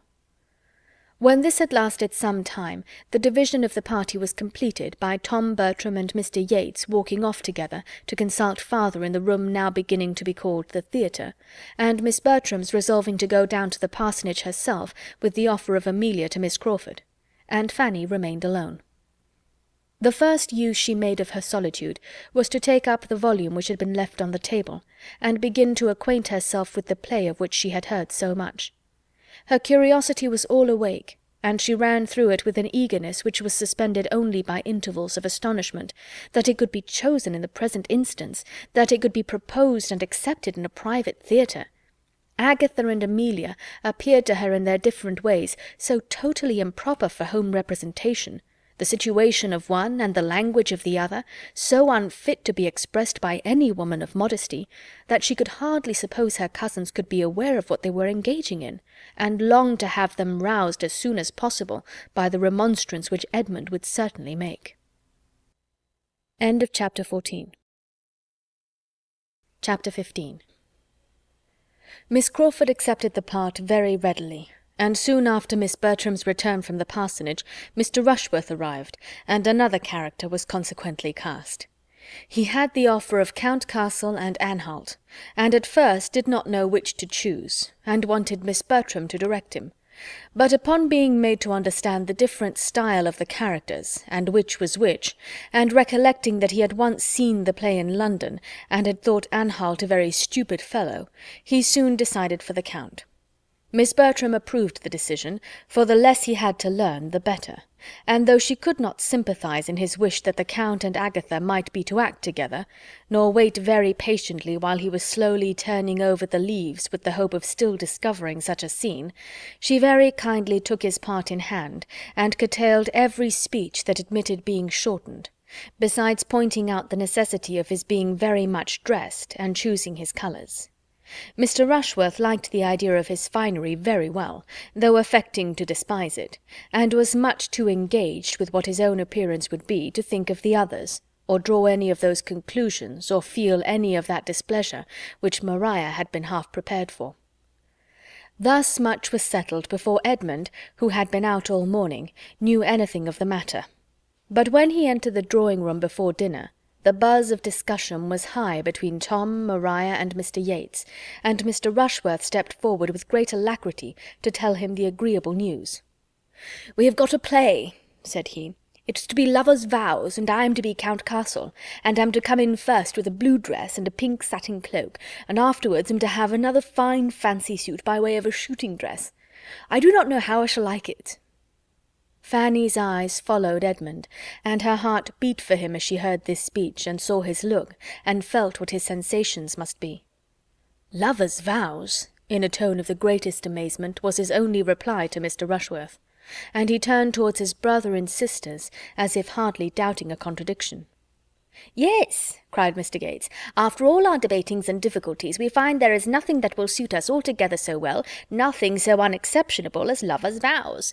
The wonder is that it should not have been thought of before. My stupidity was abominable, for here we have all the advantage of what I saw at Ecclesford, and it is so useful to have anything of a model. We have cast almost every part." "But what do you do for women?" said Edmund gravely, and looking at Maria. Maria blushed in spite of herself as she answered, "I take the part which Lady Ravenshaw was to have done, and," with a bolder eye, "Miss Crawford is to be Amelia." "I should not have thought it the sort of play to be so easily filled up with us," replied Edmund, turning away to the fire, where sat his mother, aunt, and Fanny, and seating himself with a look of great vexation. Mr. Rushworth followed him to say, "I come in 3 times, and have 42 speeches. That's something, is not it? But I do not much like the idea of being so fine. I shall hardly know myself in a blue dress and a pink satin cloak." Edmund could not answer him. In a few minutes Mr. Bertram was called out of the room to satisfy some doubts of the carpenter, and being accompanied by Mr. Yates, and followed soon afterwards by Mr. Rushworth, Edmund almost immediately took the opportunity of saying, "I cannot before Mr. Yates speak what I feel as to this play, without reflecting on his friends at Ecclesford. But I must now, my dear Maria, tell you that I think it exceedingly unfit for private representation, and that I hope you will give it up. I cannot but suppose you will when you have read it carefully over. Read only the first act aloud, to either your mother or aunt, and see how you can approve it. It will not be necessary to send you to your father's judgment, I am convinced." "We see things very differently," cried Maria. "I am perfectly acquainted with the play, I assure you, and with a very few omissions and so forth, which will be made, of course, I can see nothing objectionable in it. And I am not the only young woman, you find, who thinks it very fit for private representation." "I am sorry for it," was his answer. "But in this matter it is you who are to lead. You must set the example. If others have blundered, it is your place to put them right, and show them what true delicacy is. In all points of decorum, your conduct must be law to the rest of the party." This picture of her consequence had some effect, for no one loved better to lead than Maria, and with far more good humour she answered, "I am much obliged to you, Edmund. You mean very well, I am sure, but I still think you see things too strongly, and I really cannot undertake to harangue all the rest upon a subject of this kind. There would be the greatest indecorum, I think." "Do you imagine that I could have such an idea in my head? No. Let your conduct be the only harangue. Say that, on examining the part, you feel yourself unequal to it, that you find it requiring more exertion and confidence than you can be supposed to have. Say this with firmness, and it will be quite enough. All who can distinguish will understand your motive. The play will be given up, and your delicacy honoured as it ought." "Do not act anything improper, my dear," said Lady Bertram. "Sir Thomas would not like it. Fanny, ring the bell. I must have my dinner. To be sure, Julia is dressed by this time." "I am convinced, madam," said Edmund, preventing Fanny, "that Sir Thomas would not like it." "There, my dear, do you hear what Edmund says?" "If I were to decline the part," said Maria with renewed zeal, "Julia would certainly take it."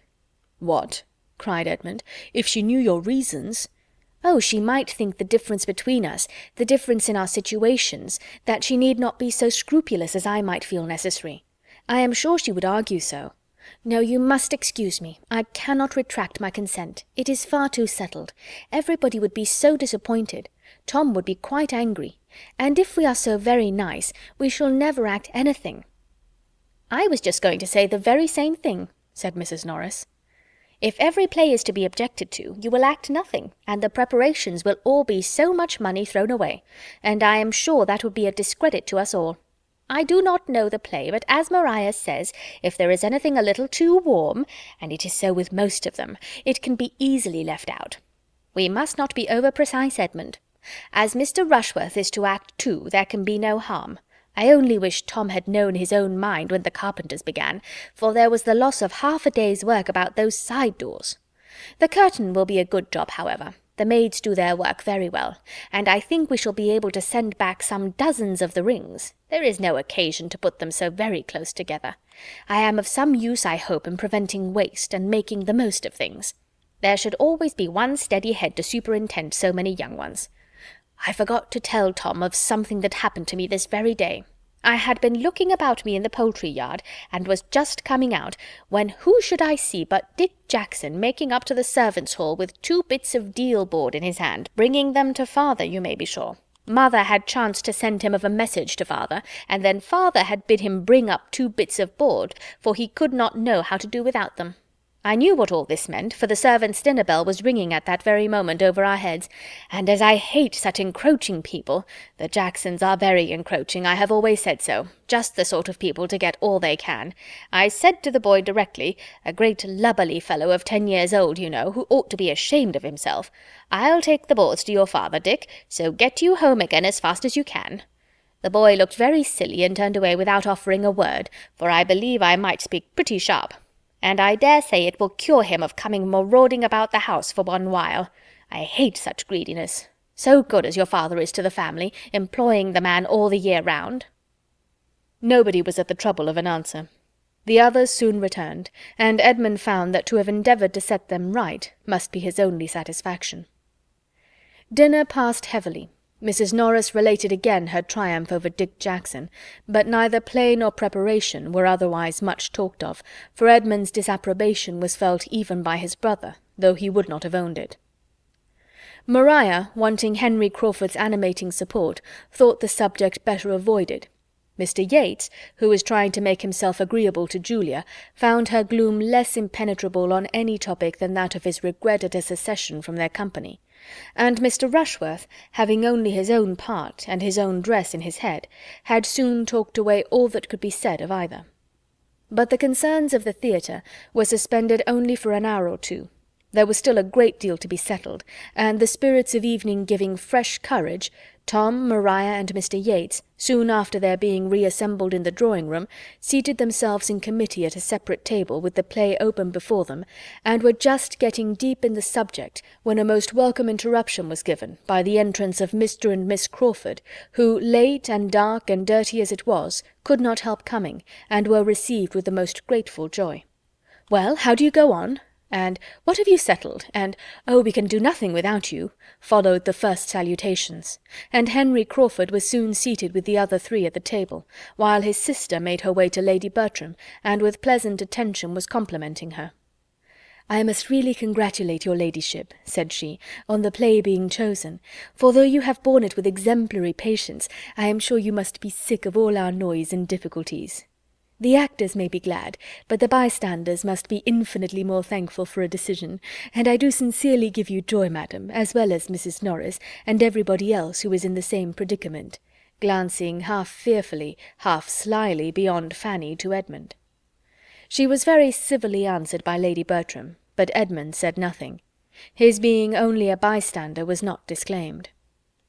After continuing in chat with the party round the fire a few minutes, Miss Crawford returned to the party round the table, and standing by them, seemed to interest herself in their arrangements, till, as if struck by a sudden recollection, she exclaimed, "My good friends, you are most composedly at work upon these cottages and alehouses, inside and out, but pray let me know my fate in the meanwhile. Who is to be Anhalt? What gentleman among you am I to have the pleasure of making love to?" For a moment no one spoke, and then many spoke together to tell the same melancholy truth, that they had not yet got any Anhalt. Mr. Rushworth was to be Count Castle, but no one had yet undertaken Anhalt. "I had my choice of the parts," said Mr. Rushworth, "but I thought I should like the Count best, though I do not much relish the finery I am to have." "You chose very wisely, I am sure," replied Miss Crawford, with a brightened look. "Anhalt is a heavy part." "The Count has 42 speeches," returned Mr. Rushworth, "which is no trifle." "I am not at all surprised," said Miss Crawford after a short pause, "at this want of an Anhalt. Amelia deserves no better. Such a forward young lady may well frighten the men." "I should be but too happy in taking the part if it were possible," cried Tom, "but unluckily the butler and Anhalt are in together. I will not entirely give it up, however. I will try what can be done. I will look it over again." "Your brother should take the part," said Mr. Yates in a low voice. "Do not you think he would?" "I shall not ask him," replied Tom, in a cold, determined manner. Miss Crawford talked of something else, and soon afterwards rejoined the party at the fire. "They do not want me at all," said she, seating herself. "I only puzzle them, and oblige them to make civil speeches.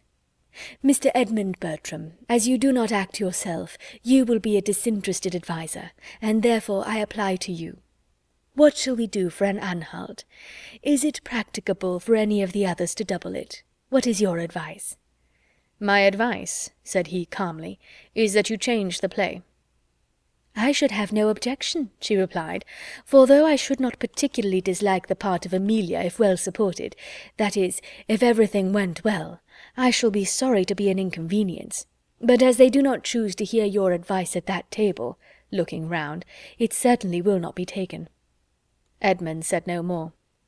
"If any part could tempt you to act, I suppose it would be Anhalt," observed the lady archly after a short pause, "for he is a clergyman, you know." "That circumstance would by no means tempt me," he replied, "for I should be sorry to make the character ridiculous by bad acting. It must be very difficult to keep Anhalt from appearing a formal, solemn lecturer, and the man who chooses the profession itself is, perhaps, one of the last who would wish to represent it on the stage." Miss Crawford was silenced, and with some feelings of resentment and mortification moved her chair considerably nearer the tea-table, and gave all her attention to Mrs. Norris, who was presiding there. "Fanny," cried Tom Bertram from the other table, where the conference was eagerly carrying on, and the conversation incessant, "we want your services." Fanny was up in a moment, expecting some errand, for the habit of employing her in that way was not yet overcome, in spite of all that Edmund could do. "Oh, we do not want to disturb you from your seat. We do not want your present services. We shall only want you in our play. You must be the cottager's wife." "Me?" cried Fanny, sitting down again with a most frightened look. "Indeed you must excuse me. I could not act anything if you were to give me the world. No, indeed, I cannot act." "Indeed, but you must, for we cannot excuse you. It need not frighten you. It is nothing of a part, a mere nothing. Not above 6 speeches altogether, and it will not much signify if nobody hears a word you say, so you may be as creep-mouse as you like, but we must have you to look at." "If you are afraid of 6 speeches," cried Mr. Rushworth, "what would you do with a part such as mine? I have 42 to learn." "It is not that I am afraid of learning by heart," said Fanny, shocked to find herself at that moment the only speaker in the room, and to feel that almost every eye was upon her, "but I really cannot act." Yes, yes, you can act well enough for us. Learn your part, and we will teach you all the rest. You have only 2 scenes, and as I shall be cottager, I'll put you in and push you about, and you will do it very well. I'll answer for it."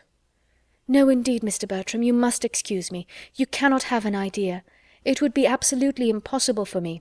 If I were to undertake it, I should only disappoint you." "Phoo, phoo, do not be so shamefaced. You'll do it very well. Every allowance will be made for you. We do not expect perfection. You must get a brown gown, and a white apron, and a mob cap, and we must make you a few wrinkles, and a little of the crow's foot at the corner of your eyes, and you will be a very proper little old woman." "You must excuse me, indeed you must excuse me," cried Fanny, growing more and more red from excessive agitation, and looking distressfully at Edmund, who was kindly observing her, but unwilling to exasperate his brother by interference, gave her only an encouraging smile. Her entreaty had no effect on Tom. He only said again what he had said before, And it was not merely Tom, for the requisition was now backed by Maria and Mr. Crawford and Mr. Yates, with an urgency which differed from his, but in being more gentle or more ceremonious, and which altogether was quite overpowering to Fanny. And before she could breathe after it, Mrs. Norris completed the whole, by thus addressing her in a whisper at once angry and audible. "What a piece of work here is about nothing! I am quite ashamed of you, Fanny, to make such a difficulty of obliging your cousins in a trifle of this sort, so kind as they are to you. Take the part with a good grace, and let us hear no more of the matter, I entreat." "Do not urge her, madam," said Edmund. "It is not fair to urge her in this manner. You see she does not like to act. Let her choose for herself, as well as the rest of us. Her judgment may be quite as safely trusted. Do not urge her any more." "I am not going to urge her," replied Mrs. Norris sharply, "but I shall think her a very obstinate, ungrateful girl, if she does not do what her aunt and cousins wish her. Very ungrateful indeed, considering who and what she is." Edmund was too angry to speak, but Miss Crawford, looking for a moment with astonished eyes at Mrs. Norris, and then at Fanny, whose tears were beginning to show themselves, immediately said with some keenness, "I do not like my situation. This place is too hot for me," and moved away her chair to the opposite side of the table, close to Fanny, saying to her in a kind, low whisper as she placed herself, "Never mind, my dear Miss Price. This is a cross evening. Everybody is cross and teasing. But do not let us mind them," and with pointed attention continued to talk to her and endeavour to raise her spirits, in spite of being out of spirits herself. By a look at her brother she prevented any farther entreaty from the theatrical board, and the really good feelings by which she was almost purely governed were rapidly restoring to her all the little she had lost in Edmund's favour. Fanny did not love Miss Crawford, but she felt very much obliged to her for her present kindness, and when, from taking notice of her work, and wishing she could work as well, and begging for the pattern, and supposing Fanny was now preparing for her appearance, as of course she would come out when her cousin was married, Miss Crawford proceeded to inquire if she had heard lately from her brother at sea, and said that she had quite a curiosity to see him, and imagined him a very fine young man, and advised Fanny to get his picture drawn before he went to sea again. She could not help admitting it to be very agreeable flattery, or help listening and answering with more animation than she had intended. The consultation upon the play still went on, and Miss Crawford's attention was first called from Fanny by Tom Bertram's telling her, with infinite regret, that he found it absolutely impossible for him to undertake the part of Anhalt, in addition to the butler. He had been most anxiously trying to make it out to be feasible, but it would not do. He must give it up. "But there will be not the smallest difficulty in filling it," he added. "We have but to speak the word. We may pick and choose. I could name at this moment at least 6 young men within 6 miles of us, who are wild to be admitted into our company, and there are 1 or 2 that would not disgrace us. I should not be afraid to trust either of the Olivers or Charles Maddox. Tom Oliver is a very clever fellow, and Charles Maddox is as gentlemanlike a man as you will see anywhere. So I will take my horse early to-morrow morning, and ride over to Stoke, and settle with one of them." While he spoke, Maria was looking apprehensively round at Edmund in full expectation that he must oppose such an enlargement of the plan as this, so contrary to all their first protestations, but Edmund said nothing. After a moment's thought, Miss Crawford calmly replied, "As far as I am concerned, I can have no objection to anything that you all think eligible. Have I ever seen either of the gentlemen? Yes, Mr. Charles Maddox dined at my sister's one day, did not he, Henry? A quiet-looking young man, I remember him. Let him be applied to, if you please, for it will be less unpleasant to me than to have a perfect stranger." Charles Maddox was to be the man.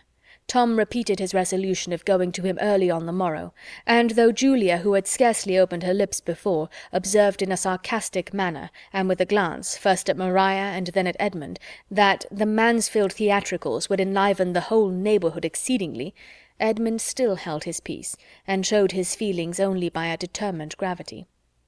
"I am not very sanguine as to our play," said Miss Crawford in an under-voice to Fanny, after some consideration, "and I can tell Mr. Maddox that I shall shorten some of his speeches, and a great many of my own, before we rehearse together. It will be very disagreeable, and by no means what I expected." End of Chapter 15. Chapter 16. It was not in Miss Crawford's power to talk Fanny into any real forgetfulness of what had passed. When the evening was over, she went to bed full of it, her nerves still agitated by the shock of such an attack from her cousin Tom, so public and so persevered in, and her spirits sinking under her aunt's unkind reflection and reproach.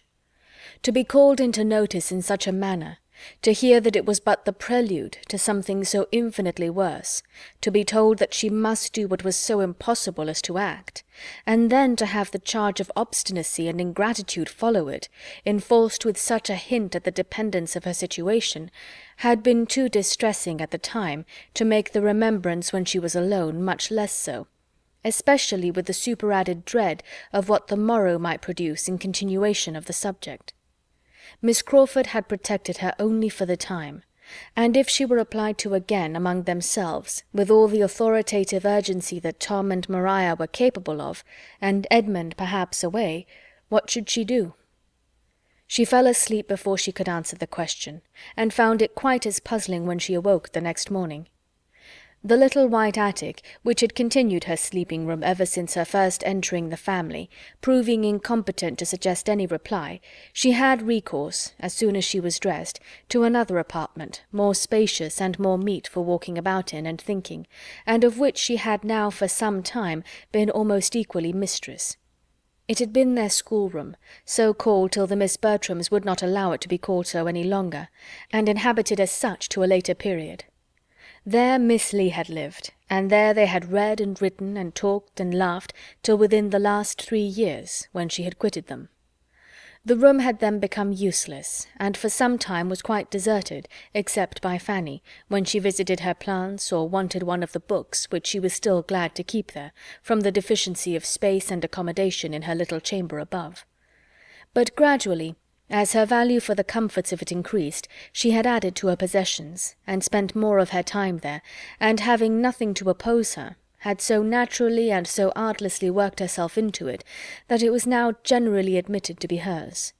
The East Room, as it had been called ever since Maria Bertram was 16, was now considered Fanny's, almost as decidedly as the white attic, the smallness of the one making the use of the other so evidently reasonable, that the Miss Bertrams, with every superiority in their own apartments which their own sense of superiority could demand, were entirely approving it, and Mrs. Norris having stipulated for there never being a fire in it on Fanny's account, was tolerably resigned to her having the use of what nobody else wanted, though the terms in which she sometimes spoke of the indulgence seemed to imply that it was the best room in the house.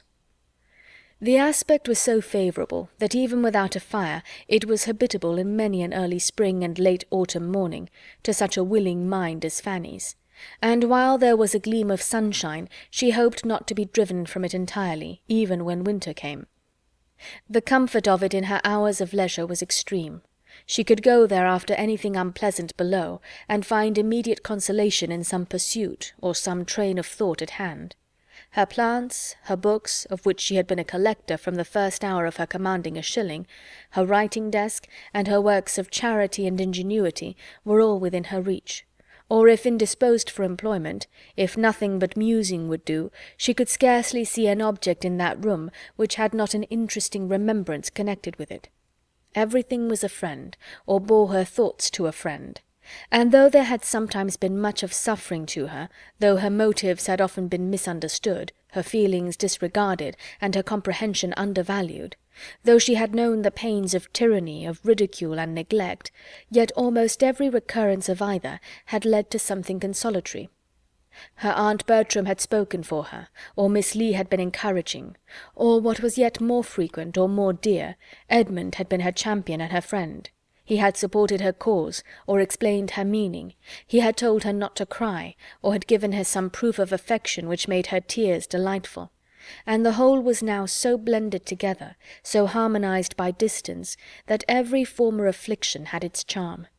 The room was most dear to her, and she would not have changed its furniture for the handsomest in the house, though what had been originally plain had suffered all the ill usage of children, and its greatest elegancies and ornaments were a faded footstool of Julia's work, too ill done for the drawing-room, 3 transparencies, made in a rage for transparencies, for the 3 lower panes of one window, where Tintern Abbey held its station between a cave in Italy and a moonlight lake in Cumberland, a collection of family profiles thought unworthy of being anywhere else over the mantelpiece, and by their side and pinned against the wall a small sketch of a ship sent 4 years ago from the Mediterranean by William, with HMS Antwerp at the bottom, in letters as tall as the mainmast. To this nest of comforts Fanny now walked down to try its influence on an agitated, doubting spirit, to see if by looking at Edmund's profile she could catch any of his counsel, or by giving air to her geraniums she might inhale a breeze of mental strength herself. But she had more than fears of her own perseverance to remove. She had begun to feel undecided as to what she ought to do, and as she walked around the room her doubts were increasing. Was she right in refusing what was so warmly asked, so strongly wished for, what might be so essential to a scheme on which some of those to whom she owed the greatest complaisance had set their hearts? Was it not ill-nature, selfishness, and a fear of exposing herself? And would Edmund's judgment, would his persuasion of Sir Thomas's disapprobation of the whole, be enough to justify her in a determined denial in spite of all the rest? It would be so horrible to her to act, that she was inclined to suspect the truth and purity of her own scruples, and as she looked around her, the claims of her cousins to being obliged were strengthened by the sight of present upon present that she had received from them. The table between the windows was covered with work-boxes and netting-boxes, which had been given her at different times, principally by Tom, and she grew bewildered as to the amount of the debt which all these kind remembrances produced. A tap at the door roused her in the midst of this attempt to find her way to her duty, and her gentle "come in" was answered by the appearance of one before whom all her doubts were wont to be laid. Her eyes brightened at the sight of Edmund. "Can I speak with you, Fanny, for a few minutes?" said he. "Yes, certainly." "I want to consult. I want your opinion." "My opinion?" she cried, shrinking from such a compliment, highly as it gratified her. "Yes, your advice and opinion. I do not know what to do. This acting scheme gets worse and worse, you see. They have chosen almost as bad a play as they could, and now, to complete the business, are going to ask the help of a young man very slightly known to any of us. This is the end of all the privacy and propriety which was talked about at first. I know no harm of Charles Maddox, but the excessive intimacy which must spring from his being admitted among us in this manner is highly objectionable, the more than intimacy, the familiarity. I cannot think of it with any patience, and it does appear to me an evil of such magnitude as must, if possible, be prevented. Do not you see it in the same light?" "Yes, but what can be done? Your brother is so determined." "There is but one thing to be done, Fanny. I must take Anhalt myself. I am well aware that nothing else will quiet Tom." Fanny could not answer him. "It is not at all what I like," he continued. "No man can like being driven into the appearance of such inconsistency. After being known to oppose the scheme from the beginning, there is absurdity in the face of my joining them now, when they are exceeding their first plan in every respect. But I can think of no other alternative. Can you, Fanny?" "No," said Fanny slowly, "not immediately, but—" "But what? I see your judgment is not with me. Think it a little over. Perhaps you are not so much aware as I am of the mischief that may, of the unpleasantness that must, arise from a young man's being received in this manner, domesticated among us, authorized to come at all hours, and placed suddenly on a footing which must do away all restraints. To think only of the license which every rehearsal must tend to create. It is all very bad. Put yourself in Miss Crawford's place, Fanny. Consider what it would be like to act Amelia with a stranger. She has a right to be felt for, because she evidently feels for herself. I heard enough of what she said to you last night to understand her unwillingness to be acting with a stranger, and as she probably engaged in the part with different expectations, perhaps without considering the subject enough to know what was likely to be, it would be ungenerous, it would be really wrong to expose her to it. Her feelings ought to be respected. Does not it strike you so, Fanny? You hesitate." "I am sorry for Miss Crawford, but I am more sorry to see you drawn into what you had resolved against, and what you are known to think will be disagreeable to my uncle. It will be such a triumph to the others." "They will not have much cause of triumph, when they see how infamously I act. But, however, triumph there certainly will be, and I must brave it. But if I can be the means of restraining the publicity of the business, of limiting the exhibition, of concentrating our folly, I shall be well repaid. As I am now, I have no influence, I can do nothing. I have offended them, and they will not hear me. But when I have put them in good humour by this concession, I am not without hopes of persuading them to confine the representation within a much smaller circle than they are now in the high road for. This will be a material gain. My object is to confine it to Mrs. Rushworth and the Grants. Will not this be worth gaining? Yes, it will be a great point. But still it has not your approbation. Can you mention any other measure by which I have a chance of doing equal good? No, I cannot think of anything else. Give me your approbation, then, Fanny. I am not comfortable without it. Oh, cousin! If you are against me, I ought to distrust myself. And yet— But it is absolutely impossible to let Tom go on in this way, riding about the country in quest of anybody who can be persuaded to act, no matter whom. The look of a gentleman is to be enough. I thought you would have entered more into Miss Crawford's feelings. No doubt she will be very glad. It must be a great relief to her, said Fanny, trying for greater warmth of manner. She never appeared more amiable than in her behaviour to you last night. It gave her a very strong claim on my goodwill. She was very kind indeed, and I am glad to have her spared. She could not finish the generous effusion. Her conscience stopped her in the middle, but Edmund was satisfied. I shall walk down immediately after breakfast, said he, and am sure of giving pleasure there. And now, dear Fanny, I will not interrupt you any longer. You want to be reading, but I could not be easy till I had spoken to you and come to a decision. Sleeping or waking, my head has been full of this matter all night. It is an evil, but I am certainly making it less than it might be.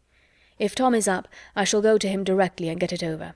And when we meet at breakfast, we shall all be in high good humour at the prospect of acting the fool together with such unanimity.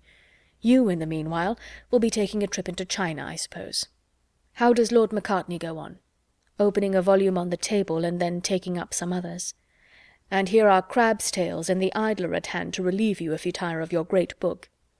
I admire your little establishment exceedingly, and as soon as I am gone, you will empty your head of all this nonsense of acting, and sit comfortably down to your table.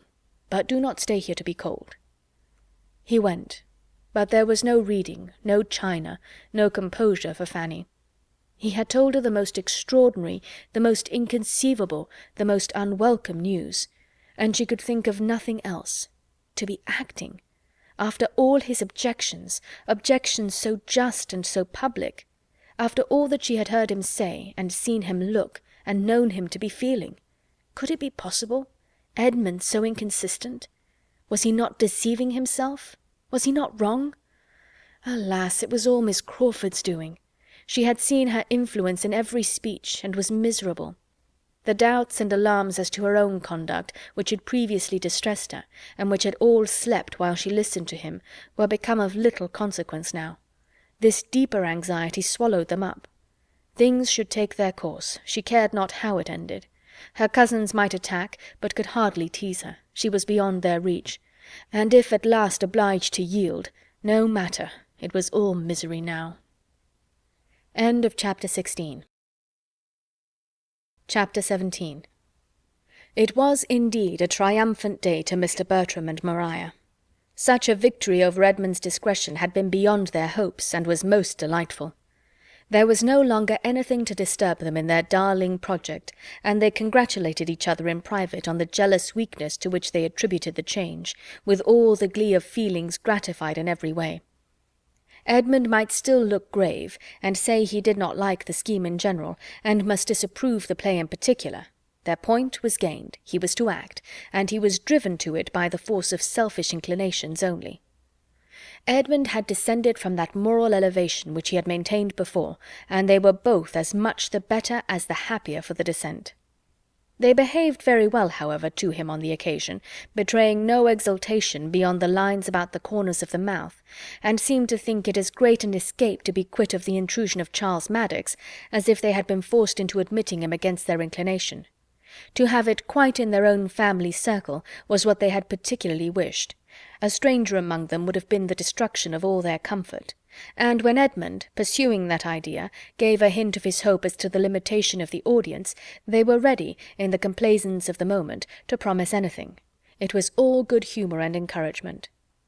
Mrs. Norris offered to contrive his dress, Mr. Yates assured him that Anne Halt's last scene with the Baron admitted a good deal of action and emphasis, and Mr. Rushworth undertook to count his speeches. "Perhaps," said Tom, "Fanny may be more disposed to oblige us now. Perhaps you may persuade her." "No, she is quite determined. She will certainly not act." "Oh, very well." And not another word was said. But Fanny felt herself again in danger, and her indifference to the danger was beginning to fail her already. There were not fewer smiles at the parsonage than at the park on this change in Edmund. Miss Crawford looked very lovely in hers, and entered with such an instantaneous renewal of cheerfulness into the whole affair as could have but one effect on him. He was certainly right in respecting such feelings, he was glad he had determined on it. And the morning wore away in satisfactions very sweet, if not very sound. One advantage resulted from it to Fanny.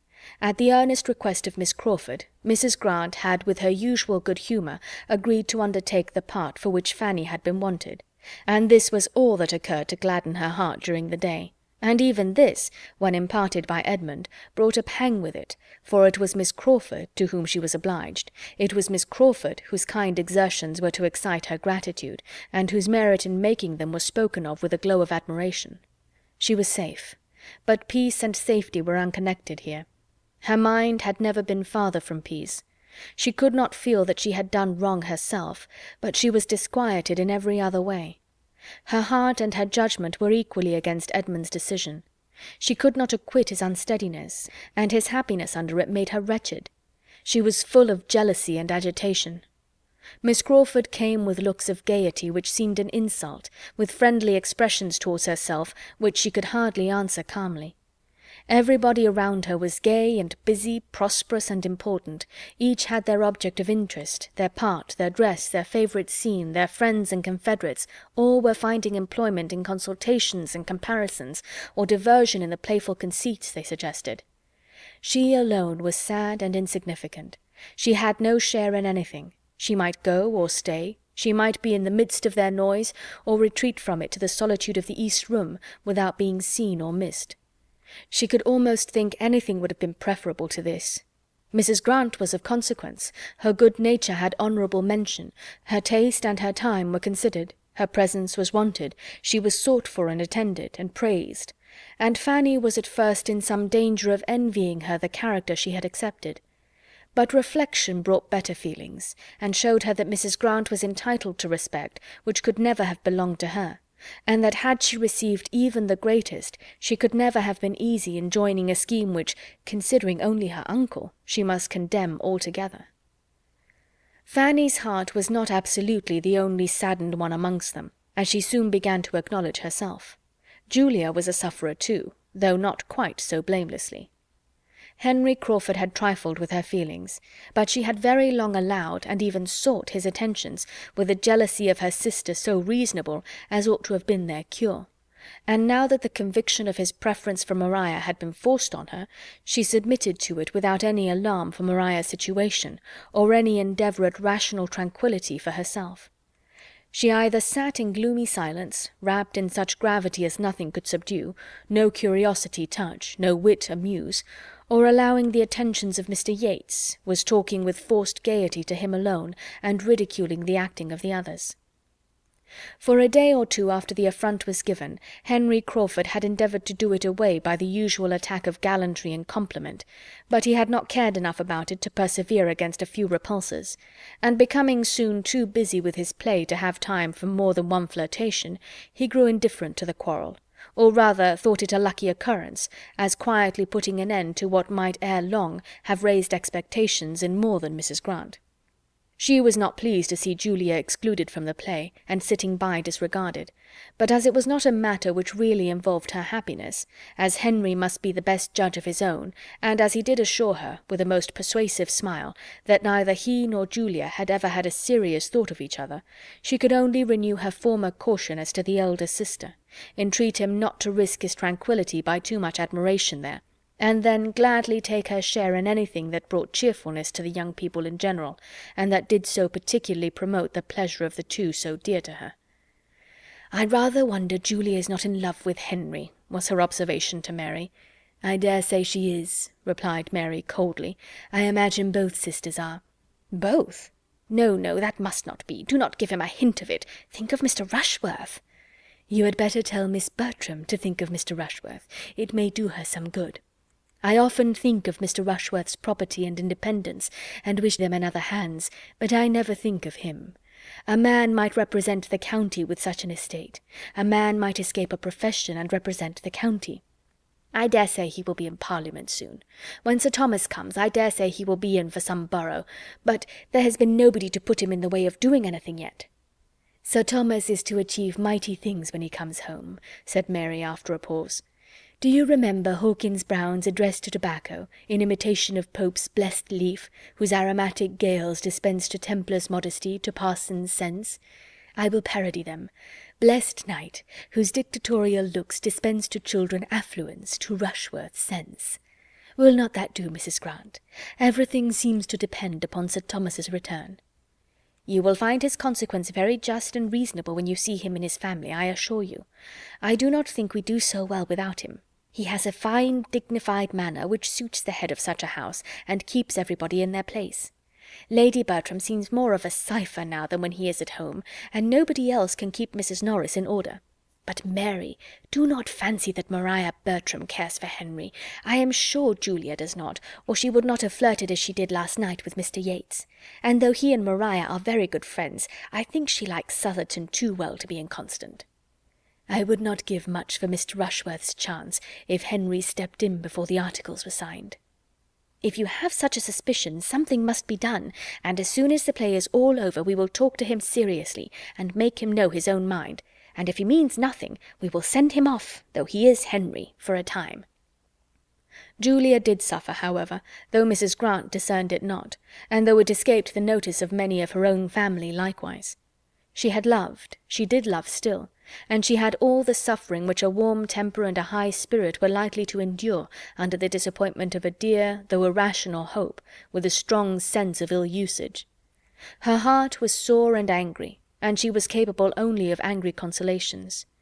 The sister with whom she was used to be on easy terms was now become her greatest enemy.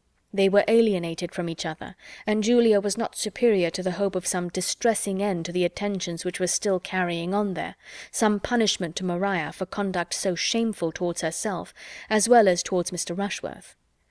With no material fault of temper or difference of opinion to prevent their being very good friends while their interests were the same, the sisters, under such a trial as this, had not affection or principle enough to make them merciful or just, to give them honour or compassion. Maria felt her triumph, and pursued her purpose careless of Julia, and Julia could never see Maria distinguished by Henry Crawford without trusting that it would create jealousy and bring a public disturbance at last. Fanny saw and pitied much of this in Julia, but there was no outward fellowship between them. Julia made no communication, and Fanny took no liberties. They were two solitary sufferers, or connected only by Fanny's consciousness. The inattention of the two brothers and the aunt to Julia's discomposure, and their blindness to its true cause, must be imputed to the fullness of their own minds. They were totally preoccupied. Tom was engrossed by the concerns of his theatre, and saw nothing that did not immediately relate to it. Edmund, between his theatrical and his real part, between Miss Crawford's claims and his own conduct, between love and consistency, was equally unobservant, and Mrs. Norris was too busy in contriving and directing the general little matters of the company, superintending their various dresses with economical expedient, for which nobody thanked her, and saving, with delighted integrity, half a crown here and there to the absent Sir Thomas, to have leisure for watching the behaviour or guarding the happiness of his daughters. End of chapter 17. Chapter 18. Everything was now in a regular train.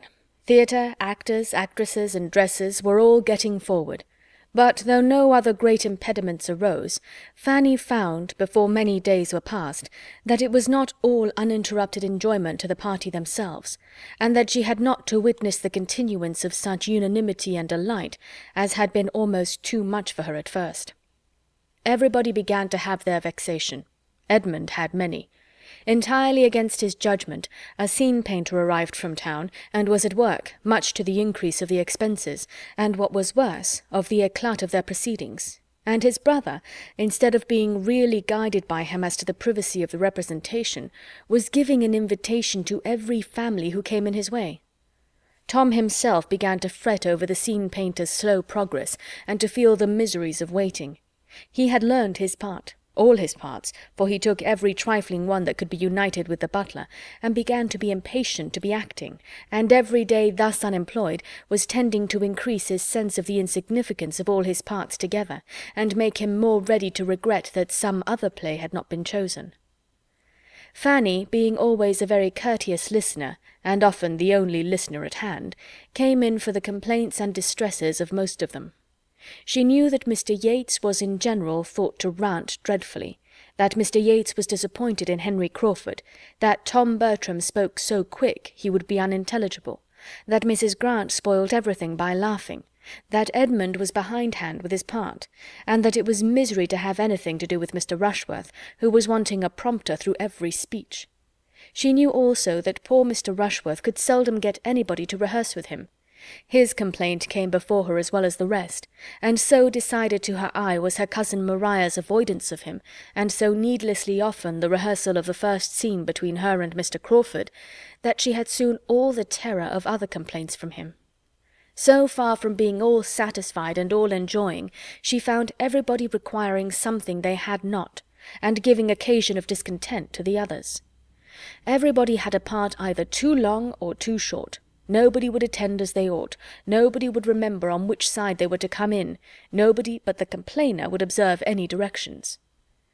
Fanny believed herself to derive as much innocent enjoyment from the play as any of them. Henry Crawford acted well, and it was a pleasure to her to creep into the theatre and attend the rehearsal of the first act, in spite of the feelings it excited in some speeches from Maria. Maria she also thought acted well, too well. After the first rehearsal or two, Fanny began to be their only audience, and sometimes as prompter, sometimes as spectator, was often very useful. As far as she could judge, Mr. Crawford was considerably the best actor of all. He had more confidence than Edmund, more judgment than Tom, more talent and taste than Mr. Yates. She did not like him as a man, but she must admit him to be the best actor, and on this point there were not many who differed from her. Mr. Yates, indeed, exclaimed against his tameness and insipidity, and the day came at last when Mr. Rushworth turned to her with a black look, and said, "Do you think there's anything so very fine in all this? For the life and soul of me, I cannot admire him, and between ourselves, to see such an undersized little mean-looking man set up for a fine actor is very ridiculous in my opinion." From this moment there was a return of his former jealousy, which Maria, from increasing hopes of Crawford, was at little pains to remove, and the chances of Mr. Rushworth's ever attaining to the knowledge of his 42 speeches became much less. As to his ever making anything tolerable of them, nobody had the smallest idea of that, except his mother. She, indeed, regretted that his part was not more considerable, and deferred coming over to Mansfield till they were forward enough in their rehearsal to comprehend all his scenes. But the others aspired at nothing beyond his remembering the catchword, and the first line of his speech, and being able to follow the prompter through the rest. Fanny, in her pity and kind-heartedness, was at great pains to teach him how to learn, giving him all the helps and directions in her power, trying to make an artificial memory for him, and learning every word of his part herself, but without his being the much forwarder. Many uncomfortable, anxious, apprehensive feelings she certainly had, but with all these, and other claims on her time and attention, she was as far from finding herself without employment or utility amongst them as without a companion in uneasiness, quite as far from having no demand on her leisure as on her compassion. The gloom of her first anticipations was proved to have been unfounded. She was occasionally useful to all. She was perhaps as much at peace as any. There was a great deal of needlework to be done, moreover, in which her help was wanted, and that Mrs. Norris thought her quite as well off as the rest was evident by the manner in which she claimed it. "Come, Fanny," she cried, "these are fine times for you, but you must not always be walking from one room to the other and doing the lookings-on, at your ease, in this way. I want you here. I have been slaving myself till I can hardly stand to contrive Mr. Rushworth's cloak without sending for any more satin, and now I think you may give me your help in putting it together. There are but 3 seams. You may do them in a trice. It would be lucky for me if I had nothing but the executive part to do. You are best off, I can tell you, but if nobody did more than you, we should not get on very fast." Fanny took the work very quietly, without attempting any defence, but her kinder Aunt Bertram observed on her behalf, "One cannot wonder, sister, that Fanny should be delighted.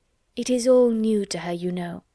You and I used to be very fond of a play ourselves, and so am I still, and as soon as I am a little more at leisure, I mean to look in at their rehearsals too. What is the play about, Fanny? You have never told me." "Oh, sister, pray do not ask her now, for Fanny is not one of those who can talk and work at the same time. It is about lovers' vows." "I believe," said Fanny to her Aunt Bertram, "there will be 3 acts rehearsed tomorrow evening, and that will give you an opportunity of seeing all the actors at once." "You had better stay till the curtain is hung," interposed Mrs. Norris.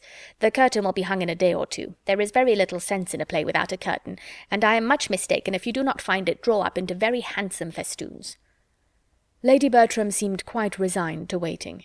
Fanny did not share her aunt's composure. She thought of the morrow a great deal, for if the 3 acts were rehearsed, Edmund and Miss Crawford would then be acting together for the first time. The 3rd act would bring a scene between them which interested her most particularly, and which she was longing and dreading to see how they would perform. The whole subject of it was love. A marriage of love was to be described by the gentleman, and very little short of a declaration of love be made by the lady. She had read and read the scene again with many painful, many wondering emotions, and looked forward to their representation of it as a circumstance almost too interesting.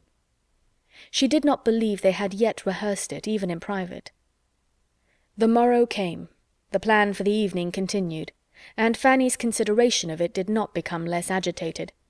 She worked very diligently under her aunt's directions, but her diligence and her silence concealed a very absent, anxious mind, and about noon she made her escape with her work to the east room, that she might have no concern in another, and, as she deemed it, most unnecessary rehearsal of the 1st act, which Henry Crawford was just proposing, desirous at once of having her time to herself, and of avoiding the sight of Mr. Rushworth.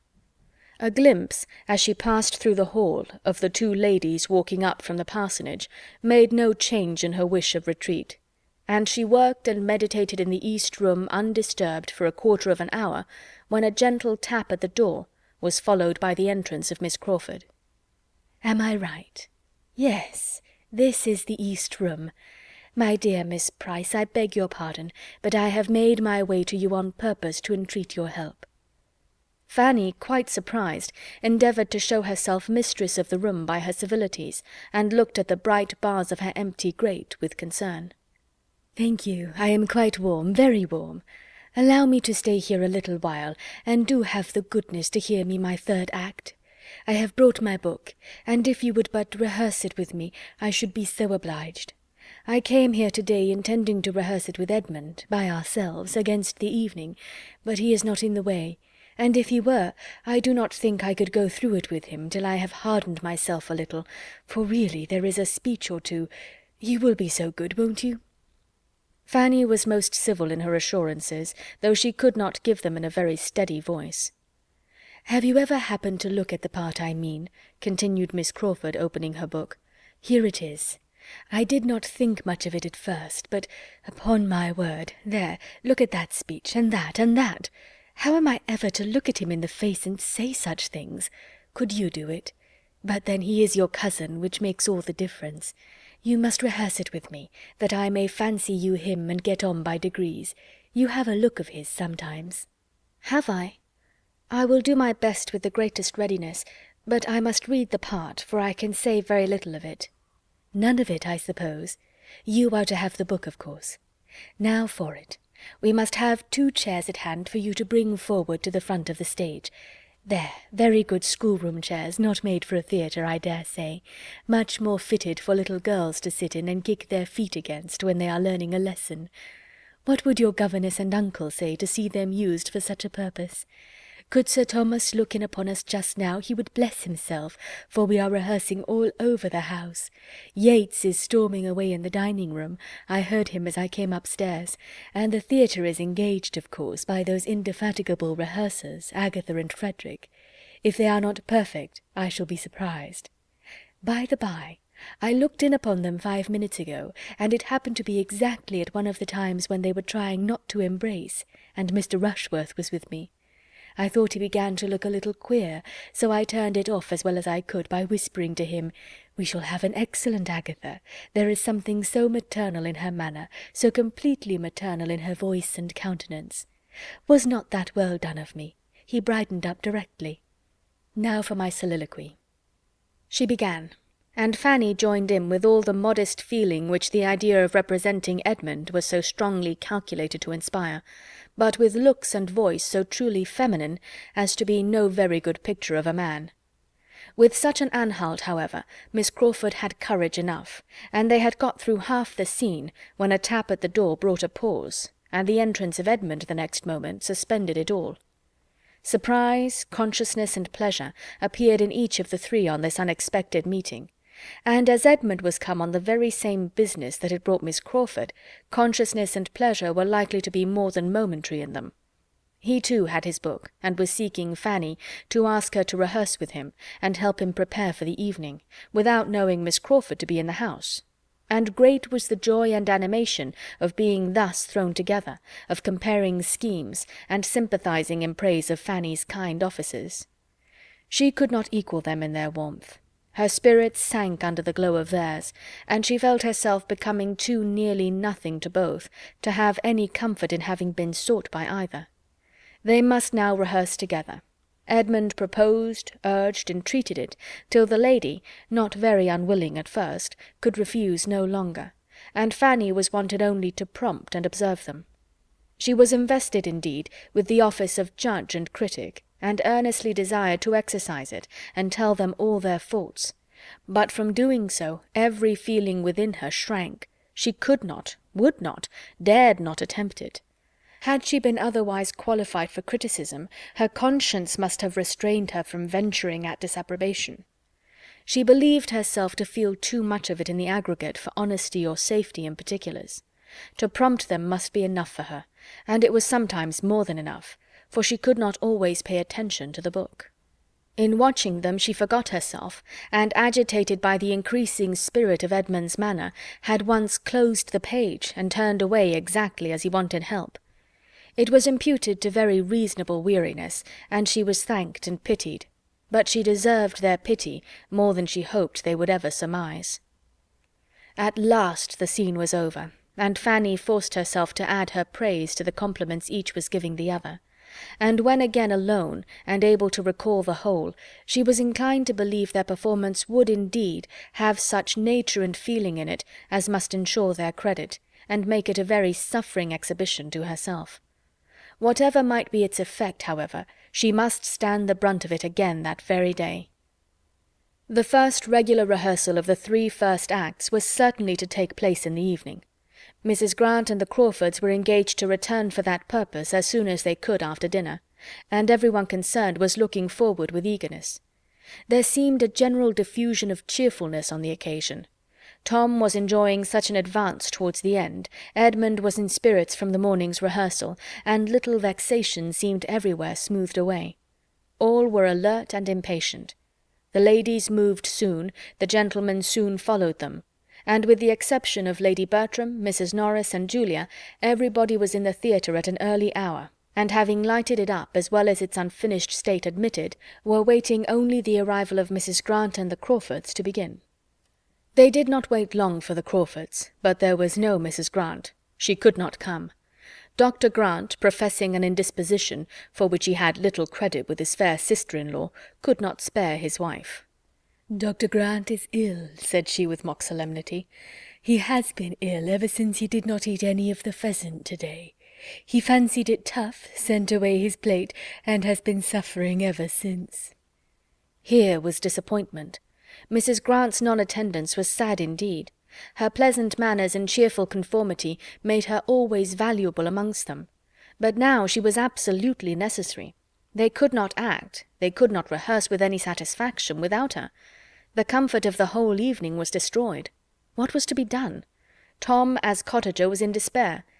After a pause of perplexity, some eyes began to be turned towards Fanny, and a voice or two to say, if Miss Price would be so good as to read the part. She was immediately surrounded by supplications. Everybody asked it. Even Edmund said, "Do, Fanny, if it is not very disagreeable to you." But Fanny still hung back. She could not endure the idea of it. Why was not Miss Crawford to be applied to as well? Or why had not she rather gone to her own room, as she had felt to be the safest, instead of attending the rehearsal at all? She had known it would irritate and distress her. She had known it her duty to keep away. She was properly punished. "You have only to read the part," said Henry Crawford with renewed entreaty. "And I do believe she can say every word of it," added Maria, "for she could put Mrs. Grant right the other day in 20 places. Fanny, I am sure you know the part." Fanny could not say she did not, and as they all persevered, as Edmund repeated his wish, and with a look of even fond dependence on her good nature, she must yield. She would do her best. Everybody was satisfied, and she was left to the tremors of a most palpitating heart, while the others prepared to begin. They did begin, and being too much engaged in their own noise to be struck by unusual noise in the other part of the house, had proceeded some way, when the door of the room was thrown open, and Julia, appearing at it, with a face all aghast, exclaimed, "My father is come! He is in the hall at this moment!" End of Chapter 18. Chapter 19. How is the consternation of the party to be described? To the greater number it was a moment of absolute horror. Sir Thomas in the house! All felt the instantaneous conviction. Not a hope of imposition or mistake was harboured anywhere. Julia's looks were an evidence of the fact that made it indisputable. And after the first starts and exclamations, not a word was spoken for half a minute. Each with an altered countenance was looking at some other, and almost each was feeling it a stroke the most unwelcome, most ill-timed, most appalling. Mr. Yates might consider it only as a vexatious interruption for the evening, and Mr. Rushworth might imagine it a blessing, but every other heart was sinking under some degree of self-condemnation or undefined alarm. Every other heart was suggesting, "What will become of us? What is to be done now?" It was a terrible pause, and terrible to every ear, with the corroborating sounds of opening doors and passing footsteps. Julia was the first to move and speak again. Jealousy and bitterness had been suspended. Selfishness was lost in the common cause. But at the moment of her appearance, Frederick was listening with looks of devotion to Agatha's narrative, and pressing her hand to his heart.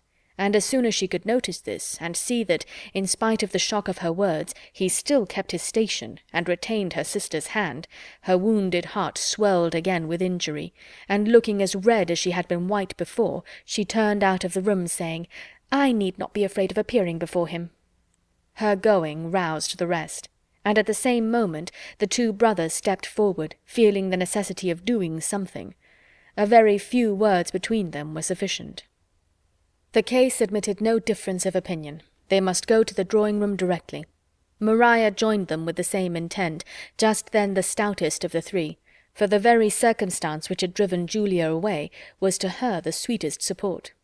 Henry Crawford's retaining her hand at such a moment of such peculiar proof and importance, was worth ages of doubt and anxiety. She held it as an earnest of the most serious determination, and was equal even to encounter her father. They walked off, utterly heedless of Mr. Rushworth's repeated question of, "Shall I go too? Had not I better go too? Will not it be right for me to go too?" But they were no sooner through the door than Henry Crawford undertook to answer the anxious inquiry, and encouraging him by all means to pay his respects to Sir Thomas without delay, sent him after the others with delighted haste. Fanny was left with only the Crawfords and Mr. Yates. She had been quite overlooked by her cousins, and as her own opinion of her claims on Sir Thomas's affection was much too humble to give her any idea of classing herself with his children, she was glad to remain behind, and gain a little breathing time. Her agitation and alarm exceeded all that was endured by the rest, by the right of a disposition which not even innocence could keep from suffering. She was nearly fainting. All her former habitual dread of her uncle was returning, and with it compassion for him and for almost every one of the party on the developments before him, with solicitude on Edmund's account indescribable. She had found a seat where in excessive trembling she was enduring all these fearful thoughts, while the other three, no longer under any restraint, were giving vent to their feelings of vexation, lamenting over such an unlooked-for premature arrival as a most untoward event, and without mercy wishing poor Sir Thomas had been twice as long on his passage, or were still in Antigua. The Crawfords were more warm on the subject than Mr. Yates, from better understanding the family, and judging more clearly of the mischief that must ensue. The ruin of the play was to them a certainty. They felt the total destruction of the scheme to be inevitably at hand, while Mr. Yates considered it only as a temporary interruption, a disaster for the evening, and could even suggest the possibility of the rehearsal being renewed after tea, when the bustle of receiving Sir Thomas were over, and he might be at leisure to be amused by it. The Crawfords laughed at the idea, and having soon agreed on the propriety of their walking quietly home and leaving the family to themselves, proposed Mr. Yates's accompanying them and spending the evening at the parsonage. But Mr. Yates, having never been with those who thought much of parental claims or family confidence, could not perceive that anything of the kind was necessary, and therefore thanking them, said he preferred remaining where he was, that he might pay his respects to the old gentleman handsomely since he was come, and besides he did not think it would be fair by the others to have everybody run away. Fanny was just beginning to collect herself, and to feel that if she stayed longer behind it might seem disrespectful, when this point was settled, and being commissioned with the brother and sister's apology, saw them preparing to go as she quitted the room herself to perform the dreadful duty of appearing before her uncle. Too soon did she find herself at the drawing-room door, and after pausing a moment for what she knew would not come, for a courage which the outside of no door had ever supplied to her, she turned the lock in desperation, and the lights of the drawing-room and all the collected family were before her. As she entered, her own name caught her ear. Sir Thomas was at that moment looking round him and saying, "But where is Fanny? I do not see my little Fanny," and on perceiving her came forward with a kindness which astonished and penetrated her, calling her his dear Fanny, kissing her affectionately, and observing with decided pleasure how much she was grown. Fanny knew not how to feel, nor where to look. She was quite oppressed. He had never been so kind, so very kind to her in his life. His manner seemed changed, his voice was quick from the agitation of joy, and all that had been awful in his dignity seemed lost in tenderness. He led her nearer the light, and looked at her again, inquired particularly after her health, and then, correcting himself, observed that he need not inquire, for her appearance spoke sufficiently on that point. A fine blush having succeeded the previous paleness of her face, he was justified in his belief of her equal improvement in health and beauty. He inquired next after her family, especially William, and his kindness altogether was such as made her reproach herself for loving him so little, and thinking his return a misfortune.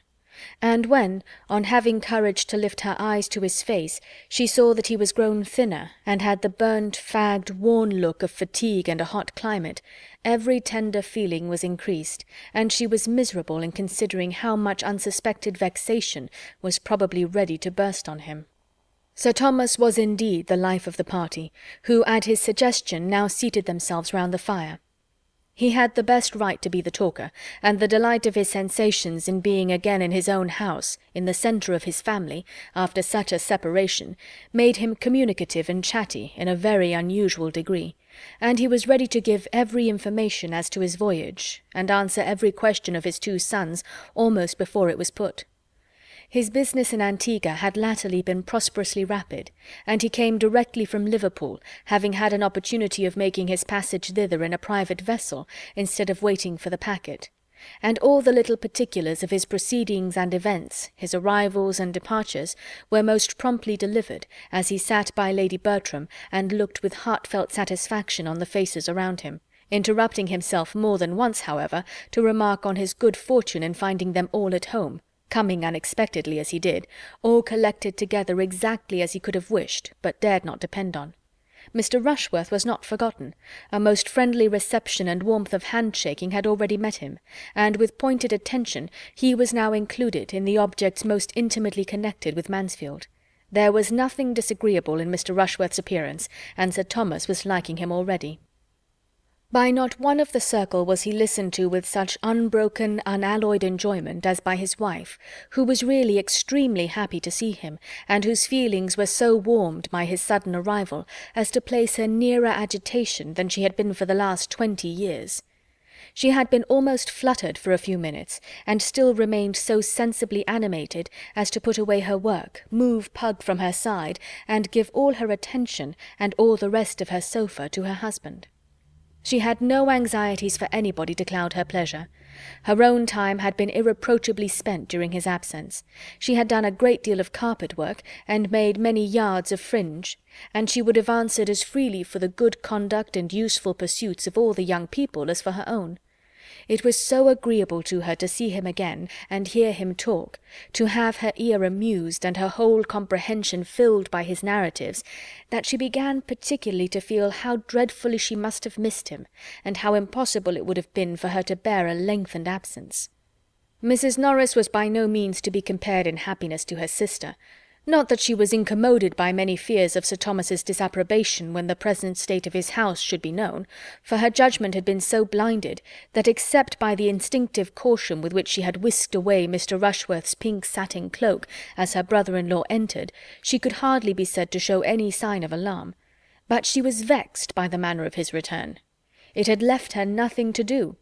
Instead of being sent for out of the room, and seeing him first, and having to spread the happy news throughout the house, Sir Thomas, with a very reasonable dependence perhaps on the nerves of his wife and children, had sought no confidant but the butler, and had been following him almost instantaneously into the drawing-room.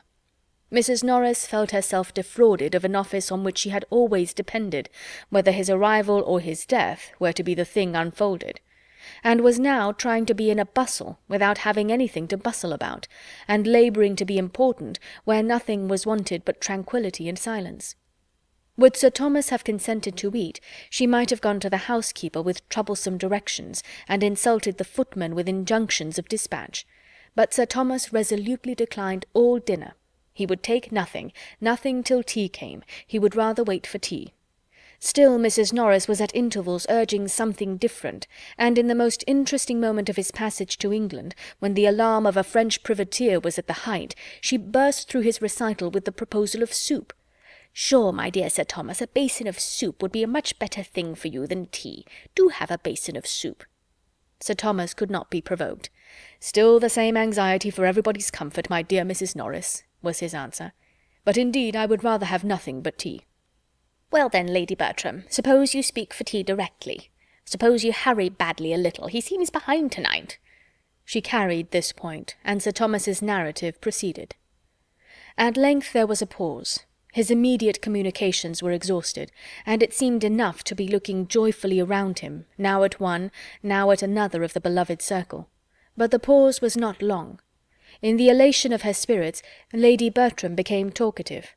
And what were the sensations of her children upon hearing her say, "How do you think the young people have been amusing themselves lately, Sir Thomas? They have been acting. We have all been alive with acting." "Indeed. And what have you been acting?" "Oh, they'll tell you all about it." "The all will be soon told," cried Tom hastily, and with affected unconcern. "But it is not worth while to bore my father with it now. You will hear enough of it to-morrow, sir. We have just been trying, by way of doing something, and amusing my mother, just within the last week, to get up a few scenes, a mere trifle. We have had such incessant rains, almost since October began, that we have been nearly confined to the house for days together. I have hardly taken out a gun since the 3rd. Tolerable sport the first 3 days, but there has been no attempting anything since. The first day I went over to Mansfield Wood, and Edmund took the copses beyond Easton, and we brought home 6 brace between us, and might each have killed 6 times as many, but we respect your pheasants, sir, I assure you, as much as you could desire. I do not think you will find your woods by any means worse stocked than they were. I never saw Mansfield Wood so full of pheasants in my life as this year. I hope you will take a day's sport there yourself, sir, soon." For the present the danger was over, and Fanny's sick feelings subsided. But when tea was soon afterwards brought in, and Sir Thomas, getting up, said that he found he could not be any longer in the house without just looking into his own dear room, every agitation was returning. He was gone before anything had been said to prepare him for the change he must find there, and a pause of alarm followed his disappearance. Edmund was the first to speak. "Something must be done," said he. "It is time to think of our visitors," said Maria, still feeling her hand pressed to Henry Crawford's heart, and caring little for anything else. "Where did you leave Miss Crawford, Fanny?" Fanny told of their departure, and delivered their message. "Then poor Yates is all alone," cried Tom. "I will go and fetch him. He will be no bad assistant when it all comes out." To the theatre he went, and reached it just in time to witness the first meeting of his father and his friend. Sir Thomas had been a good deal surprised to find candles burning in his room, and on casting his eye round it, to see other symptoms of recent habitation, and a general air of confusion in the furniture. The removal of the bookcase from before the billiard-room door struck him especially, but he had scarcely more than time to feel astonished at all this before there were sounds from the billiard-room to astonish him still further. Someone was talking there in a very loud accent. He did not know the voice. More than talking, almost hallooing. He stepped to the door, rejoicing at that moment in having the means of immediate communication, and opening it, found himself on the stage of a theatre, and opposed to a ranting young man who appeared likely to knock him down backwards. At the very moment of Yates perceiving Sir Thomas, and giving perhaps the very best start he had ever given in the whole course of his rehearsals, Tom Bertram entered at the other end of the room, and never had he found greater difficulty in keeping his countenance. His father's looks of solemnity and amazement on this his first appearance on any stage, and the gradual metamorphosis of the impassioned Baron Wildenhame into the well-bred and easy Mr. Yates, making his bow and apology to Sir Thomas Bertram, was such an exhibition, such a piece of true acting, as he would not have lost upon any account. It would be the last, in all probability, the last scene on that stage, but he was sure there could not be a finer. The house would close with the greatest eclat. There was little time, however, for the indulgence of any images of merriment. It was necessary for him to step forward too and assist the introduction, and with many awkward sensations he did his best.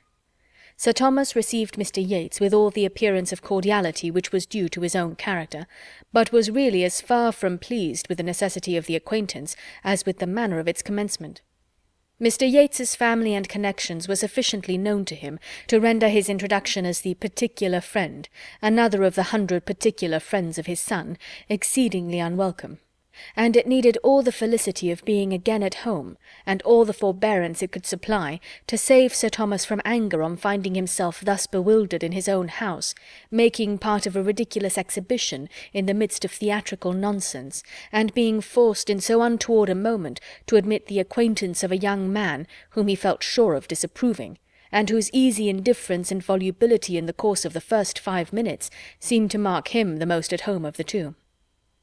Tom understood his father's thoughts, and heartily wishing he might always be as well disposed to give them but partial expression, began to see more clearly than he had ever done before that there might be some ground of offence, that there might be some reason for the glance his father gave towards the ceiling and stucco of the room, and that when he inquired with mild gravity after the fate of the billiard-table, he was not proceeding beyond a very allowable curiosity. A few minutes were enough for such unsatisfactory sensations on each side, and Sir Thomas, having exerted himself so far as to speak a few words of calm approbation in reply to an eager appeal of Mr. Yates as to the happiness of the arrangement, the 3 gentlemen returned to the drawing-room together, Sir Thomas with an increase of gravity which was not lost on all. "I come from your theatre," said he composedly as he sat down. "I found myself in it rather unexpectedly. Its vicinity to my own room, but in every respect indeed it took me by surprise, as I had not the smallest suspicion of your acting having assumed so serious a character. It appears a neat job, however, as far as I could judge by candlelight, and does my friend Christopher Jackson credit." And then he would have changed the subject, and sipped his coffee in peace over domestic matters of a calmer hue, but Mr. Yates, without discernment to catch Sir Thomas's meaning, or diffidence, or delicacy, or discretion enough to allow him to lead the discourse while he mingled among the others with the least obtrusiveness himself, would keep him on the topic of the theatre, would torment him with questions and remarks relative to it, and finally would make him hear the whole history of his disappointment at Ecclesford.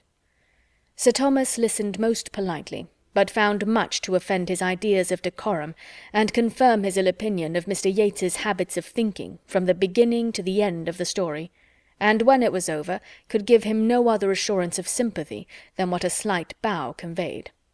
"This was, in fact, the origin of our acting," said Tom after a moment's thought.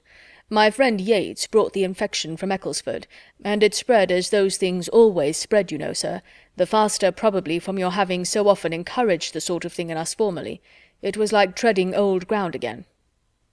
Mr. Yates took the subject from his friend as soon as possible, and immediately gave Sir Thomas an account of what they had done and were doing, told him of the gradual increase of their views, the happy conclusion of their first difficulties, and present promising state of affairs, relating everything with so blind an interest as made him not only totally unconscious of the uneasy movements of many of his friends as they sat, the change of countenance, the fidget, the hem of unquietness, but prevented him even from seeing the expression of the face on which his own eyes were fixed, from seeing Sir Thomas's dark brow contract as he looked with inquiring earnestness at his daughters and Edmund, dwelling particularly on the latter, and speaking a language, a remonstrance, a reproof, which he felt at his heart. Not less acutely was it felt by Fanny, who had edged back her chair behind her aunt's end of the sofa, and, screened from notice herself, saw all that was passing before her. Such a look of reproach at Edmund from his father she could never have expected to witness, and to feel that it was in any degree deserved was an aggravation indeed. Sir Thomas's look implied, "On your judgment, Edmund, I depended. What have you been about?" She knelt in spirit to her uncle, and her bosom swelled to utter, "Oh, not to him! Look so to all the others, but not to him!" Mr. Yates was still talking. "To own the truth, Sir Thomas, we were in the middle of a rehearsal when you arrived this evening. We were going through the first 3 acts, and not unsuccessfully upon the whole. Our company is now so dispersed from the Crawfords being gone home that nothing more can be done tonight, but if you will give us the honour of your company tomorrow evening, I should not be afraid of the result. We bespeak your indulgence, you understand, as young performers. We bespeak your indulgence." "My indulgence shall be given, sir," replied Sir Thomas gravely, "but without any other rehearsal." And with a relenting smile he added, "I come home to be happy and indulgent." Then turning away towards any or all of the rest, he tranquilly said, "Mr. and Miss Crawford were mentioned in my last letters from Mansfield. Do you find them agreeable acquaintance?" Tom was the only one at all ready with an answer, but he being entirely without particular regard for either, without jealousy either in love or acting, could speak very handsomely of both. Mr. Crawford was a most pleasant gentlemanlike man, his sister a sweet, pretty, elegant, lively girl. Mr. Rushworth could be silent no longer. "I do not say he is gentlemanlike, considering, but you should tell your father he is not above 5 feet 8, or he will be expecting a well-looking man." Sir Thomas did not quite understand this, and looked with some surprise at the speaker. "If I must say what I think," continued Mr. Rushworth, "in my opinion it is very disagreeable to be always rehearsing. It is having too much of a good thing. I am not so fond of acting as I was at first. I think we are a great deal better employed sitting comfortably here among ourselves and doing nothing." Sir Thomas looked again, and then replied with an approving smile, "I am happy to find our sentiments on this subject so much the same. It gives me sincere satisfaction. That I should be cautious and quick-sighted, and feel many scruples which my children do not feel, is perfectly natural, and equally so that my value for domestic tranquillity, for a home which shuts out noisy pleasures, should much exceed theirs. But at your time of life to feel all this, is a most favourable circumstance for yourself and for everybody connected with you, and I am sensible of the importance of having an ally of such weight." Sir Thomas meant to be giving Mr. Rushworth's opinion in better words than he could find himself. He was aware that he must not expect a genius in Mr. Rushworth, but as a well-judging, steady young man, with better notions than his elocution would do justice to, he intended to value him very highly. It was impossible for many of the others not to smile. Mr. Rushworth hardly knew what to do with such meaning, but by looking as he really felt, most exceedingly pleased with Sir Thomas's good opinion, and saying scarcely anything, he did his best towards preserving that good opinion a little longer. End of chapter 19. Chapter 20. Edmund's first object the next morning was to see his father alone, and give him a fair statement of the whole acting scheme, defending his own share in it as far only as he could then, in a soberer moment, feel his motives to deserve, and acknowledging with perfect ingenuousness that his concession had been attended with such partial good as to make his judgment in it very doubtful. He was anxious, while vindicating himself, to say nothing unkind of the others. But there was only one amongst them whose conduct he could mention without some necessity of defence or palliation. "We have all been more or less to blame," said he, "every one of us, excepting Fanny. Fanny is the only one who has judged rightly throughout, who has been consistent. Her feelings have been steadily against it from first to last. She never ceased to think of what was due to you. You will find Fanny everything you could wish." Sir Thomas saw all the impropriety of such a scheme among such a party, and at such a time, as strongly as his son had ever supposed he must. He felt it too much indeed for many words, and having shaken hands with Edmund, meant to try to lose the disagreeable impression, and forget how much he had been forgotten himself as soon as he could, after the house had been cleared of every object enforcing the remembrance, and restored to its proper state. He did not enter into any remonstrance with his other children. He was more willing to believe they felt their error than to run the risk of investigation. The reproof of an immediate conclusion of everything, the sweep of every preparation, would be sufficient. There was one person, however, in the house whom he could not leave to learn his sentiments merely through his conduct. He could not help giving Mrs. Norris a hint of his having hoped that her advice might have been interposed to prevent what her judgment must certainly have disapproved. The young people had been very inconsiderate in forming the plan. They ought to have been capable of a better decision themselves, but they were young, and excepting Edmund, he believed of unsteady characters, and with greater surprise, therefore, he must regard her acquiescence in their wrong measures, her countenance of their unsafe amusements, than that such measures and such amusements should have been suggested. Mrs. Norris was a little confounded, and as nearly being silenced as ever she had been in her life, for she was ashamed to confess having never seen any of the impropriety which was so glaring to Sir Thomas, and would not have admitted that her influence was insufficient, that she might have talked in vain. Her only resource was to get out of the subject as fast as possible, and turn the current of Sir Thomas's ideas into a happier channel. She had a great deal to insinuate in her own praise as to general attention to the interest and comfort of his family, much exertion and many sacrifices to glance at in the form of hurried walks and sudden removals from her own fireside, and many excellent hints of distrust and economy to Lady Bertram and Edmund to detail, whereby a most considerable saving had always arisen, and more than one bad servant been detected. But her chief strength lay in Southerton. Her greatest support and glory was in having formed the connection with the Rushworths. There she was impregnable. She took to herself all the credit of bringing Mr. Rushworth's admiration of Maria to any effect. "If I had not been active," said she, "and made a point of being introduced to his mother, and then prevailed on my sister to pay the first visit, I am as certain as I sit here that nothing would have come of it, for Mr. Rushworth is the sort of amiable, modest young man who wants a great deal of encouragement, and there were girls enough on the catch for him if we had been idle. But I left no stone unturned. I was ready to move heaven and earth to persuade my sister, and at last I did persuade her.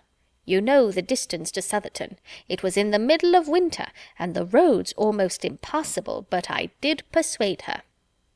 "I know how great, how justly great your influence is with Lady Bertram and her children, and am the more concerned that it should not have been—" "My dear Sir Thomas, if you had seen the state of the roads that day! I thought we should never have got through them, though we had the 4 horses, of course, and poor old coachman would attend us out of his great love and kindness, though he was hardly able to sit on the box on account of the rheumatism which I had been doctoring him for ever since Michaelmas. I cured him at last, but he was very bad all the winter, and this was such a day I could not help going to him up in his room before we set off to advise him not to venture. He was putting on his wig, so I said, 'Coachman, you had better not go. Your lady and I will be very safe. You know how steady Stephen is, and Charles has been upon the leaders so often now that I am sure there is no fear.' But, however, I soon found it would not do. He was bent upon going, and as I hate to be worrying and officious, I said no more. But my heart quite ached for him at every jolt, and when we got into the rough lanes about Stoke, where, what with frost and snow upon beds of stones, it was worse than anything you can imagine, I was quite in an agony about him. And then the poor horses, too, to see them straining away. You know how I always feel for the horses. And when we got to the bottom of Sandcroft Hill, what do you think I did? You will laugh at me, but I got out and walked up. I did indeed. It might not be saving them much, but it was something, and I could not bear to sit at my ease and be dragged up at the expense of those noble animals. I caught a dreadful cold, but that I did not regard. My object was accomplished in the visit. I hope we shall always think the acquaintance worth any trouble that might be taken to establish it. There is nothing very striking in Mr. Rushworth's manners, but I was pleased last night with what appeared to be his opinion on one subject, his decided preference of a quiet family party to the bustle and confusion of acting. He seemed to feel exactly as one could wish. Yes, indeed, and the more you know of him, the better you will like him. He is not a shining character, but he has 1,000 good qualities, and is so disposed to look up to you that I am quite laughed at about it, for everybody considers it as my doing. Upon my word, Mrs. Norris, said Mrs. Grant the other day, if Mr. Rushworth were a son of your own, he could not hold Sir Thomas in greater respect. Sir Thomas gave up the point, foiled by her evasions, disarmed by her flattery, and was obliged to rest satisfied with the conviction that where the present pleasure of those she loved was at stake, her kindness did sometimes overpower her judgment. It was a busy morning with him. Conversation with any of them occupied but a small part of it. He had to reinstate himself in all the wonted concerns of his Mansfield life, to see his steward and his bailiff, to examine and compute, and, in the intervals of business, to walk into his stables and his gardens and nearest plantations. But, active and methodical, he had not only done all this before he resumed his seat as master of the house at dinner, he had also set the carpenter to work in pulling down what had been so lately put up in the billiard-room, and given the scene-painter his dismissal, long enough to justify the pleasing belief of his being then at least as far off as Northampton. The scene-painter was gone, having spoilt only the floor of one room, ruined all the coachman's sponges, and made 5 of the under-servants idle and dissatisfied. And Sir Thomas was in hopes that another day or 2 would suffice to wipe away every outward memento of what had been, even to the destruction of every unbound copy of Lovers' Vows in the house, for he was burning all that met his eye. Mr. Yates was beginning now to understand Sir Thomas's intentions, though as far as ever from understanding their source. He and his friend had been out with their guns the chief of the morning, and Tom had taken the opportunity of explaining, with proper apologies for his father's particularity, what was to be expected. Mr. Yates felt it as acutely as might be supposed. To be a second time disappointed in the same way was an instance of very severe ill luck, and his indignation was such that, had it not been for delicacy toward his friend and his friend's youngest sister, he believed he should certainly attack the baronet on the absurdity of his proceedings, and argue him into a little more rationality. He believed this very stoutly while he was in Mansfield Wood, and all the way home, but there was a something in Sir Thomas when they sat round the same table, which made Mr. Yates think it wiser to let him pursue his own way, and feel the folly of it without opposition. He had known many disagreeable fathers before, and often been struck with the inconveniences they occasioned, but never in the whole course of his life had he seen one of that class, so unintelligibly moral, so infamously tyrannical as Sir Thomas. He was not a man to be endured but for his children's sake, and he might be thankful to his fair daughter Julia that Mr. Yates did yet mean to stay a few days longer under his roof. The evening passed with external smoothness, though almost every mind was ruffled, and the music which Sir Thomas called for from his daughters helped to conceal the want of real harmony. Maria was in a good deal of agitation. It was of the utmost consequence to her that Crawford should now lose no time in declaring himself, and she was disturbed that even a day should be gone by without seeming to advance that point. She had been expecting to see him the whole morning, and all the evening too was still expecting him. Mr. Rushworth had set off early with the great news for Southerton, and she had fondly hoped for such an immediate éclaircissement as might save him the trouble of ever coming back again. But they had seen no one from the parsonage, not a creature, and had heard no tidings beyond a friendly note of congratulation and inquiry from Mrs. Grant to Lady Bertram. It was the first day for many, many weeks in which the families had been wholly divided. 24 hours had never passed before since August began, without bringing them together in some way or other. It was a sad, anxious day, and the morrow, though differing in the sort of evil, did by no means bring less. A few moments of feverish enjoyment were followed by hours of acute suffering. Henry Crawford was again in the house. He walked up with Dr. Grant, who was anxious to pay his respects to Sir Thomas, and at rather an early hour they were ushered into the breakfast-room, where were most of the family. Sir Thomas soon appeared, and Maria saw with delight and agitation the introduction of the man she loved to her father. Her sensations were indefinable, and so were they a few minutes afterwards, upon hearing Henry Crawford, who had a chair between herself and Tom, ask the latter in an under voice whether there were any plan for resuming the play after the present happy interruption, with a courteous glance at Sir Thomas, because in that case he should make a point of returning to Mansfield at any time required by the party. He was going away immediately, being to meet his uncle at Bath without delay, but if there were any prospect of a renewal of lovers' vows, he should hold himself positively engaged, he should break through every other claim, he should absolutely condition with his uncle for attending them whenever he might be wanted. The play should not be lost by his absence. "From Bath, Norfolk, London, York, wherever I may be," said he, "I will attend you from any place in England, at an hour's notice." It was well at that moment that Tom had to speak, and not his sister. He could immediately say with easy fluency, "I am sorry you are going, but as to our play, that is all over, entirely at an end," looking significantly at his father. "The painter was sent off yesterday, and very little will remain of the theatre to-morrow. I knew how that would be from the first. It is early for Bath. You will find nobody there." "It is about my uncle's usual time." "When do you think of going?" "I may perhaps get as far as Banbury to-day." "Whose stables do you use at Bath?" was the next question, and while this branch of the subject was under discussion, Maria, who wanted neither pride nor resolution, was preparing to encounter her share of it with tolerable calmness. To her he soon turned, repeating much of what he had already said, with only a softened air and stronger expressions of regret. But what availed his expressions or his air? He was going, and if not voluntarily going, voluntarily intending to stay away. For excepting what might be due to his uncle, his engagements were all self-imposed. He might talk of necessity, but she knew his independence. The hand which had so pressed hers to his heart, the hand and the heart were alike motionless and passive now. Her spirit supported her, but the agony of her mind was severe. She had not long to endure what arose from listening to language which his actions contradicted, or to bury the tumult of her feelings under the restraint of society.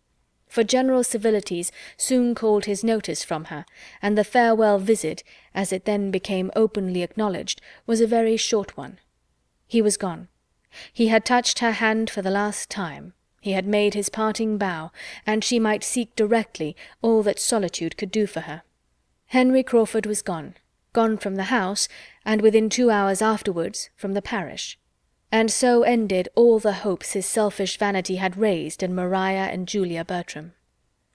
Julia could rejoice that he was gone.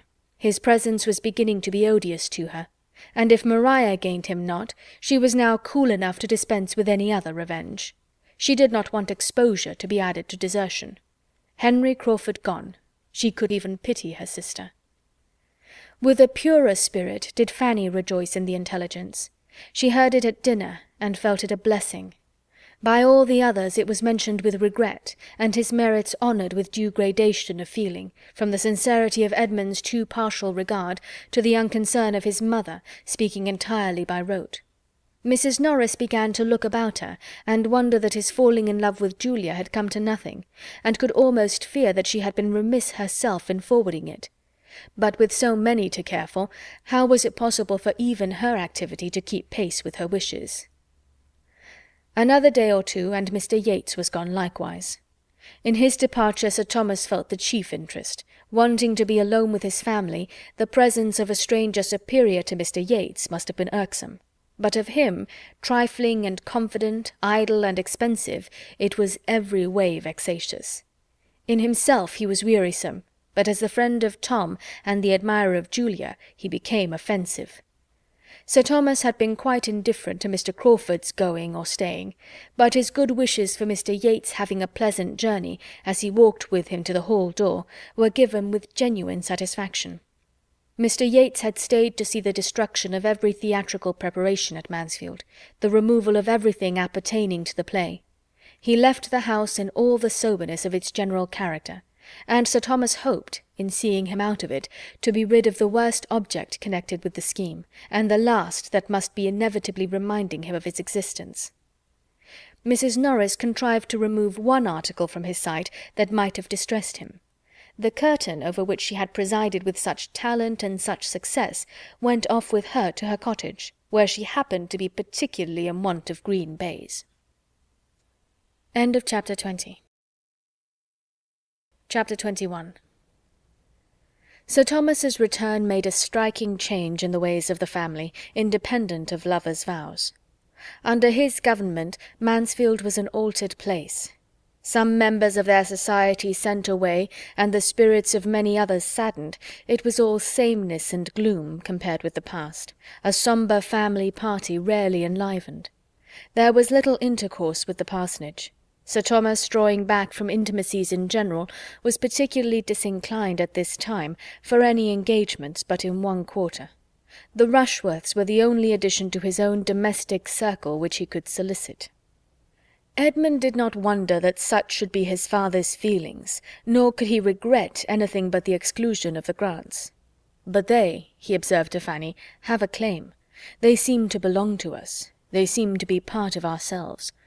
I could wish my father were more sensible of their very great attention to my mother and sisters while he was away. I am afraid they may feel themselves neglected. But the truth is that my father hardly knows them. They had not been here a twelvemonth when he left England. If he knew them better, he would value their society as it deserves, for they are, in fact, exactly the sort of people he would like. We are sometimes a little in want of animation among ourselves. My sisters seem out of spirits, and Tom is certainly not at his ease. Dr. and Mrs. Grant will enliven us, and make our evenings pass away with more enjoyment, even to my father." "Do you think so?" said Fanny. "In my opinion, my uncle would not like any addition. I think he values the very quietness you speak of, and that the repose of his own family circle is all he wants. And it does not appear to me that we are more serious than we used to be. I mean, before my uncle went abroad. As well as I can recollect, it was always much the same. There was never much laughing in his presence, or if there is any difference, it is not more, I think, than such an absence has a tendency to produce at first. There must be a sort of shyness, but I cannot recollect that our evenings formerly were ever merry, except when my uncle was in town. No young people's are, I suppose, when those they look up to are at home." "I believe you are right, Fanny," was his reply, after a short consideration. "I believe our evenings are rather returned to what they were, than assuming a new character. The novelty was in their being lively. Yet how strong the impression that only a few weeks will give! I have been feeling as if we had never lived so before."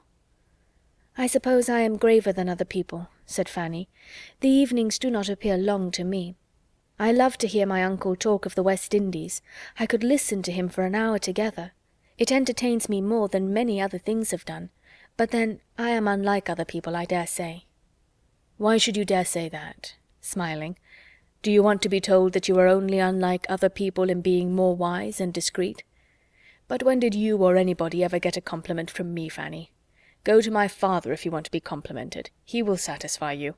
Ask your uncle what he thinks, and you will hear compliments enough, and though they may be chiefly on your person, you must put up with it, and trust to his seeing as much beauty of mind in time." Such language was so new to Fanny that it quite embarrassed her. "Your uncle thinks you very pretty, dear Fanny, and that is the long and the short of the matter. Anybody but myself would have made something more of it, and anybody but you would resent that you had not been thought very pretty before. But the truth is that your uncle never did admire you till now, and now he does. Your complexion is so improved, and you have gained so much countenance, and your figure— Nay, Fanny, do not turn away about it. It is but an uncle. If you cannot bear an uncle's admiration, what is to become of you? You must really begin to harden yourself to the idea of being worth looking at. You must try not to mind growing up into a pretty woman." "Oh, don't talk so, don't talk so," cried Fanny, distressed by more feelings than he was aware of. But seeing that she was distressed, he had done with the subject, and only added more seriously, "Your uncle is disposed to be pleased with you in every respect, and I only wish you would talk to him more. You are one of those who are too silent in the evening circle." "But I do talk to him more than I used. I am sure I do. Did not you hear me ask him about the slave trade last night?" "I did, and was in hopes the question would be followed up by others. It would have pleased your uncle to be inquired of farther." "And I longed to do it, but there was such a dead silence, and while my cousins were sitting by without speaking a word or seeming at all interested in the subject, I did not I thought it would appear as if I wanted to set myself off at their expense by showing a curiosity and pleasure in his information which he must wish his own daughters to feel." "Miss Crawford was very right in what she said of you the other day, that you seemed almost as fearful of notice and praise as other women were of neglect. We were talking of you at the parsonage, and those were her words. She has great discernment. I know nobody who distinguishes characters better. For so young a woman it is remarkable. She certainly understands you better than you are understood by the greater part of those who have known you so long, and with regard to some others, I can perceive, from occasional lively hints, the unguarded expressions of the moment, that she could define many as accurately, did not delicacy forbid it. I wonder what she thinks of my father. She must admire him as a fine-looking man, with most gentlemanlike, dignified, consistent manners, but perhaps, having seen him so seldom, his reserve may be a little repulsive. Could they be much together, I feel sure of their liking each other. He would enjoy her liveliness, and she has talent to value his powers. I wish they met more frequently. I hope she does not suppose there is any dislike on his side." "She must know herself too secure of the regard of all the rest of you," said Fanny with half a sigh, "to have any such apprehension. And Sir Thomas's wishing just at first to be only with his family is so very natural that she can argue nothing from that. After a little while I dare say we shall be meeting again in the same sort of way, allowing for the difference of the time of year." "This is the 1st October that she has passed in the country since her infancy. I do not call Tunbridge or Cheltenham the country, and November is a still more serious month, and I can see that Mrs. Grant is very anxious for her not finding Mansfield dull as winter comes on." Fanny could have said a great deal, but it was safer to say nothing, and leave untouched all Miss Crawford's resources, her accomplishments, her spirits, her importance, her friends, lest it should betray her into any observations seemingly unhandsome. Miss Crawford's kind opinion of herself deserved at least a grateful forbearance, and she began to talk of something else. "To-morrow, I think, my uncle dines at Southerton, and you and Mr. Bertram too. We shall be quite a small party at home. I hope my uncle may continue to like Mr. Rushworth." "That is impossible, Fanny. He must like him less after to-morrow's visit, for we shall be 5 hours in his company. I should dread the stupidity of the day, if there were not a much greater evil to follow, the impression it must leave on Sir Thomas. He cannot much longer deceive himself. I am sorry for them all, and would give something that Rushworth and Maria had never met." In this quarter, indeed, disappointment was impending over Sir Thomas. Not all his good will for Mr. Rushworth, not all Mr. Rushworth's deference for him, could prevent him from soon discerning some part of the truth, that Mr. Rushworth was an inferior young man, as ignorant in business as in books, with opinions in general unfixed, and without seeming much aware of it himself. He had expected a very different son-in-law, and beginning to feel grave on Maria's account, tried to understand her feelings. Little observation there was necessary to tell him that indifference was the most favourable state they could be in. Her behaviour to Mr. Rushworth was careless and cold. She could not, did not like him. Sir Thomas resolved to speak seriously to her. Advantageous as would be the alliance, and long-standing and public as was the engagement, her happiness must not be sacrificed to it. Mr. Rushworth had perhaps been accepted on too short an acquaintance, and on knowing him better she was repenting. With solemn kindness Sir Thomas addressed her, told her his fears, inquired into her wishes, entreated her to be open and sincere, and assured her that every inconvenience should be braved, and the connection entirely given up, if she felt herself unhappy in the prospect of it. He would act for her and release her. Maria had a moment's struggle as she listened, and only a moment's. When her father ceased, she was able to give her answer immediately, decidedly, and with no apparent agitation. She thanked him for his great attention, his paternal kindness, but he was quite mistaken in supposing she had the smallest desire of breaking through her engagement, or was sensible of any change of opinion or inclination since her forming it. She had the highest esteem for Mr. Rushworth's character and disposition, and could not have a doubt of her happiness with him. Sir Thomas was satisfied, too glad to be satisfied, perhaps, to urge the matter quite so far as his judgment might have dictated to others. It was an alliance which he could not have relinquished without pain, and thus he reasoned. Mr. Rushworth was young enough to improve. Mr. Rushworth must and would improve in good society. And if Maria could now speak so securely of her happiness with him, speaking certainly without the prejudice, the blindness of love, she ought to be believed. Her feelings probably were not acute, he had never supposed them to be so, but her comforts might not be less on that account, and if she could dispense with seeing her husband a leading, shining character, there would certainly be everything else in her favour. A well-disposed young woman who did not marry for love was in general but the more attached to her own family, and the nearness of Southerton to Mansfield must naturally hold out the greatest temptation, and would, in all probability, be a continual supply of the most amiable and innocent enjoyments. Such and such like were the reasonings of Sir Thomas, happy to escape the embarrassing evils of a rupture, the wonder, the reflections, the reproach that must attend it, happy to secure a marriage which would bring him such an addition of respectability and influence, and very happy to think anything of his daughter's disposition that was most favourable for the purpose. To her the conference closed as satisfactorily as to him. She was in a state of mind to be glad that she had secured her fate beyond recall, that she had pledged herself anew to Southerton, that she was safe from the possibility of giving Crawford the triumph of governing her actions and destroying her prospects, and retired in proud resolve, determined only to behave more cautiously to Mr. Rushworth in future, that her father might not be again suspecting her. Had Sir Thomas applied to his daughter within the first 3 or 4 days after Henry Crawford's leaving Mansfield, before her feelings were at all tranquillized, before she had given up every hope of him, or absolutely resolved on enduring his rival, her answer might have been different. But after another 3 or 4 days, when there was no return, no letter, no message, no symptom of a softened heart, no hope of advantage from separation, her mind became cool enough to seek all the comfort that pride and self-revenge could give. Henry Crawford had destroyed her happiness, but he should not know that he had done it. He should not destroy her credit, her appearance, her prosperity too. He should not have to think of her as pining in the retirement of Mansfield for him, rejecting Southerton and London, independence and splendour for his sake. Independence was more needful than ever, the want of it at Mansfield more sensibly felt. She was less and less able to endure the restraint which her father imposed. The liberty which his absence had given was now become absolutely necessary.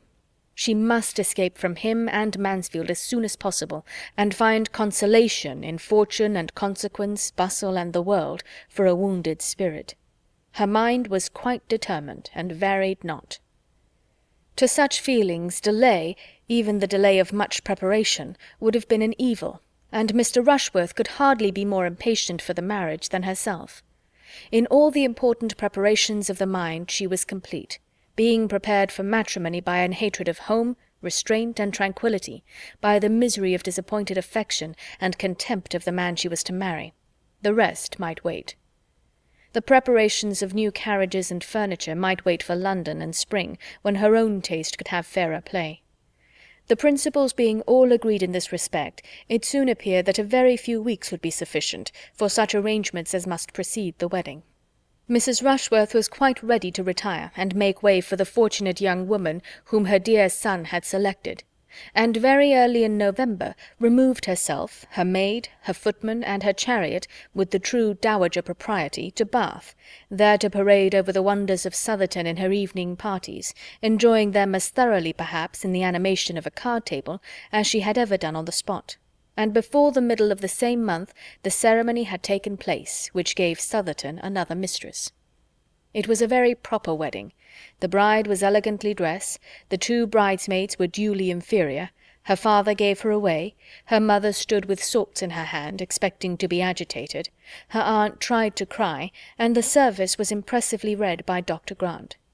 Nothing could be objected to when it came under the discussion of the neighbourhood, except that the carriage which conveyed the bride and bridegroom and Julia from the church door to Southerton was the same chaise which Mr. Rushworth had used for a twelvemonth before. In everything else the etiquette of the day might stand the strictest investigation. It was done, and they were gone. Sir Thomas felt as an anxious father must feel, and was indeed experiencing much of the agitation which his wife had been apprehensive of for herself, but had fortunately escaped.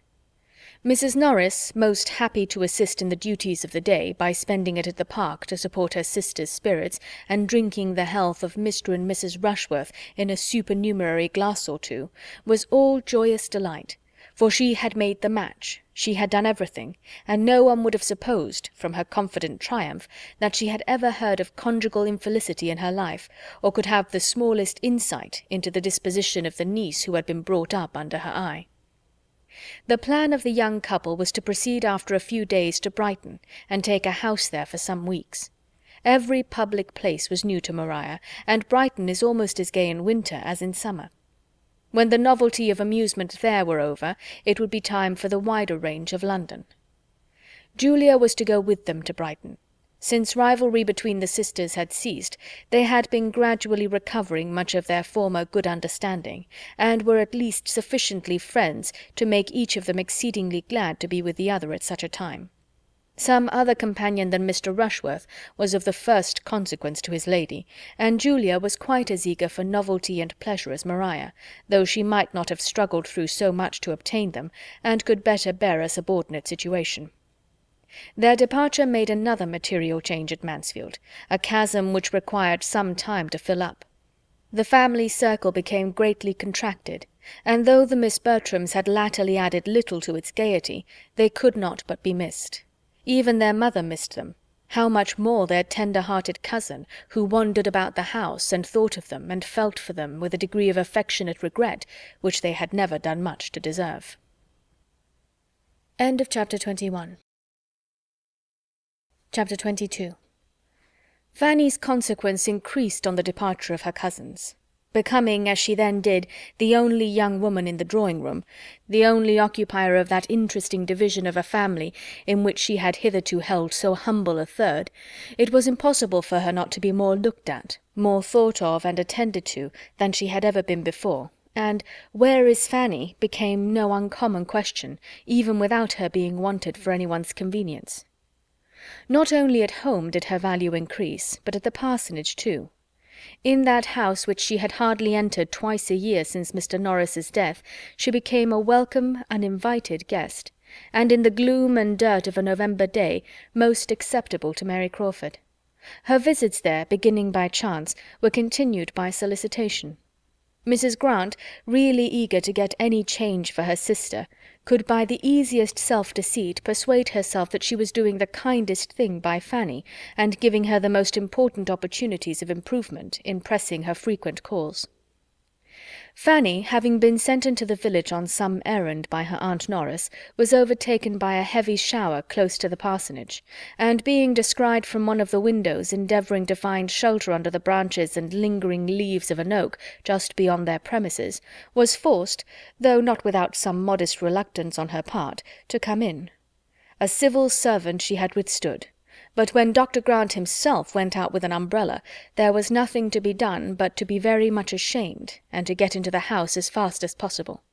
and to poor Miss Crawford, who had just been contemplating the dismal rain in a very desponding state of mind, sighing over the ruin of all her plan of exercise for that morning, and of every chance of seeing a single creature beyond themselves for the next 24 hours, the sound of a little bustle at the front door, and the sight of Miss Price dripping with wet in the vestibule, was delightful. The value of an event on a wet day in the country was most forcibly brought before her. She was all alive again directly, and among the most active in being useful to Fanny, in detecting her to be wetter than she would at first allow, and providing her with dry clothes. And Fanny, after being obliged to submit to all this attention, and to being assisted and waited on by mistresses and maids, being also obliged, on returning downstairs, to be fixed in their drawing-room for an hour while the rain continued, the blessing of something fresh to see and think of was thus extended to Miss Crawford, and might carry on her spirits to the period of dressing and dinner. The two sisters were so kind to her and so pleasant that Fanny might have enjoyed her visit, could she have believed herself not in the way, and could she have foreseen that the weather would certainly clear at the end of the hour, and save her from the shame of having Dr. Grant's carriage and horses out to take her home, with which she was threatened. As to anxiety for any alarm that her absence in such weather might occasion at home, she had nothing to suffer on that score, for as her being out was known only to her two aunts, she was perfectly aware that none would be felt, and that in whatever cottage Aunt Norris might choose to establish her during the rain, her being in such cottage would be indubitable to Aunt Bertram. It was beginning to look brighter when Fanny, observing a harp in the room, asked some questions about it, which soon led to an acknowledgment of her wishing very much to hear it, and a confession, which could hardly be believed, of her having never yet heard it since its being in Mansfield. To Fanny herself it appeared a very simple and natural circumstance. She had scarcely ever been at the parsonage since the instrument's arrival.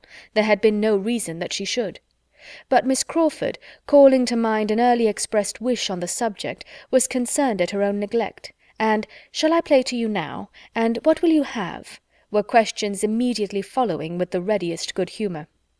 She played accordingly, happy to have a new listener, and a listener who seemed so much obliged, so full of wonder at the performance, and who showed herself not wanting in taste. She played till Fanny's eyes, straying to the window on the weather's being evidently fair, spoke what she felt must be done. "Another quarter of an hour," said Miss Crawford, "and we shall see how it will be. Do not run away the first moment of its holding up. Those clouds look alarming." "But they are passed over," said Fanny. "I have been watching them. This weather is all from the south." "South or north, I know a black cloud when I see it, and you must not set forward while it is so threatening. And besides, I want to play something more to you, a very pretty piece, and your cousin Edmund's prime favourite. You must stay and hear your cousin's favourite."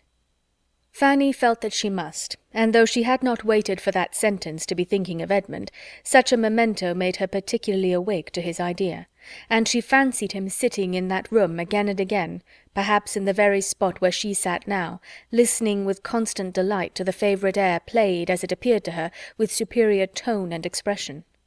And though pleased with it herself, and glad to like whatever was liked by him, she was more sincerely impatient to go away at the conclusion of it than she had been before. And on this being evident, she was so kindly asked to call again, to take them in her walk whenever she could, to come and hear more of the harp, that she felt it necessary to be done, if no objection arose at home. Such was the origin of the sort of intimacy which took place between them within the first fortnight after the Miss Bertrams' going away, an intimacy resulting principally from Miss Crawford's desire of something new, and which had little reality in Fanny's feelings. Fanny went to her every 2 or 3 days. It seemed a kind of fascination. She could not be easy without going, and yet it was without loving her, without ever thinking like her, without any sense of obligation for being sought after now, when nobody else was to be had, and deriving no higher pleasure from her conversation than occasional amusement, and that often at the expense of her judgment, when it was raised by pleasantry on people or subjects which she wished to be respected. She went, however, and they sauntered about together many an half hour in Mrs. Grant's shrubbery, the weather being unusually mild for the time of year, and venturing sometimes even to sit down on one of the benches, now comparatively unsheltered, remaining there perhaps till in the midst of some tender ejaculation of Fanny's on the sweets of so protracted an autumn, they were forced by the sudden swell of a cold gust shaking down the last few yellow leaves about them to jump up and walk for warmth. "This is pretty, very pretty," said Fanny, looking around her as they were thus sitting together one day. "Every time I come into this shrubbery I am more struck with its growth and beauty. 3 years ago this was nothing but a rough hedgerow along the upper side of the field, never thought of as anything or capable of becoming anything, and now it is converted into a walk, and it would be difficult to say whether most valuable as a convenience or an ornament, and perhaps in another 3 years we may be forgetting, almost forgetting, what it was before. How wonderful, how very wonderful the operations of time and the changes of the human mind!" And following the latter train of thought, she soon afterwards added, "If any one faculty of our nature may be called more wonderful than the rest, I do think it is memory. There seems something more speakingly incomprehensible in the powers, the failures, the inequalities of memory than in any other of our intelligences. The memory is sometimes so retentive, so serviceable, so obedient; at others so bewildered and so weak, and at others again so tyrannic, so beyond control. We are, to be sure, a miracle every way, but our powers of recollecting and of forgetting do seem particularly past finding out." Miss Crawford, untouched and inattentive, had nothing to say, and Fanny, perceiving it, brought back her own mind to what she thought must interest. "It may seem impertinent in me to praise, but I must admire the taste Mrs. Grant has shown in all this. There is such a quiet simplicity in the plan of the walk, not too much attempted." "Yes," replied Miss Crawford carelessly, "it does very well for a place of this sort. One does not think of extent here, and between ourselves, till I came to Mansfield, I had not imagined a country parson ever aspired to a shrubbery or anything of the kind." "I am so glad to see the evergreens thrive," said Fanny in reply. "My uncle's gardener always says the soil here is better than his own, and so it appears, from the growth of the laurels and the evergreens in general. The evergreen, how beautiful, how welcome, how wonderful the evergreen! When one thinks of it, how astonishing a variety of nature! In some countries we know the tree that sheds its leaf is the variety, but that does not make it less amazing, that the same soil and the same sun should nurture plants differing in the first rule and law of their existence. You will think me rhapsodizing, but when I am out of doors, especially when I am sitting out of doors, I am very apt to get into this sort of wandering strain. One cannot fix one's eyes on the commonest natural production without finding food for a rambling fancy." "To say the truth," replied Miss Crawford, "I am something like the famous Doge at the court of Louis XIV, and may declare that I see no wonder in this shrubbery equal to seeing myself in it. If anybody had told me a year ago that this place would be my home, that I should be spending month after month here, as I have done, I certainly should not have believed them. I have now been here nearly 5 months, and moreover the quietest 5 months I ever passed." "Too quiet for you, I believe." "I should have thought so theoretically myself, but—" and her eyes brightened as she spoke. "Take it all in all, I never spent so happy a summer. But then," with a more thoughtful air and lowered voice, "there is no saying what it may lead to." Fanny's heart beat quick, and she felt quite unequal to surmising or soliciting anything more. Miss Crawford, however, with renewed animation, soon went on. "I am conscious of being far better reconciled to a country residence than I had ever expected to be. I can even suppose it pleasant to spend half the year in the country, under certain circumstances, very pleasant.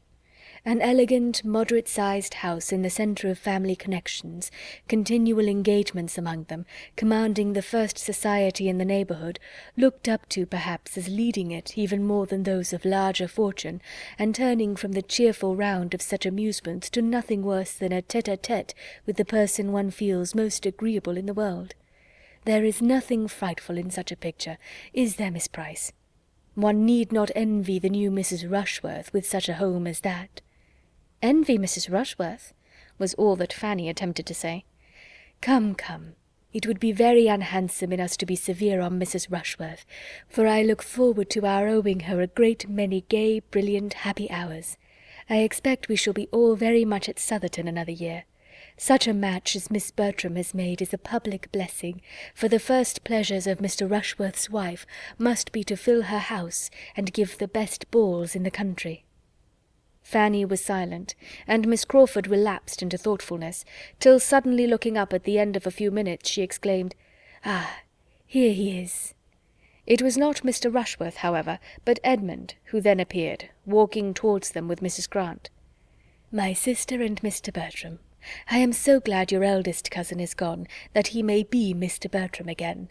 There is something in the sound of Mr. Edmund Bertram, so formal, so pitiful, so younger brother-like, that I detest it." "How differently we feel!" cried Fanny. "To me the sound of Mr. Bertram is so cold and nothing meaning, so entirely without warmth or character. It just stands for a gentleman, and that's all. But there is nobleness in the name of Edmund. It is a name of heroism and renown, of kings, princes, and knights, and seems to breathe the spirit of chivalry and warm affections." "I grant you the name is good in itself, and Lord Edmund or Sir Edmund sound delightfully, but sink it under the chill, the annihilation of a Mr., and Mr. Edmund is no more than Mr. John or Mr. Thomas. Well, shall we join and disappoint them of half their lecture upon sitting down out of doors at this time of year, by being up before they can begin?" Edmund met them with particular pleasure. It was the first time of his seeing them together since the beginning of that better acquaintance which he had been hearing of with great satisfaction. A friendship between two so very dear to him was exactly what he could have wished, and to the credit of the lovers' understanding be it stated that he did not by any means consider Fanny as the only, or even as the greater gainer by such a friendship. "Well," said Miss Crawford, "and do not you scold us for our imprudence. What do you think we have been sitting down for but to be talked to about it, and entreated and supplicated never to do so again?"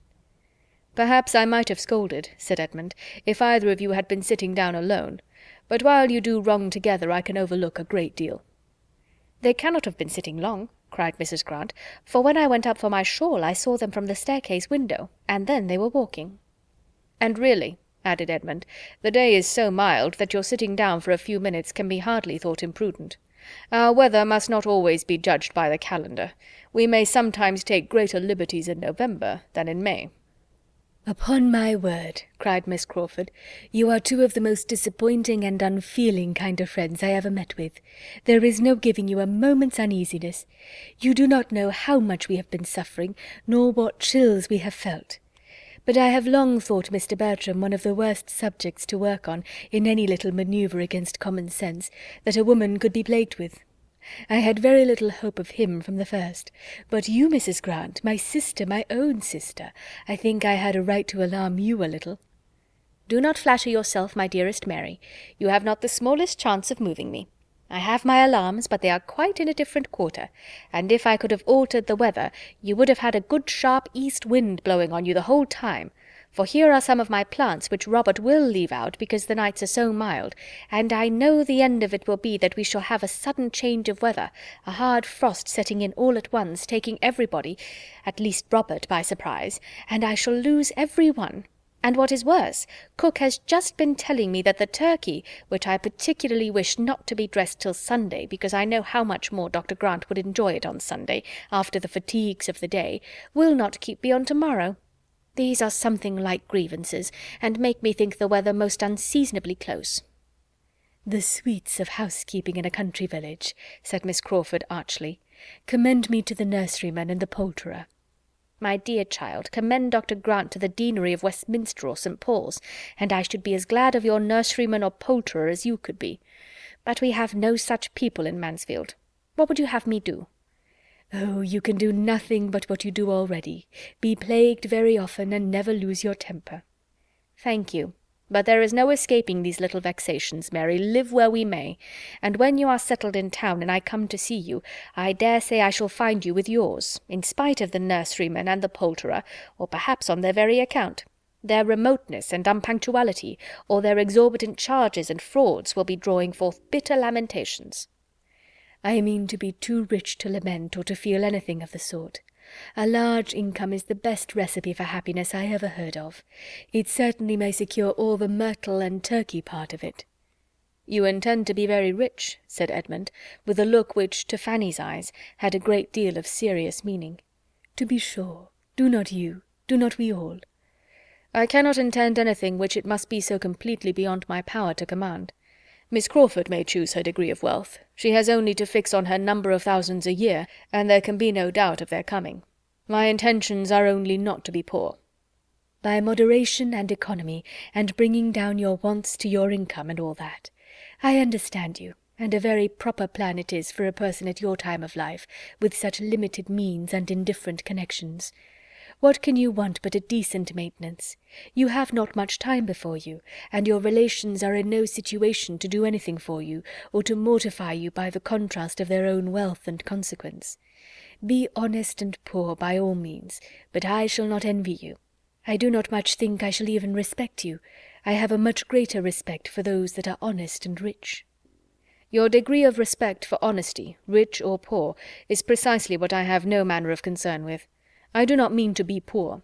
Poverty is exactly what I have determined against. Honesty, in the something between, in the middle state of worldly circumstances, is all that I am anxious for your not looking down on." "But I do look down upon it, if it might have been higher. I must look down upon anything contented with obscurity, when it might rise to distinction." "But how may it rise? How may my honesty, at least, rise to any distinction?" This was not so very easy a question to answer, and occasioned an "Oh" of some length from the fair lady before she could add, "You ought to be in Parliament, or you should have gone into the army 10 years ago." "That is not much to the purpose now. And as to my being in Parliament, I believe I must wait till there is an especial assembly for the representation of younger sons who have little to live on. No, Miss Crawford," he added, in a more serious tone, "there are distinctions which I should be miserable if I thought myself without any chance, absolutely without chance or possibility of obtaining, but they are of a different character." A look of consciousness as he spoke, and what seemed a consciousness of manner on Miss Crawford's side as she made some laughing answer, was sorrowful food for Fanny's observation, and finding herself quite unable to attend as she ought to Mrs. Grant, by whose side she was now following the others, she had nearly resolved on going home immediately, and only waited for courage to say so, when the sound of the great clock at Mansfield Park striking 3 made her feel that she really had been much longer absent than usual, and brought the previous self-inquiry of whether she should take leave or not just then, and how, to a very speedy issue. With undoubting decision she directly began her adieus, and Edmund began at the same time to recollect that his mother had been inquiring for her, and that he had walked down to the parsonage on purpose to bring her back.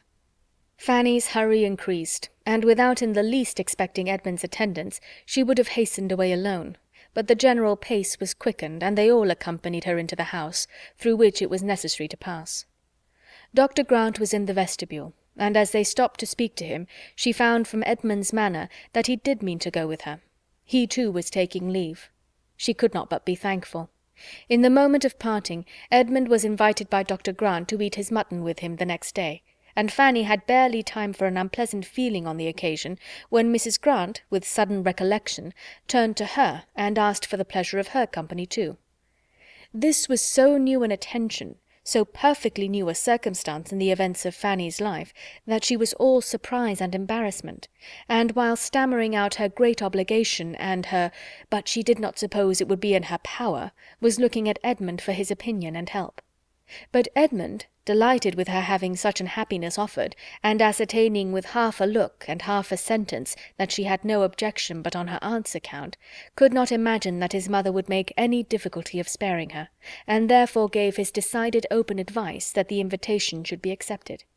And though Fanny would not venture, even on his encouragement, to such a flight of audacious independence, it was soon settled that if nothing were heard to the contrary, Mrs. Grant might expect her. "And you know what your dinner will be," said Mrs. Grant, smiling. "The turkey, and I assure you a very fine one. For, my dear," turning to her husband, "cook insists upon the turkey's being dressed to-morrow." very well," cried Dr. Grant. "All the better. I am glad to hear you have anything so good in the house. But Miss Price and Mr. Edmund Bertram, I dare say, would take their chance. We none of us want to hear the bill of fare. A friendly meeting, and not a fine dinner, is all we have in view. A turkey or a goose or a leg of mutton, or whatever you and your cook choose to give us." The two cousins walked home together, and except in the immediate discussion of this engagement, which Edmund spoke of with the warmest satisfaction, as so particularly desirable for her, in the intimacy which he saw with so much pleasure established, it was a silent walk, for having finished that subject, he grew thoughtful and indisposed for any other. End of chapter 22. Chapter 23. "But why should Mrs. Grant ask Fanny?" said Lady Bertram. "How came she to think of asking Fanny? Fanny never dines there, you know, in this sort of way. I cannot spare her, and I am sure she does not want to go. Fanny, you do not want to go, do you?" "If you put such a question to her," cried Edmund, preventing his cousin speaking, "Fanny will immediately say no. But I am sure, my dear mother, she would like to go, and I can see no reason why she should not." "I cannot imagine why Mrs. Grant should think of asking her. She never did before. She used to ask your sisters now and then, but she never asked Fanny." "If you cannot do without me, ma'am," said Fanny in a self-denying tone, "but my mother will have my father with her all the evening." "To be sure, so I shall." "Suppose you take my father's opinion, ma'am." "That's well thought of. So I will, Edmund. I will ask Sir Thomas as soon as he comes in whether I can do without her." "As you please, ma'am, on that head, but I meant my father's opinion as to the propriety of the invitation's being accepted or not, and I think he will consider it a right thing by Mrs. Grant, as well as by Fanny, that being the first invitation it should be accepted." "I do not know. We will ask him. But he will be very much surprised that Mrs. Grant should ask Fanny at all." There was nothing more to be said, or that could be said to any purpose, till Sir Thomas were present. But the subject involving, as it did, her own evening's comfort for the morrow, was so much uppermost in Lady Bertram's mind, that half an hour afterwards, on his looking in for a minute in his way from his plantation to his dressing-room, she called him back again, when he had almost closed the door, with, "Sir Thomas, stop a moment, I have something to say to you." Her tone of calm languor, for she never took the trouble of raising her voice, was always heard and attended to, and Sir Thomas came back. Her story began, and Fanny immediately slipped out of the room, for to hear herself the subject of any discussion with her uncle was more than her nerves could bear. She was anxious, she knew, more anxious perhaps than she ought to be, for what was it, after all, whether she went or stayed? But if her uncle were to be a great while considering and deciding, and with very grave looks, and those grave looks directed to her, and at last decide against her, she might not be able to appear properly submissive and indifferent. Her cause, meanwhile, went on well. It began on Lady Bertram's part with, "I have something to tell you which will surprise you. Mrs. Grant has asked Fanny to dinner." "Well," said Sir Thomas, as if waiting more to accomplish the surprise. "Edmund wants her to go, but how can I spare her?" "She will be late," said Sir Thomas, taking out his watch. "But what is your difficulty?" Edmund found himself obliged to speak and fill up the blanks in his mother's story. He told the whole, and she had only to add, "So strange, for Mrs. Grant never used to ask her." "But is it not very natural," observed Edmund, "that Mrs. Grant should wish to procure so agreeable a visitor for her sister?" "Nothing can be more natural," said Sir Thomas, after a short deliberation. "Nor, were there no sister in the case, could anything, in my opinion, be more natural. Mrs. Grant's showing civility to Miss Price, to Lady Bertram's niece, could never want explanation. The only surprise I can feel is that this should be the first time of its being paid. Fanny was perfectly right in giving only a conditional answer. She appears to feel as she ought. But as I conclude that she must wish to go, since all young people like to be together, I can see no reason why she should be denied the indulgence." "But can I do without her, Sir Thomas?" "Indeed, I think you may." "She always makes tea, you know, when my sister is not here." "Your sister perhaps may be prevailed on to spend the day with us, and I shall certainly be at home." "Very well, then. Fanny may go, Edmund."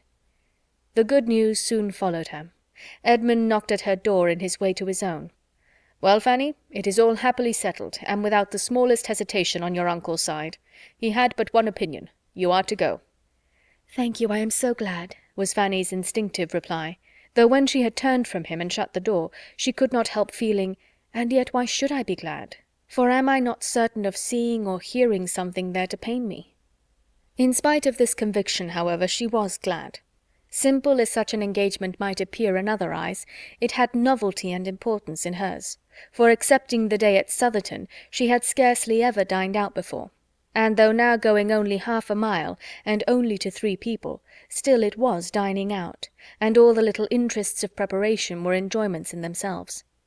She had neither sympathy nor assistance from those who ought to have entered into her feelings and directed her taste, for Lady Bertram never thought of being useful to anybody, and Mrs. Norris, when she came on the morrow, in consequence of an early call and invitation from Sir Thomas, was in a very ill humour, and seemed intent only on lessening her niece's pleasure, both present and future, as much as possible.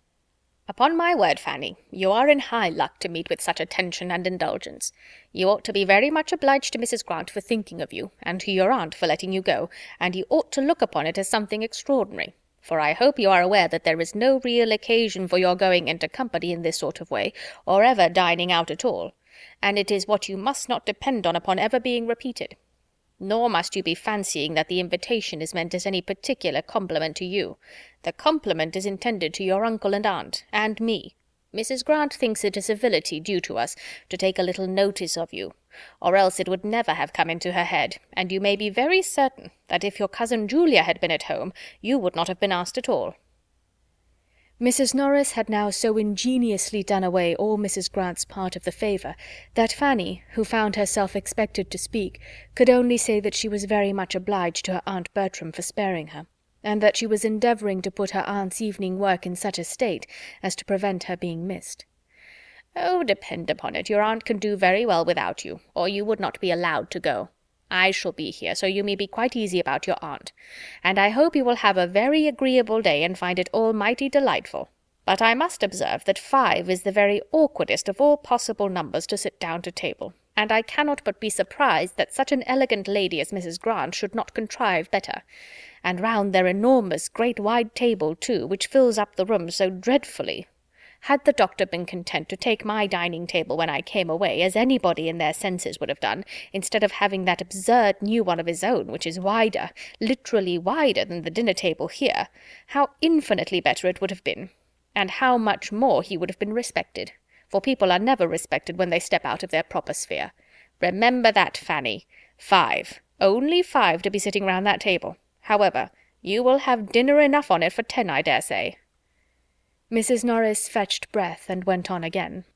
The nonsense and folly of people stepping out of their rank and trying to appear above themselves makes me think it right to give you a hint, Fanny, now that you are going into company without any of us, and I do beseech you and entreat you not to be putting yourself forward, and talking and giving your opinion as if you were one of your cousins, as if you were dear Mrs. Rushworth or Julia.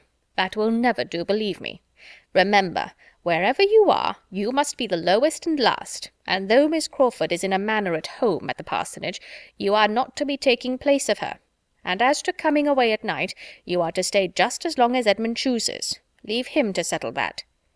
Yes, ma'am, I should not think of doing anything else. And if it should rain, which I think exceedingly likely, for I never saw it more threatening for a wet evening in my life, you must manage as well as you can, and not be expecting the carriage to be sent for you. I certainly do not go home to-night, and therefore the carriage will not be out on my account, so you must make up your mind to what may happen, and take your things accordingly. Her niece thought it perfectly reasonable. She rated her own claims to comfort as low as even Mrs. Norris could, and when Sir Thomas, soon afterwards, just opening the door, said, "Fanny, at what time would you have the carriage come round?" she felt a degree of astonishment which made it impossible for her to speak. "My dear Sir Thomas," cried Mrs. Norris, red with anger, "Fanny can walk." "Walk?" repeated Sir Thomas in a tone of most unanswerable dignity, and coming farther into the room. "My niece walk to a dinner engagement at this time of the year? Will 20 minutes after 4 suit you?" "Yes, sir," was Fanny's humble answer, given with the feelings almost of a criminal towards Mrs. Norris, and not bearing to remain with her in what might seem a state of triumph, she followed her uncle out of the room, having stayed behind him only long enough to hear these words spoken in angry agitation. "Quite unnecessary. A great deal too kind. But Edmund goes, true, it is upon Edmund's account. I observed he was hoarse on Thursday night. But this could not impose on Fanny. She felt that the carriage was for herself and herself alone, and her uncle's consideration of her, coming immediately after such representations from her aunt, cost her some tears of gratitude when she was alone. The coachman drove round to a minute. Another minute brought down the gentleman, and as the lady had, with a most scrupulous fear of being late, been many minutes seated in the drawing-room, Sir Thomas saw them off in as good time as his own correctly punctual habits required. "Now I must look at you, Fanny," said Edmund, with the kind smile of an affectionate brother, "and tell you how I like you. And as well as I can judge by this light, you look very nicely indeed. What have you got on?" "The new dress that my uncle was so good as to give me on my cousin's marriage. I hope it is not too fine, but I thought I ought to wear it as soon as I could, and that I might not have such another opportunity all the winter. I hope you do not think me too fine." "A woman can never be too fine while she is all in white. No, I see no finery about you, nothing but what is perfectly proper. Your gown seems very pretty. I like these glossy spots. Has not Miss Crawford a gown something the same?" In approaching the parsonage they passed close by the stable-yard and coach-house. "Hey day," said Edmund, "here's company, here's a carriage. Who have they got to meet us?" And letting down the side-glass to distinguish, "'Tis Crawford's barouche, I protest. There are his own 2 men pushing it back into its old quarters. He is here, of course. This is quite a surprise, Fanny. I shall be very glad to see him." There was no occasion, there was no time for Fanny to say how very differently she felt, but the idea of having such another to observe her was a great increase of the trepidation with which she performed the very awful ceremony of walking into the drawing-room. In the drawing-room Mr. Crawford certainly was, having been just long enough arrived to be ready for dinner, and the smiles and pleased looks of the 3 others standing round him showed how welcome was his sudden resolution of coming to them for a few days on leaving Bath. A very cordial meeting passed between him and Edmund, and with the exception of Fanny, the pleasure was general, and even to her there might be some advantage in his presence, since every addition to the party must rather forward her favourite indulgence of being suffered to sit silent and unattended to. She was soon aware of this herself, for though she must submit, as her own propriety of mind directed, in spite of her Aunt Norris's opinion, to being the principal lady in company, and to all the little distinctions consequent thereon, she found, while they were at table, such a happy flow of conversation prevailing in which she was not required to take any part, there was so much to be said between the brother and sister about Bath, so much between the 2 young men about hunting, so much of politics between Mr. Crawford and Dr. Grant, and of everything and altogether between Mr. Crawford and Mrs. Grant, as to leave her the fairest prospect of having only to listen in quiet, and of passing a very agreeable day. She could not compliment the newly arrived gentleman, however, with any appearance of interest, in a scheme for extending his stay at Mansfield, and sending for his hunters from Norfolk, which, suggested by Dr. Grant, advised by Edmund, and warmly urged by the 2 sisters, was soon in possession of his mind, and which he seemed to want to be encouraged even by her to resolve on. Her opinion was sought as to the probable continuance of the open weather, but her answers were as short and indifferent as civility allowed. She could not wish him to stay, and would much rather not have him speak to her. Her 2 absent cousins, especially Maria, were much in her thoughts on seeing him. But no embarrassing remembrance affected his spirits. Here he was again on the same ground where all had passed before, and apparently as willing to stay and be happy without the Miss Bertrams as if he had never known Mansfield in any other state. She heard them spoken of by him only in a general way, till they were all reassembled in the drawing-room, when Edmund, being engaged apart in some matter of business with Dr. Grant, which seemed entirely to engross them, and Mrs. Grant occupied at the tea-table, he began talking of them with more particularity to his other sister. With a significant smile, which made Fanny quite hate him, he said, "So, Rushworth and his fair bride are at Brighton, I understand. Happy man." "Yes, they have been there about a fortnight, Miss Price, have they not? And Julia is with them." "And Mr. Yates, I presume, is not far off." "Mr. Yates? Oh, we hear nothing of Mr. Yates. I do not imagine he figures much in the letters to Mansfield Park. Do you, Miss Price? I think my friend Julia knows better than to entertain her father with Mr. Yates." Poor Rushworth and his 42 speeches, continued Crawford. Nobody can ever forget them. Poor fellow! I see him now, his toil and his despair. Well, I am much mistaken if his lovely Maria will ever want him to make 42 speeches to her," adding, with a momentary seriousness, "she is too good for him, much too good." And then, changing his tone again to one of gentle gallantry, and addressing Fanny, he said, "You were Mr. Rushworth's best friend. Your kindness and patience can never be forgotten. Your indefatigable patience in trying to make it possible for him to learn his part, in trying to give him a brain which nature had denied, to mix up an understanding for him out of the superfluity of your own. He might not have sense enough himself to estimate your kindness, but I may venture to say that it had honour from all the rest of the party." Fanny coloured and said nothing. "It is as a dream, a pleasant dream," he exclaimed, breaking forth again after a few minutes' musing. "I shall always look back on our theatricals with exquisite pleasure. There was such an interest, such an animation, such a spirit diffused. Everybody felt it. We were all alive. There was employment, hope, solicitude, bustle for every hour of the day. Always some little objection, some little doubt, some little anxiety to be got over. I never was happier." With silent indignation, Fanny repeated to herself, "Never happier. Never happier than when doing what you must know was not justifiable. Never happier than when behaving so dishonourably and unfeelingly. Oh, what a corrupted mind!" "We were unlucky, Miss Price," he continued in a lower tone, to avoid the possibility of being heard by Edmund, and not at all aware of her feelings. "We certainly were very unlucky. Another week, only one other week, would have been enough for us. I think if we had had the disposal of events, if Mansfield Park had had the government of the winds just for a week or two about the equinox, there would have been a difference. Not that we would have endangered his safety by any tremendous weather, but only by a steady contrary wind, or a calm. I think, Miss Price, we would have indulged ourselves with a week's calm in the Atlantic at that season." He seemed determined to be answered, and Fanny, averting her face, said with a firmer tone than usual, "As far as I am concerned, sir, I would not have delayed his return for a day. My uncle disapproved it all so entirely when he did arrive, that in my opinion everything had gone quite far enough." She had never spoken so much at once to him in her life before, and never so angrily to anyone, and when her speech was over she trembled and blushed at her own daring. He was surprised, but after a few moments' silent consideration of her, replied in a calmer, graver tone, and as if the candid result of conviction, "I believe you are right. It was more pleasant than prudent. We were getting too noisy."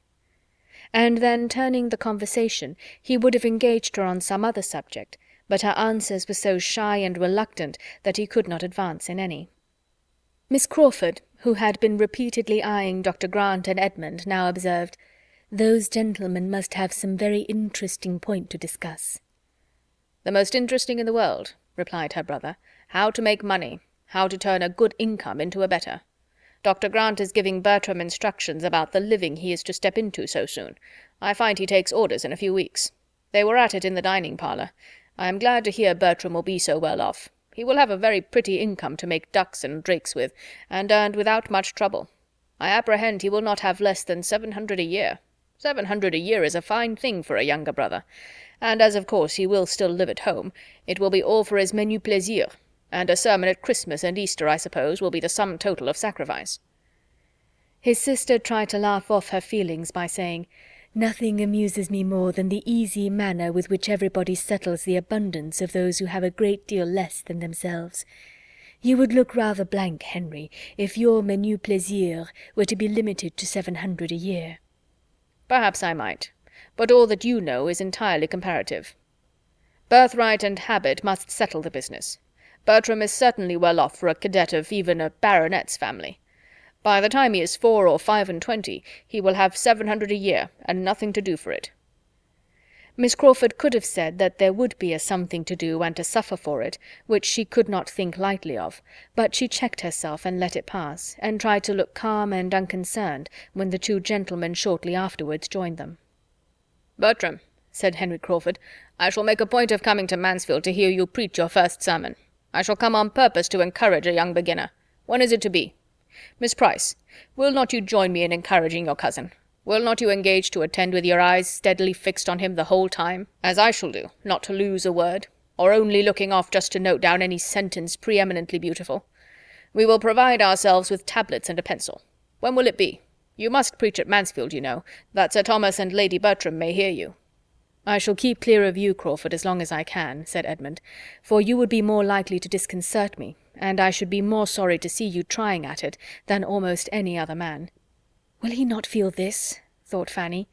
"No, he can feel nothing as he ought." The party being now all united, and the chief talkers attracting each other, she remained in tranquillity. And as a whist table was formed after tea, formed really for the amusement of Dr. Grant, by his attentive wife, though it was not to be supposed so, and Miss Crawford took her harp, she had nothing to do but listen, and her tranquillity remained undisturbed the rest of the evening, except when Mr. Crawford now and then addressed to her a question or observation which she could not avoid answering. Miss Crawford was too much vexed by what had passed to be in a humour for anything but music. With that she soothed herself and amused her friend. The assurance of Edmund's being soon to take orders, coming upon her like a blow that had been suspended, and still hoped uncertain and at a distance, was felt with resentment and mortification. She was very angry with him. She had thought her influence more. She had begun to think of him, she felt that she had, with great regard, with almost decided intentions.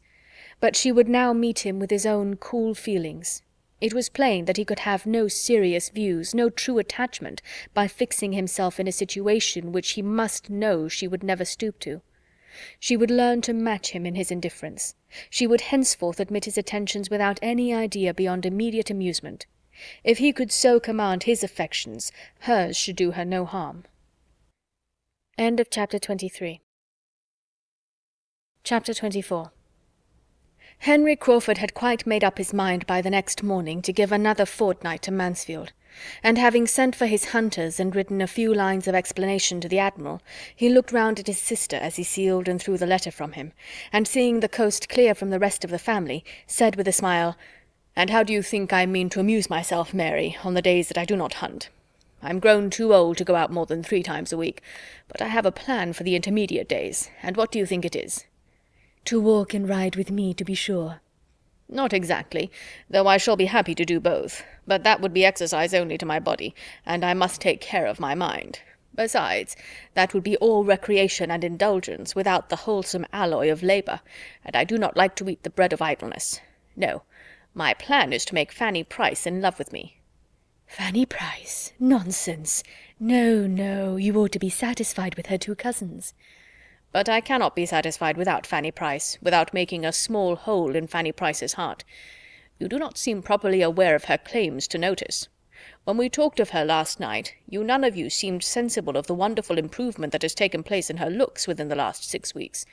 You see her every day, and therefore you do not notice it, but I assure you she is quite a different creature from what she was in the autumn. She was then merely a quiet, modest, not plain-looking girl, but she is now absolutely pretty. I used to think she had neither complexion nor countenance, but in that soft skin of hers, so frequently tinged with a blush as it was yesterday, there is decided beauty, and from what I observed of her eyes and mouth, I do not despair of their being capable of expression enough when she has anything to express. And then her air, her manner, her tout ensemble is so indescribably improved. She must be grown 2 inches at least since October." "Phoo, phoo, this is only because there are no tall women to compare her with, and because she has got a new gown, and you never saw her so well dressed before. She is just what she was in October, believe me. The truth is that she was the only girl in company for you to notice, and you must have a somebody. I have always thought her pretty, not strikingly pretty, but pretty enough, as people say, a sort of beauty that grows on one. Her eyes should be darker, but she has a sweet smile. But as for this wonderful degree of improvement, I'm sure it may all be resolved into a better style of dress, and your having nobody else to look at. And therefore, if you do set about a flirtation with her, you will never persuade me that it is in compliment to her beauty, or that it proceeds from anything but your own idleness and folly." Her brother gave only a smile to this accusation, and soon afterwards said, "I do not quite know what to make of Miss Fanny. I do not understand her. I could not tell what she would be at yesterday. What is her character? Is she solemn? Is she queer? Is she prudish? Why did she draw back and look so grave at me? I could hardly get her to speak.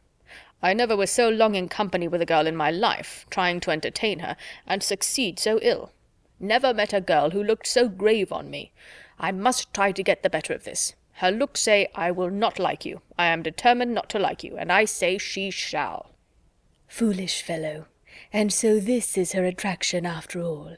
This it is, her not caring about you, which gives her such a soft skin, and makes her so much taller, and produces all these charms and graces.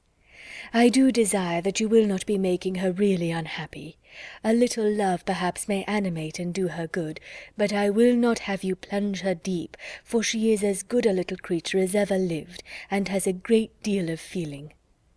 It can be but for a fortnight, said Henry, and if a fortnight can kill her, she must have a constitution which nothing could save. No, I will not do her any harm, dear little soul. I only want her to look kindly on me, to give me smiles as well as blushes, to keep a chair for me by herself wherever we are, and be all animation when I take it and talk to her. To think as I think, be interested in all my possessions and pleasures, try to keep me longer at Mansfield, and feel when I go away that she shall never be happy again. I want nothing more. Moderation itself, said Mary. I can have no scruples now. Well, you will have opportunities enough of endeavouring to recommend yourself, for we are a great deal together. And without attempting any further remonstrance, she left Fanny to her fate, a fate which, had not Fanny's heart been guarded in a way unsuspected by Miss Crawford, might have been a little harder than she deserved.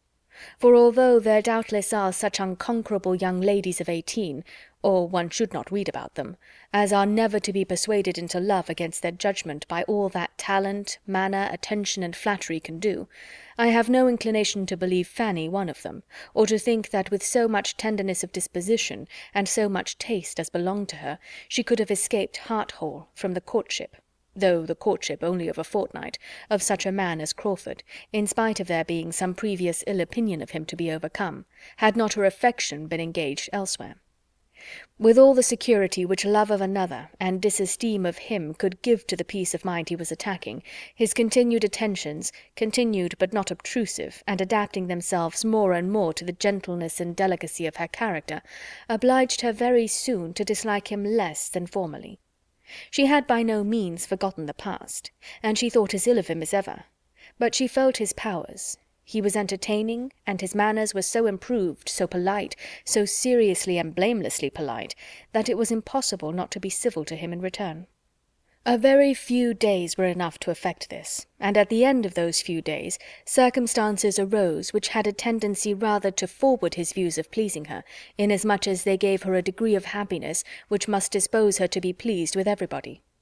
William, her brother, the so long absent and dearly loved brother, was in England again. She had a letter from him herself, a few hurried, happy lines, written as the ship came up Channel, and sent into Portsmouth, with the first boat that left the Antwerp at anchor in Spithead, and when Crawford walked up with the newspaper in his hand, which he had hoped would bring the first tidings, he found her trembling with joy over this letter, and listening with a glowing, grateful countenance to the kind invitation which her uncle was most collectedly dictating in reply. It was but the day before that Crawford had made himself thoroughly master of the subject, or had in fact become at all aware of her having such a brother, or his being in such a ship. But the interest then excited had been very properly lively, determining him on his return to town to apply for information as to the probable period of the Antwerp's return from the Mediterranean, etc., and the good luck which attended his early examination of ship news the next morning seemed the reward of his ingenuity in finding out such a method of pleasing her, as well as of his dutiful attention to the Admiral in having for many years taken in the paper esteemed to have the earliest naval intelligence. He proved, however, to be too late. All those fine first feelings of which he had hoped to be the exciter were already given.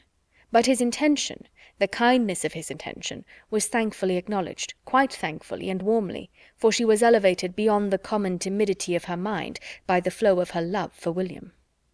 This dear William would soon be amongst them. There could be no doubt of his obtaining leave of absence immediately, for he was still only a midshipman, and as his parents, from living on the spot, must already have seen him, and be seeing him perhaps daily, his direct holidays might with justice be instantly given to the sister who had been his best correspondent through a period of 7 years, and the uncle who had done most for his support and advancement. And accordingly the reply to her reply, fixing a very early day for his arrival, came as soon as possible, and scarcely 10 days had passed since Fanny had been in the agitation of her first dinner visit when she found herself in an agitation of a higher nature, watching in the hall, in the lobby, on the stairs, for the first sound of the carriage which was to bring her a brother. It came happily while she was thus waiting, and there being neither ceremony nor fearfulness to delay the moment of meeting, she was with him as he entered the house, and the first minutes of exquisite feeling had no interruption and no witnesses, unless the servants, chiefly intent upon opening the proper doors, could be called such. This was exactly what Sir Thomas and Edmund had been separately conniving at, as each proved to the other by the sympathetic alacrity with which they both advised Mrs. Norris's continuing where she was, instead of rushing out into the hall as soon as the noises of the arrival reached them.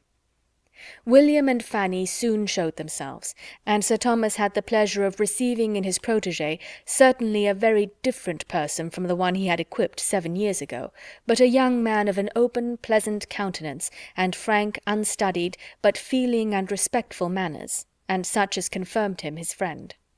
It was long before Fanny could recover from the agitating happiness of such an hour as was formed by the last 30 minutes of expectation and the first of fruition. It was some time even before her happiness could be said to make her happy, before the disappointment inseparable from the alteration of person had vanished, and she could see in him the same William as before, and talk to him as her heart had been yearning to do through many a past year. That time, however, did gradually come, forwarded by an affection on his side as warm as her own, and much less encumbered by refinement or self-distrust. She was the first object of his love, but it was a love which his stronger spirits and bolder temper made it as natural for him to express as to feel. On the morrow they were walking about together with true enjoyment, and every succeeding morrow renewed a tete-a-tete, which Sir Thomas could not but observe with complacency, even before Edmund had pointed it out to him. Excepting the moments of peculiar delight which any marked or unlooked-for instance of Edmund's consideration of her in the last few months had excited, Fanny had never known so much felicity in her life as in this unchecked, equal, fearless intercourse with the brother and friend who was opening all his heart to her, telling her all his hopes and fears, plans and solicitudes respecting that long-thought-of, dearly earned, and justly valued blessing of promotion, who could give her direct and minute information of the father and mother, brothers and sisters, of whom she very seldom heard, who was interested in all the comforts and all the little hardships of her home at Mansfield, ready to think of every member of that home as she directed, or differing only by a less scrupulous opinion, and more noisy abuse of their Aunt Norris, and with whom, perhaps the dearest indulgence of the whole, all the evil and good of their earliest years could be gone over again, and every former united pain and pleasure retraced with the fondest recollection. An advantage this, a strengthener of love, in which even the conjugal tie is beneath the fraternal. Children of the same family, the same blood, with the same first associations and habits, have some means of enjoyment in their power which no subsequent connections can supply. And it must be by a long and unnatural estrangement, by a divorce which no subsequent connection can justify, if such precious remains of the earliest attachments are ever entirely outlived. Too often, alas, it is so. Fraternal love, sometimes almost everything, is at others worse than nothing. But with William and Fanny Price it was still a sentiment in all its prime and freshness, wounded by no opposition of interest, cooled by no separate attachment, and feeling the influence of time and absence only in its increase. An affection so amiable was advancing each in the opinion of all who had hearts to value anything good. Henry Crawford was as much struck with it as any. He honoured the warm-hearted, blunt fondness of the young sailor, which led him to say, with his hand stretched towards Fanny's head, "Do you know, I begin to like that queer fashion already, though when I first heard of such things being done in England I could not believe it, and when Mrs. Brown and the other women at the Commissioner's at Gibraltar appeared in the same trim, I thought they were mad.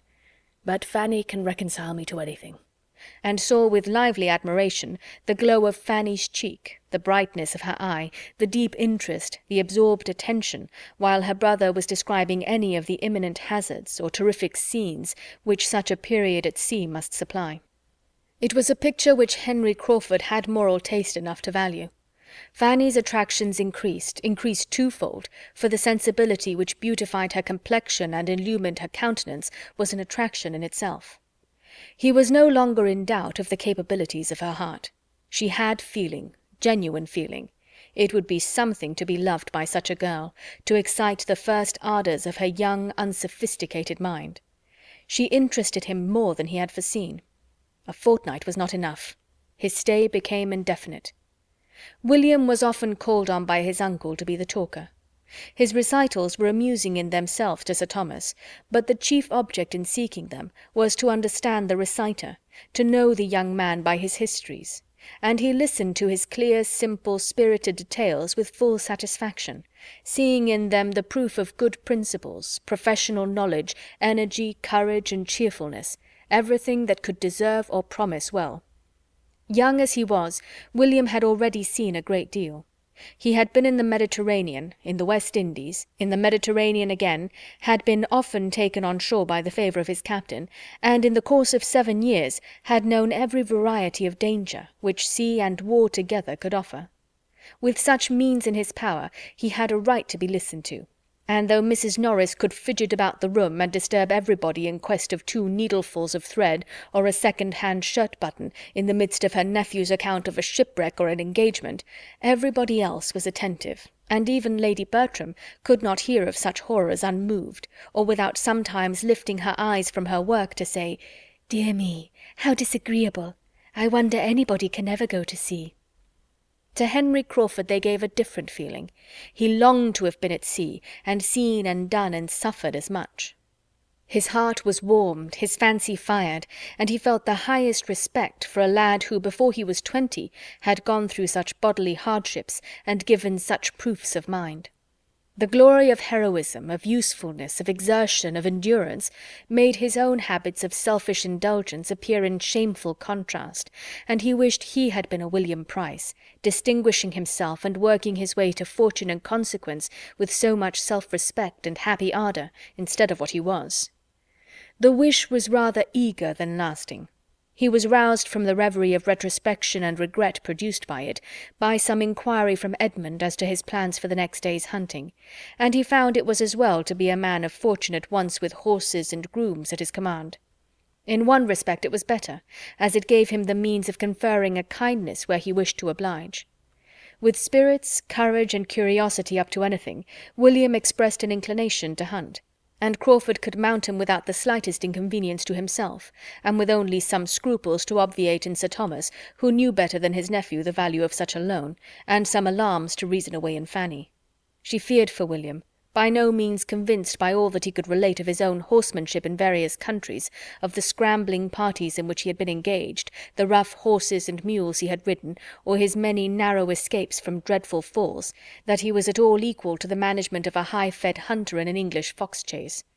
Nor till he returned safe and well, without accident or discredit, could she be reconciled to the risk, or feel any of that obligation to Mr. Crawford for lending the horse, which he had fully intended it should produce. When it was proved, however, to have done William no harm, she could allow it to be a kindness, and even reward the owner with a smile when the animal was 1 minute tendered to his use again, and the next, with the greatest cordiality, and in a manner not to be resisted, made over to his use entirely, so long as he remained in Northamptonshire.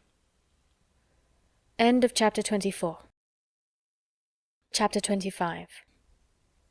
The intercourse of the two families was at this period more nearly restored to what it had been in the autumn than any member of the old intimacy had thought ever likely to be again.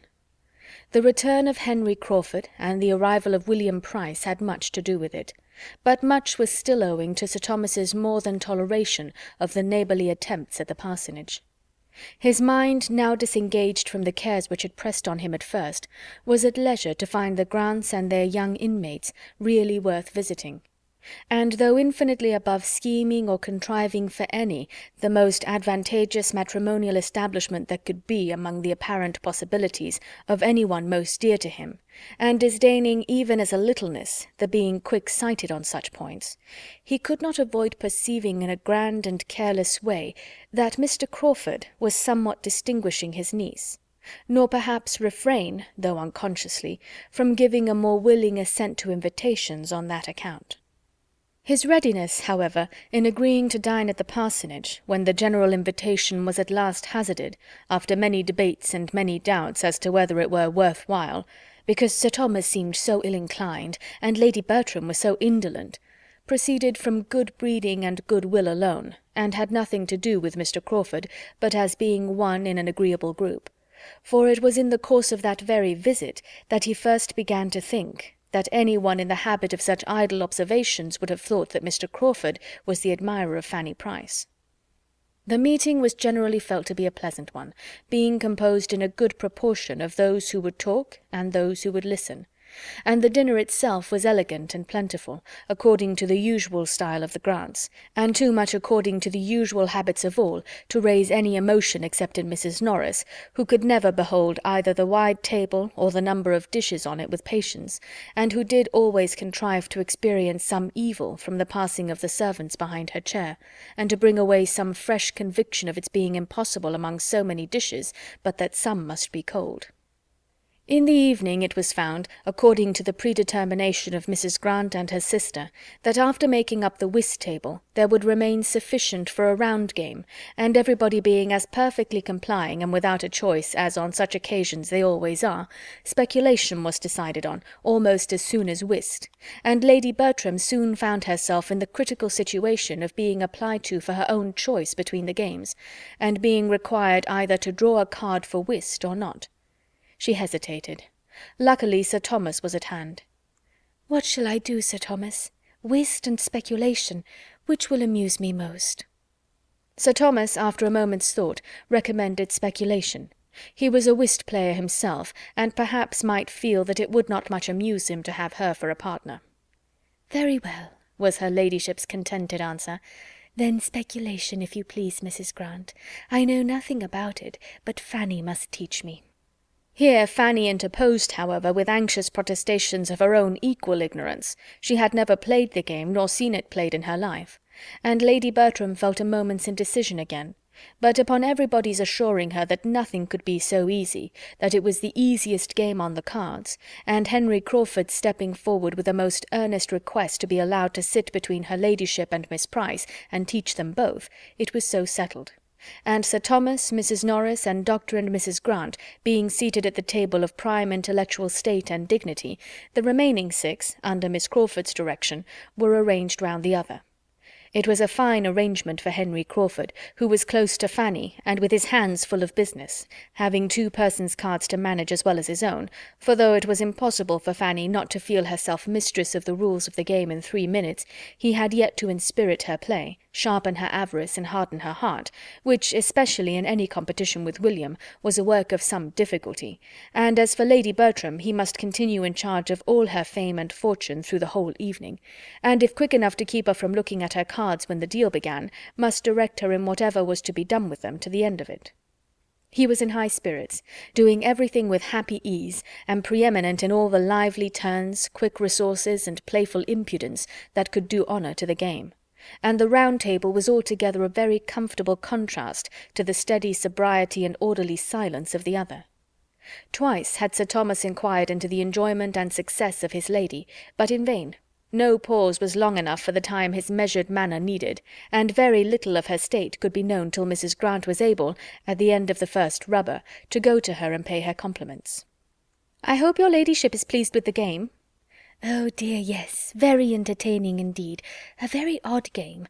I do not know what it is all about. I am never to see my cards, and Mr. Crawford does all the rest." "Bertram," said Crawford some time afterwards, taking the opportunity of a little languor in the game, "I have never told you what happened to me yesterday in my ride home." They had been hunting together, and were in the midst of a good run, and at some distance from Mansfield, when his horse being found to have flung a shoe, Henry Crawford had been obliged to give up, and make the best of his way back.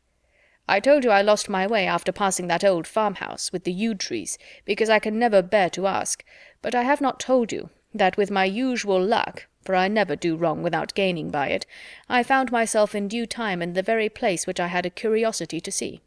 I was suddenly, upon turning the corner of a steepish downy field, in the midst of a retired little village between gently rising hills, a small stream before me to be forded, a church standing on a sort of knoll to my right, which church was strikingly large and handsome for the place, and not a gentleman or half a gentleman's house to be seen excepting one, to be presumed the parsonage, within a stone's throw of the said knoll and church.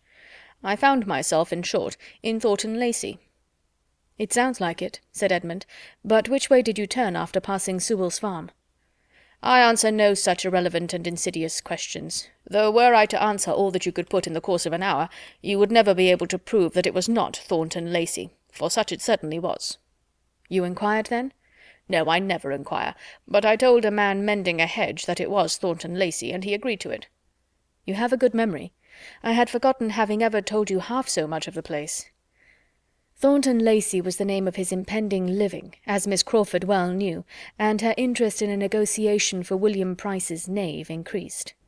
"Well," continued Edmund, "and how did you like what you saw?" "Very much indeed. You're a lucky fellow. There will be work for 5 summers at least before the place is livable." "No, no, not so bad as that. The farmyard must be moved, I grant you, but I am not aware of anything else. The house is by no means bad, and when the yard is removed, there may be a very tolerable approach to it." "The farmyard must be cleared away entirely and planted up to shut out the blacksmith shop.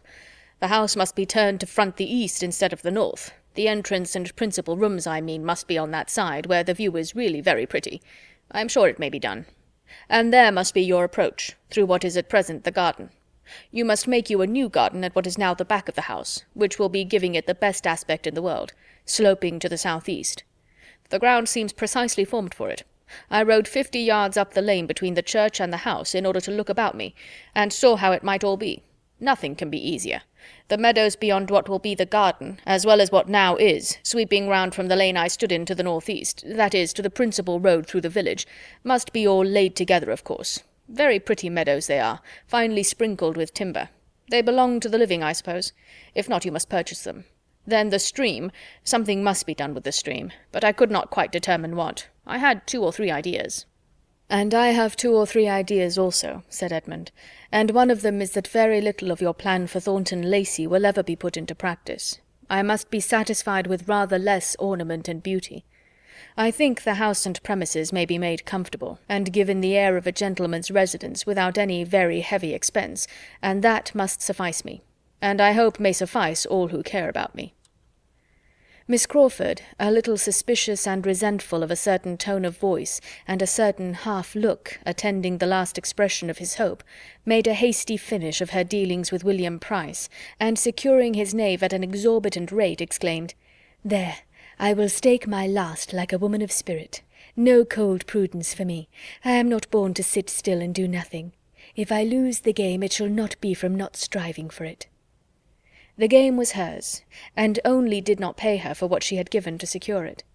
Another deal proceeded, and Crawford began again about Thornton Lacey.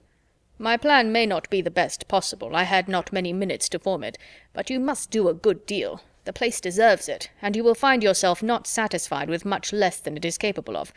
Excuse me, your ladyship must not see your cards. There, let them lie just before you. The place deserves it, Bertram. You talk of giving it the air of a gentleman's residence. That will be done by the removal of the farmyard, for independent of that terrible nuisance, I never saw a house of the kind which had in itself so much the air of a gentleman's residence, so much the look of a something above a mere parsonage house, above the expenditure of a few hundreds a year. It is not a scrambling collection of low single rooms, with as many roofs as windows. It is not cramped into the vulgar compactness of a square farmhouse. It is a solid-walled, roomy, mansion-like looking house, such as one might suppose a respectable old country family had lived in from generation to generation, through 2 centuries at least, and were now spending from 2,000 to 3,000 a year in. Miss Crawford listened, and Edmund agreed to this. The air of a gentleman's residence, therefore, you cannot but give it, if you do anything. But it is capable of much more. Let me see, Mary. Lady Bertram bids a dozen for that queen. No, a dozen is more than it is worth. Lady Bertram does not bid a dozen. She will have nothing to say to it. Go on. By some such improvements as I have suggested, I do not really require you to proceed upon my plan, though, by the by, I doubt anybody's striking out a better. You may give it a higher character. You may raise it into a place. From being the mere gentleman's residence, it becomes, by judicious improvement, the residence of a man of education, taste, modern manners, good connections. All this may be stamped on it, and that house receive such an air as to make its owner be set down as the great landholder of the parish, by every creature travelling the road, especially as there is no real squire's house to dispute the point, a circumstance between ourselves to enhance the value of such a situation, in point of privilege and independence, beyond all calculation. You think with me, I hope," turning with a softened voice to Fanny. "Have you ever seen the place?" Fanny gave a quick negative, and tried to hide her interest in the subject by an eager attention to her brother, who was driving as hard a bargain, and imposing on her as much as he could. But Crawford pursued with, "No, no, you must not part with the Queen. You have bought her too dearly, and your brother does not offer half her value. No, no, sir, hands off, hands off. Your sister does not part with the Queen. She is quite determined. The game will be yours," turning to her again. "It will certainly be yours." "And Fanny had much rather it were William's," said Edmund, smiling at her. "Poor Fanny, not allowed to cheat herself as she wishes." "Mr. Bertram," said Miss Crawford a few minutes afterwards, "you know Henry to be such a capital improver that you cannot possibly engage in anything of the sort at Thornton Lacey without accepting his help.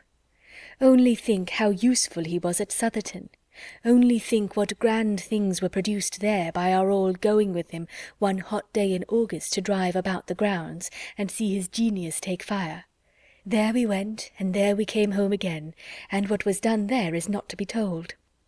Fanny's eyes were turned on Crawford for a moment with an expression more than grave, even reproachful, but on catching his, were instantly withdrawn. With something of consciousness he shook his head at his sister, and laughingly replied, "I cannot say there was much done at Southerton, but it was a hot day, and we were all walking after each other and bewildered." As soon as a general buzz gave him shelter, he added, in a low voice, directed solely at Fanny, "I should be sorry to have my powers of planning judged of by the day at Southerton. I see things very differently now. Do not think of me as I appeared then." Southerton was a word to catch Mrs. Norris, and being just then in the happy leisure which followed securing the odd trick by Sir Thomas's capital play and her own, against Dr. and Mrs. Grant's great hands, she called out in high good humour, "Southerton! Yes, that is a place indeed, and we had a charming day there. William, you are quite out of luck, but the next time you come I hope dear Mr. and Mrs. Rushworth will be at home, and I am sure I can answer for your being kindly received by both. Your cousins are not of a sort to forget their relations, and Mr. Rushworth is a most amiable man. They are at Brighton now, you know, in one of the best houses there, as Mr. Rushworth's fine fortune gives them a right to be. I do not exactly know the distance, but when you get back to Portsmouth, if it is not very far off, you ought to go over and pay your respects to them, and I could send a little parcel by you that I want to get conveyed to your cousins." "I should be very happy, aunt, but Brighton is almost by Beachy Head, and if I could get so far, I could not expect to be welcome in such a smart place as that, poor scrubby midshipman as I am." Mrs. Norris was beginning an eager assurance of the affability he might depend on, when she was stopped by Sir Thomas's saying with authority, "I do not advise your going to Brighton, William, as I trust you may soon have more convenient opportunities of meeting, but my daughters would be happy to see their cousins anywhere, and you will find Mr. Rushworth most sincerely disposed to regard all the connections of our family as his own." "I would rather find him private secretary to the First Lord than anything else," was William's only answer, in an under voice not meant to reach far, and the subject was dropped. As yet Sir Thomas had seen nothing to remark in Mr. Crawford's behaviour, but when the whist table broke up at the end of the second rubber, and leaving Dr. Grant and Mrs. Norris to dispute over their last play, he became a looker-on at the other. He found his niece the object of attentions, or rather of professions, of a somewhat pointed character. Henry Crawford was in the first glow of another scheme about Thornton Lacey, and, not being able to catch Edmund's ear, was detailing it to his fair neighbour with a look of considerable earnestness. His scheme was to rent the house himself the following winter, that he might have a home of his own in that neighbourhood. And it was not merely for the use of it in the hunting season, as he was then telling her, though that consideration had certainly some weight, feeling as he did that in spite of all Dr. Grant's very great kindness, it was impossible for him and his horses to be accommodated where they were now without material inconvenience.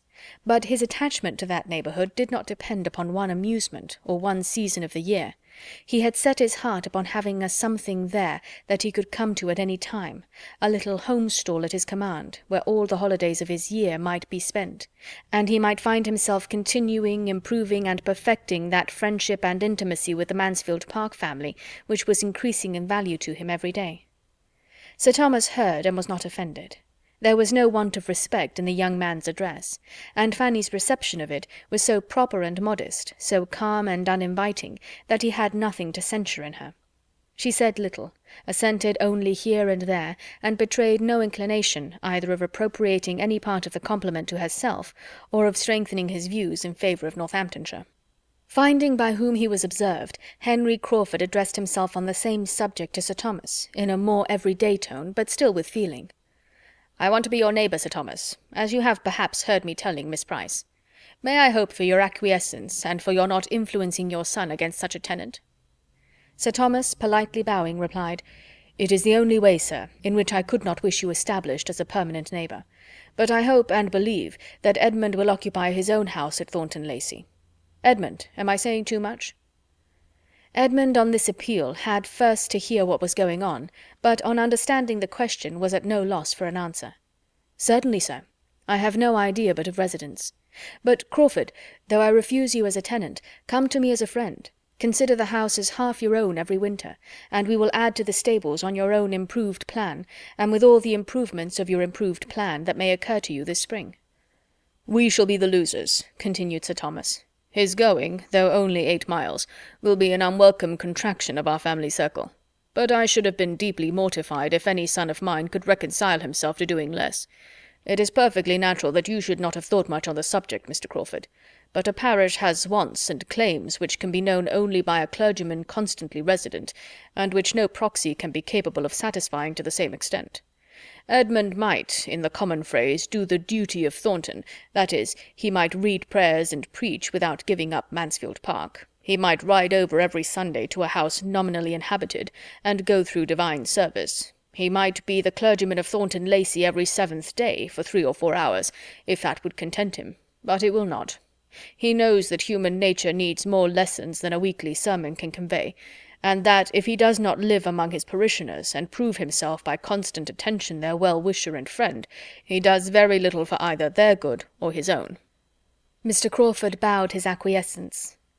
"I repeat again," added Sir Thomas, "that Thornton Lacey is the only house in the neighbourhood in which I should not be happy to wait on Mr. Crawford as occupier."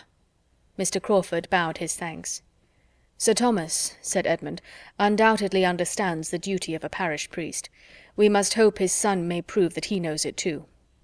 Whatever effect Sir Thomas's little harangue might really produce on Mr. Crawford, it raised some awkward sensations in 2 of the others, 2 of his most attentive listeners, Miss Crawford and Fanny. One of whom, having never before understood that Thornton was so soon and so completely to be his home, was pondering with downcast eyes on what it would be not to see Edmund every day. And the other, startled from the agreeable fancy she had been previously indulging on the strength of her brother's description, no longer able, in the picture she had been forming of a future Thornton, to shut out the church, sink the clergyman, and see only the respectable, elegant, modernized, and occasional residence of a man of independent fortune, was considering Sir Thomas with decided ill will, as the destroyer of all this, and suffering the more from that involuntary forbearance which his character and manner commanded, and from not daring to relieve herself by a single attempt at throwing ridicule on his cause. All the agreeable of her speculation was over for that hour. It was time to have done with cards if sermons prevailed, and she was glad to find it necessary to come to a conclusion and be able to refresh her spirits by a change of place and neighbour. The chief of the party were now collected irregularly round the fire, and waiting the final break-up. William and Fanny were the most detached. They remained together at the otherwise deserted card-table, talking very comfortably and not thinking of the rest, till some of the rest began to think of them. Henry Crawford's chair was the first to be given a direction towards them, and he sat silently observing them for a few minutes, himself in the meanwhile observed by Sir Thomas, who was standing in chat with Dr. Grant. "This is the assembly night," said William. "If I were at Portsmouth, I should be at it, perhaps." "But you do not wish yourself at Portsmouth, William?" "No, Fanny, that I do not. I shall soon have enough of Portsmouth, and of dancing too, when I cannot have you. and I do not know that there would be any good in going to the assembly, for I might not get a partner. The Portsmouth girls turn up their noses at anybody who has not a commission. One might as well be nothing as a midshipman. One is nothing indeed. You remember the Gregorys? They are grown up amazing fine girls, but they will hardly speak to me, because Lucy is courted by a lieutenant." "Oh, shame, shame! But never mind it, William," her own cheeks in a glow of indignation as she spoke. "It is not worth minding. It is no reflection on you. It is no more than what the greatest admirals have all experienced, more or less, in their time. You must think of that. You must try to make up your mind to it as one of the hardships which fall to every sailor's share, like bad weather and hard living, only with this advantage, that there will be an end to it, that there will come a time when you will have nothing of that sort to endure. When you are a lieutenant, only think, William, when you are a lieutenant, how little you will care for any nonsense of this kind." "I begin to think I shall never be a lieutenant, Fanny. Everybody gets made but me." "Oh, my dear William, do not talk so, do not be so desponding. My uncle says nothing, but I am sure he will do everything in his power to get you made. He knows, as well as you do, of what consequence it is." She was checked by the sight of her uncle much nearer to them than she had any suspicion of, and each found it necessary to talk of something else. "Are you fond of dancing, Fanny?" "Yes, very, only I am soon tired." "I should like to go to a ball with you and see you dance. Have you never any balls at Northampton? I should like to see you dance, and I'd dance with you if you would, for nobody would know who I was there, and I should like to be your partner once more. We used to jump about together many a time, did not we, when the hand-organ was in the street? I am a pretty good dancer in my way, but I dare say you are a better." And turning to his uncle, who was now close to them, "Is not Fanny a very good dancer, sir?" Fanny, in dismay at such an unprecedented question, did not know which way to look, or how to be prepared for the answer. Some very grave reproof, or at least the coldest expression of indifference, must be coming to distress her brother and sink her to the ground. But on the contrary, it was no worse than, "I am sorry to say that I am unable to answer your question. I have never seen Fanny dance since she was a little girl, but I trust we shall both think she acquits herself like a gentlewoman when we do see her, which perhaps we may have an opportunity of doing ere long." "I have had the pleasure of seeing your sister dance, Mr. Price," said Henry Crawford, leaning forward, "and will engage to answer every inquiry which you can make on the subject, to your entire satisfaction. But I believe," seeing Fanny look distressed, "it must be at some other time. There is one person in company who does not like to have Miss Price spoken of." True enough, he had once seen Fanny dance, and it was equally true that he would now have answered for her gliding about with quiet, light elegance and in admirable time. But in fact he could not for the life of him recall what her dancing had been, and rather took it for granted that she had been present than remembered anything about her. He passed, however, for an admirer of her dancing, and Sir Thomas, by no means displeased, prolonged the conversation on dancing in general, and was so well engaged in describing the balls of Antigua, and listening to what his nephew could relate of the different modes of dancing which had fallen within his observation, that he had not heard his carriage announced, and was first called to the knowledge of it by the bustle of Mrs. Norris. "Come, Fanny, come, what are you about? We are going. Do not you see your aunt is going? Quick, quick! I cannot bear to keep good old Wilcox waiting. You should always remember the coachman and horses. My dear Sir Thomas, we have settled it that the carriage should come back for you and Edmund and William." Sir Thomas could not dissent, as it had been his own arrangement, previously communicated to his wife and sister, but that seemed forgotten by Mrs. Norris, who must fancy that she settled it all herself.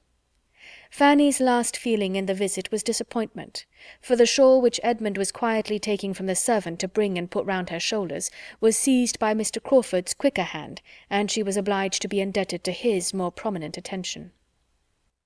End of chapter 25. Chapter 26. William's desire of seeing Fanny dance made more than a momentary impression on his uncle. The hope of an opportunity, which Sir Thomas had then given, was not given to be thought of no more. He remained steadily inclined to gratify so amiable a feeling, to gratify anybody else who might wish to see Fanny dance, and to give pleasure to the young people in general. And having thought the matter over, and taken his resolution in quiet independence, the result of it appeared the next morning at breakfast, when, after recalling and commending what his nephew had said, added, "I do not like, William, that you should leave Northamptonshire without this indulgence. It would give me pleasure to see you both dance. You spoke of the balls at Northampton.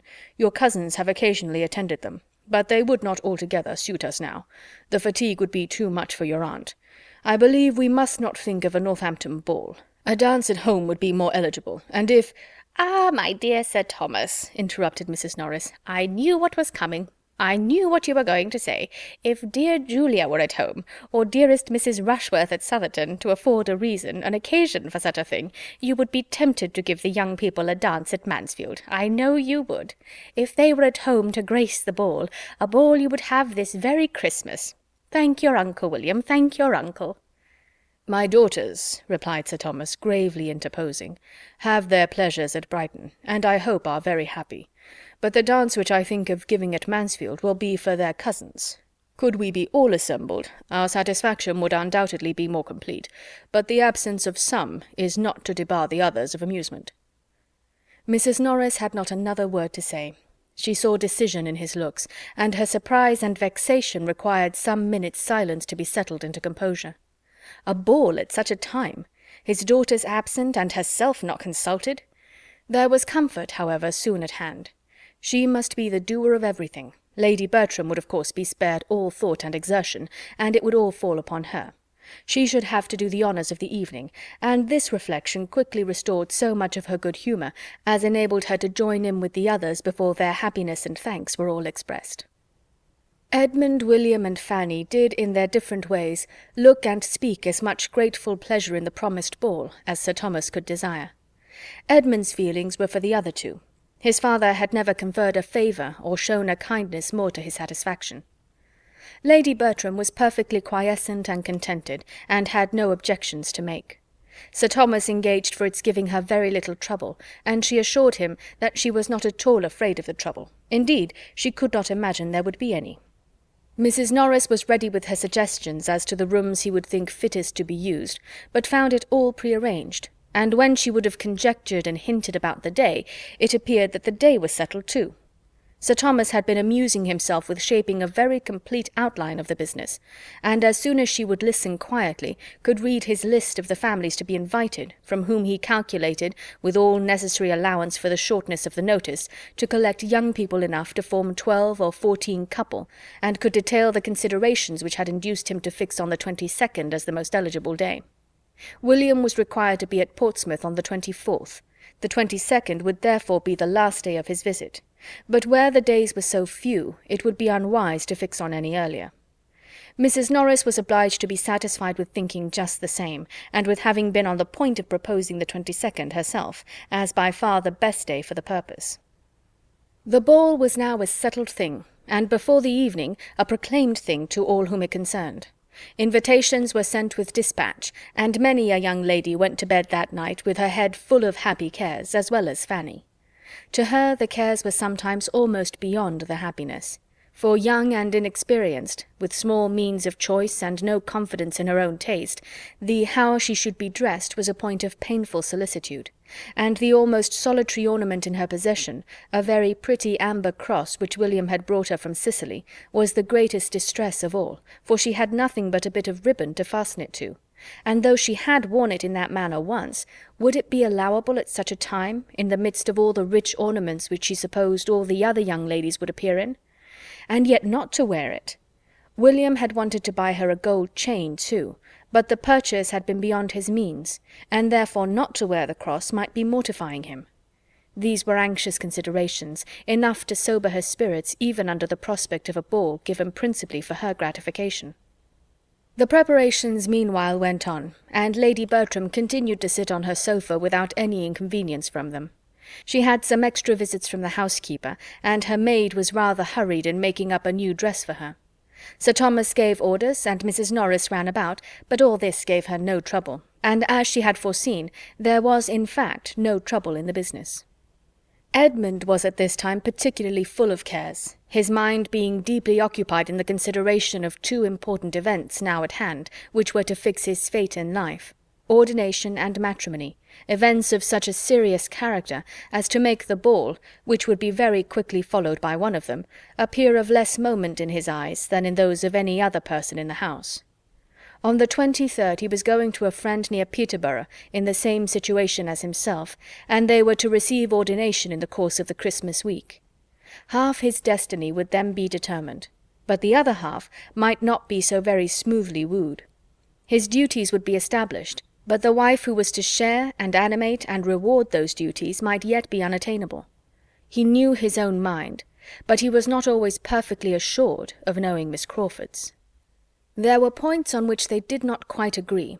There were moments in which she did not seem propitious, and though trusting altogether to her affection, so far as to be almost resolved, on bringing it to a decision within a very short time, as soon as the variety of business before him were arranged, and he knew what he had to offer, he had many anxious feelings, many doubting hours as to the result. His conviction of her regard for him was sometimes very strong. He could look back on a long course of encouragement, and she was as perfect in disinterested attachment as in everything else.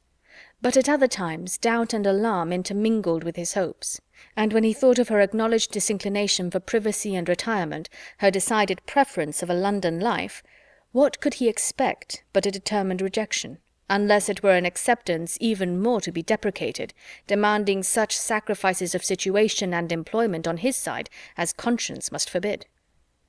The issue of all depended on one question. Did she love him well enough to forego what had used to be essential points? Did she love him well enough to make them no longer essential? And this question, which he was continually repeating to himself, though oftenest answered with a yes, had sometimes its no. Miss Crawford was soon to leave Mansfield, and on this circumstance the no and the yes had been very recently in alternation. He had seen her eyes sparkle as she spoke of the dear friend's letter which claimed a long visit from her in London, and of the kindness of Henry in engaging to remain where he was till January, that he might convey her thither. He had heard her speak of the pleasure of such a journey with an animation which had no in every tone. But this had occurred on the first day of its being settled, within the first hour of the burst of such enjoyment, when nothing but the friend she was to visit was before her. He had since heard her express herself differently, with other feelings, more checkered feelings. He had heard her tell Mrs. Grant that she should leave her with regret, that she began to believe neither the friends nor the pleasure she was going to were worth those she left behind, and that though she felt she must go, and knew she should enjoy herself when once away, she was already looking forward to being at Mansfield again. Was there not a yes in all this?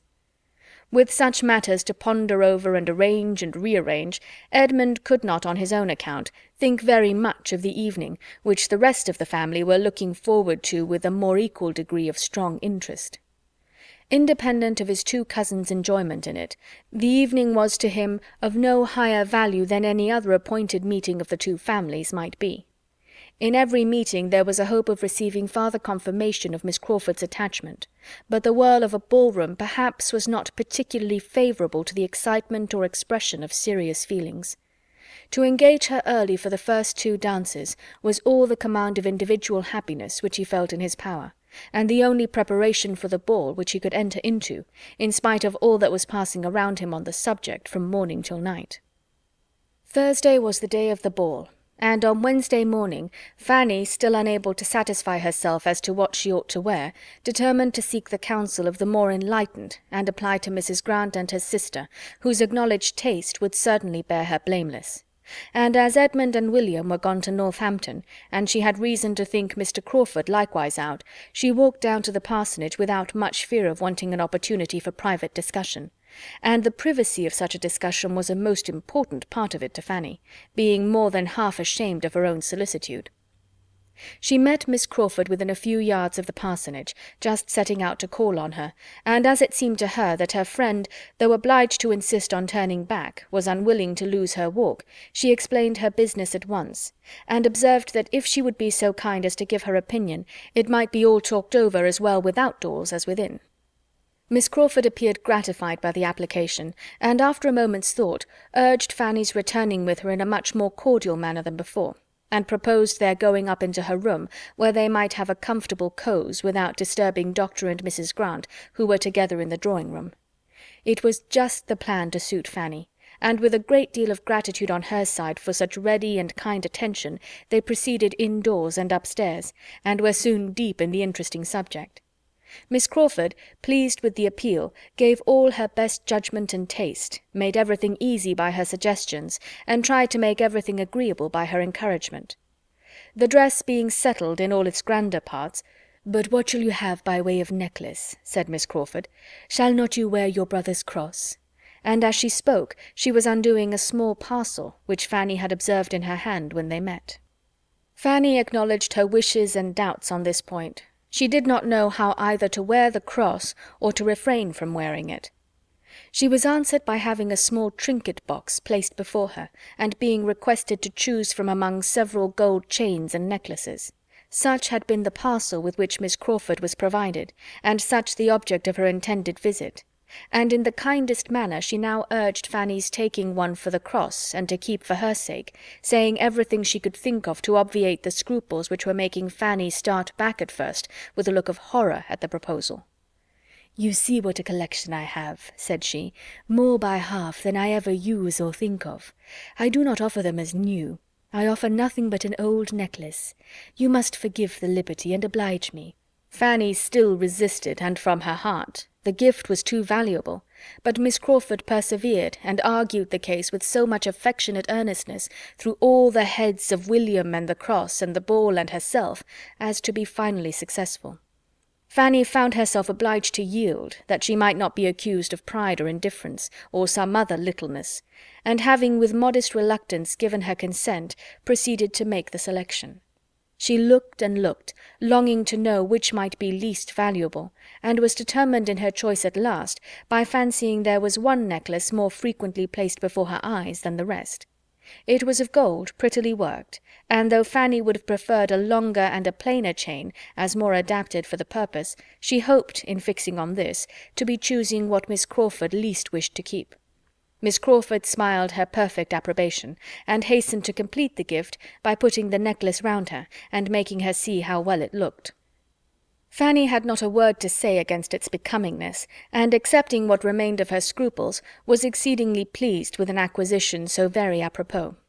She would rather, perhaps, have been obliged to some other person, but this was an unworthy feeling. Miss Crawford had anticipated her wants with a kindness which proved her a real friend. "When I wear this necklace I shall always think of you," said she, "and feel how very kind you are." "You must think of somebody else, too, when you wear that necklace," replied Miss Crawford. "You must think of Henry, for it was his choice in the first place. He gave it to me, and with the necklace I make over to you all the duty of remembering the original giver. It is to be a family remembrancer. The sister is not to be in your mind without bringing the brother too." Fanny, in great astonishment and confusion, would have returned the present instantly. To take what had been the gift of another person, of a brother too, impossible, it must not be, and with an eagerness and embarrassment quite diverting to her companion, she laid down the necklace again on its cotton, and seemed resolved either to take another or none at all. Miss Crawford thought she had never seen a prettier consciousness. "My dear child," said she, laughing, "what are you afraid of? Do you think Henry will claim the necklace as mine, and fancy you did not come honestly by it? Or are you imagining he would be too much flattered by seeing round your lovely throat an ornament which his money purchased 3 years ago, before he knew there was such a throat in the world? Or perhaps," looking archly, "you suspect a confederacy between us, and that what I am now doing is with his knowledge and at his desire?" With the deepest blushes, Fanny protested against such a thought. "Well, then," replied Miss Crawford more seriously, but without at all believing her, "to convince me that you suspect no trick, and are as unsuspicious of compliment as I have always found you, take the necklace, and say no more about it. Its being a gift of my brother's need not make the smallest difference in your accepting it, as I assure you it makes none in my willingness to part with it. He is always giving me something or other. I have such innumerable presents from him that it is quite impossible for me to value or for him to remember half. And as for this necklace, I do not suppose I have worn it 6 times. It is very pretty, but I never think of it, and though you would be most heartily welcome to any other in my trinket box, you have happened to fix on the very one which, if I have a choice, I would rather part with and see in your possession than any other. Say no more against it, I entreat you. Such a trifle is not worth half so many words." Fanny dared not make any further opposition, and with renewed but less happy thanks accepted the necklace again, for there was an expression in Miss Crawford's eyes which she could not be satisfied with. It was impossible for her to be insensible of Mr. Crawford's change of manners. She had long seen it. He evidently tried to please her. He was gallant, he was attentive, he was something like what he had been to her cousins. He wanted, she supposed, to cheat her of her tranquillity, as he had cheated them. And whether he might not have some concern in this necklace, she could not be convinced that he had not, for Miss Crawford, complaisant as a sister, was careless as a woman and a friend. Reflecting and doubting, and feeling that the possession of what she had so much wished for did not bring much satisfaction, she now walked home again, with a change rather than a diminution of cares since her treading that path before. End of chapter 26.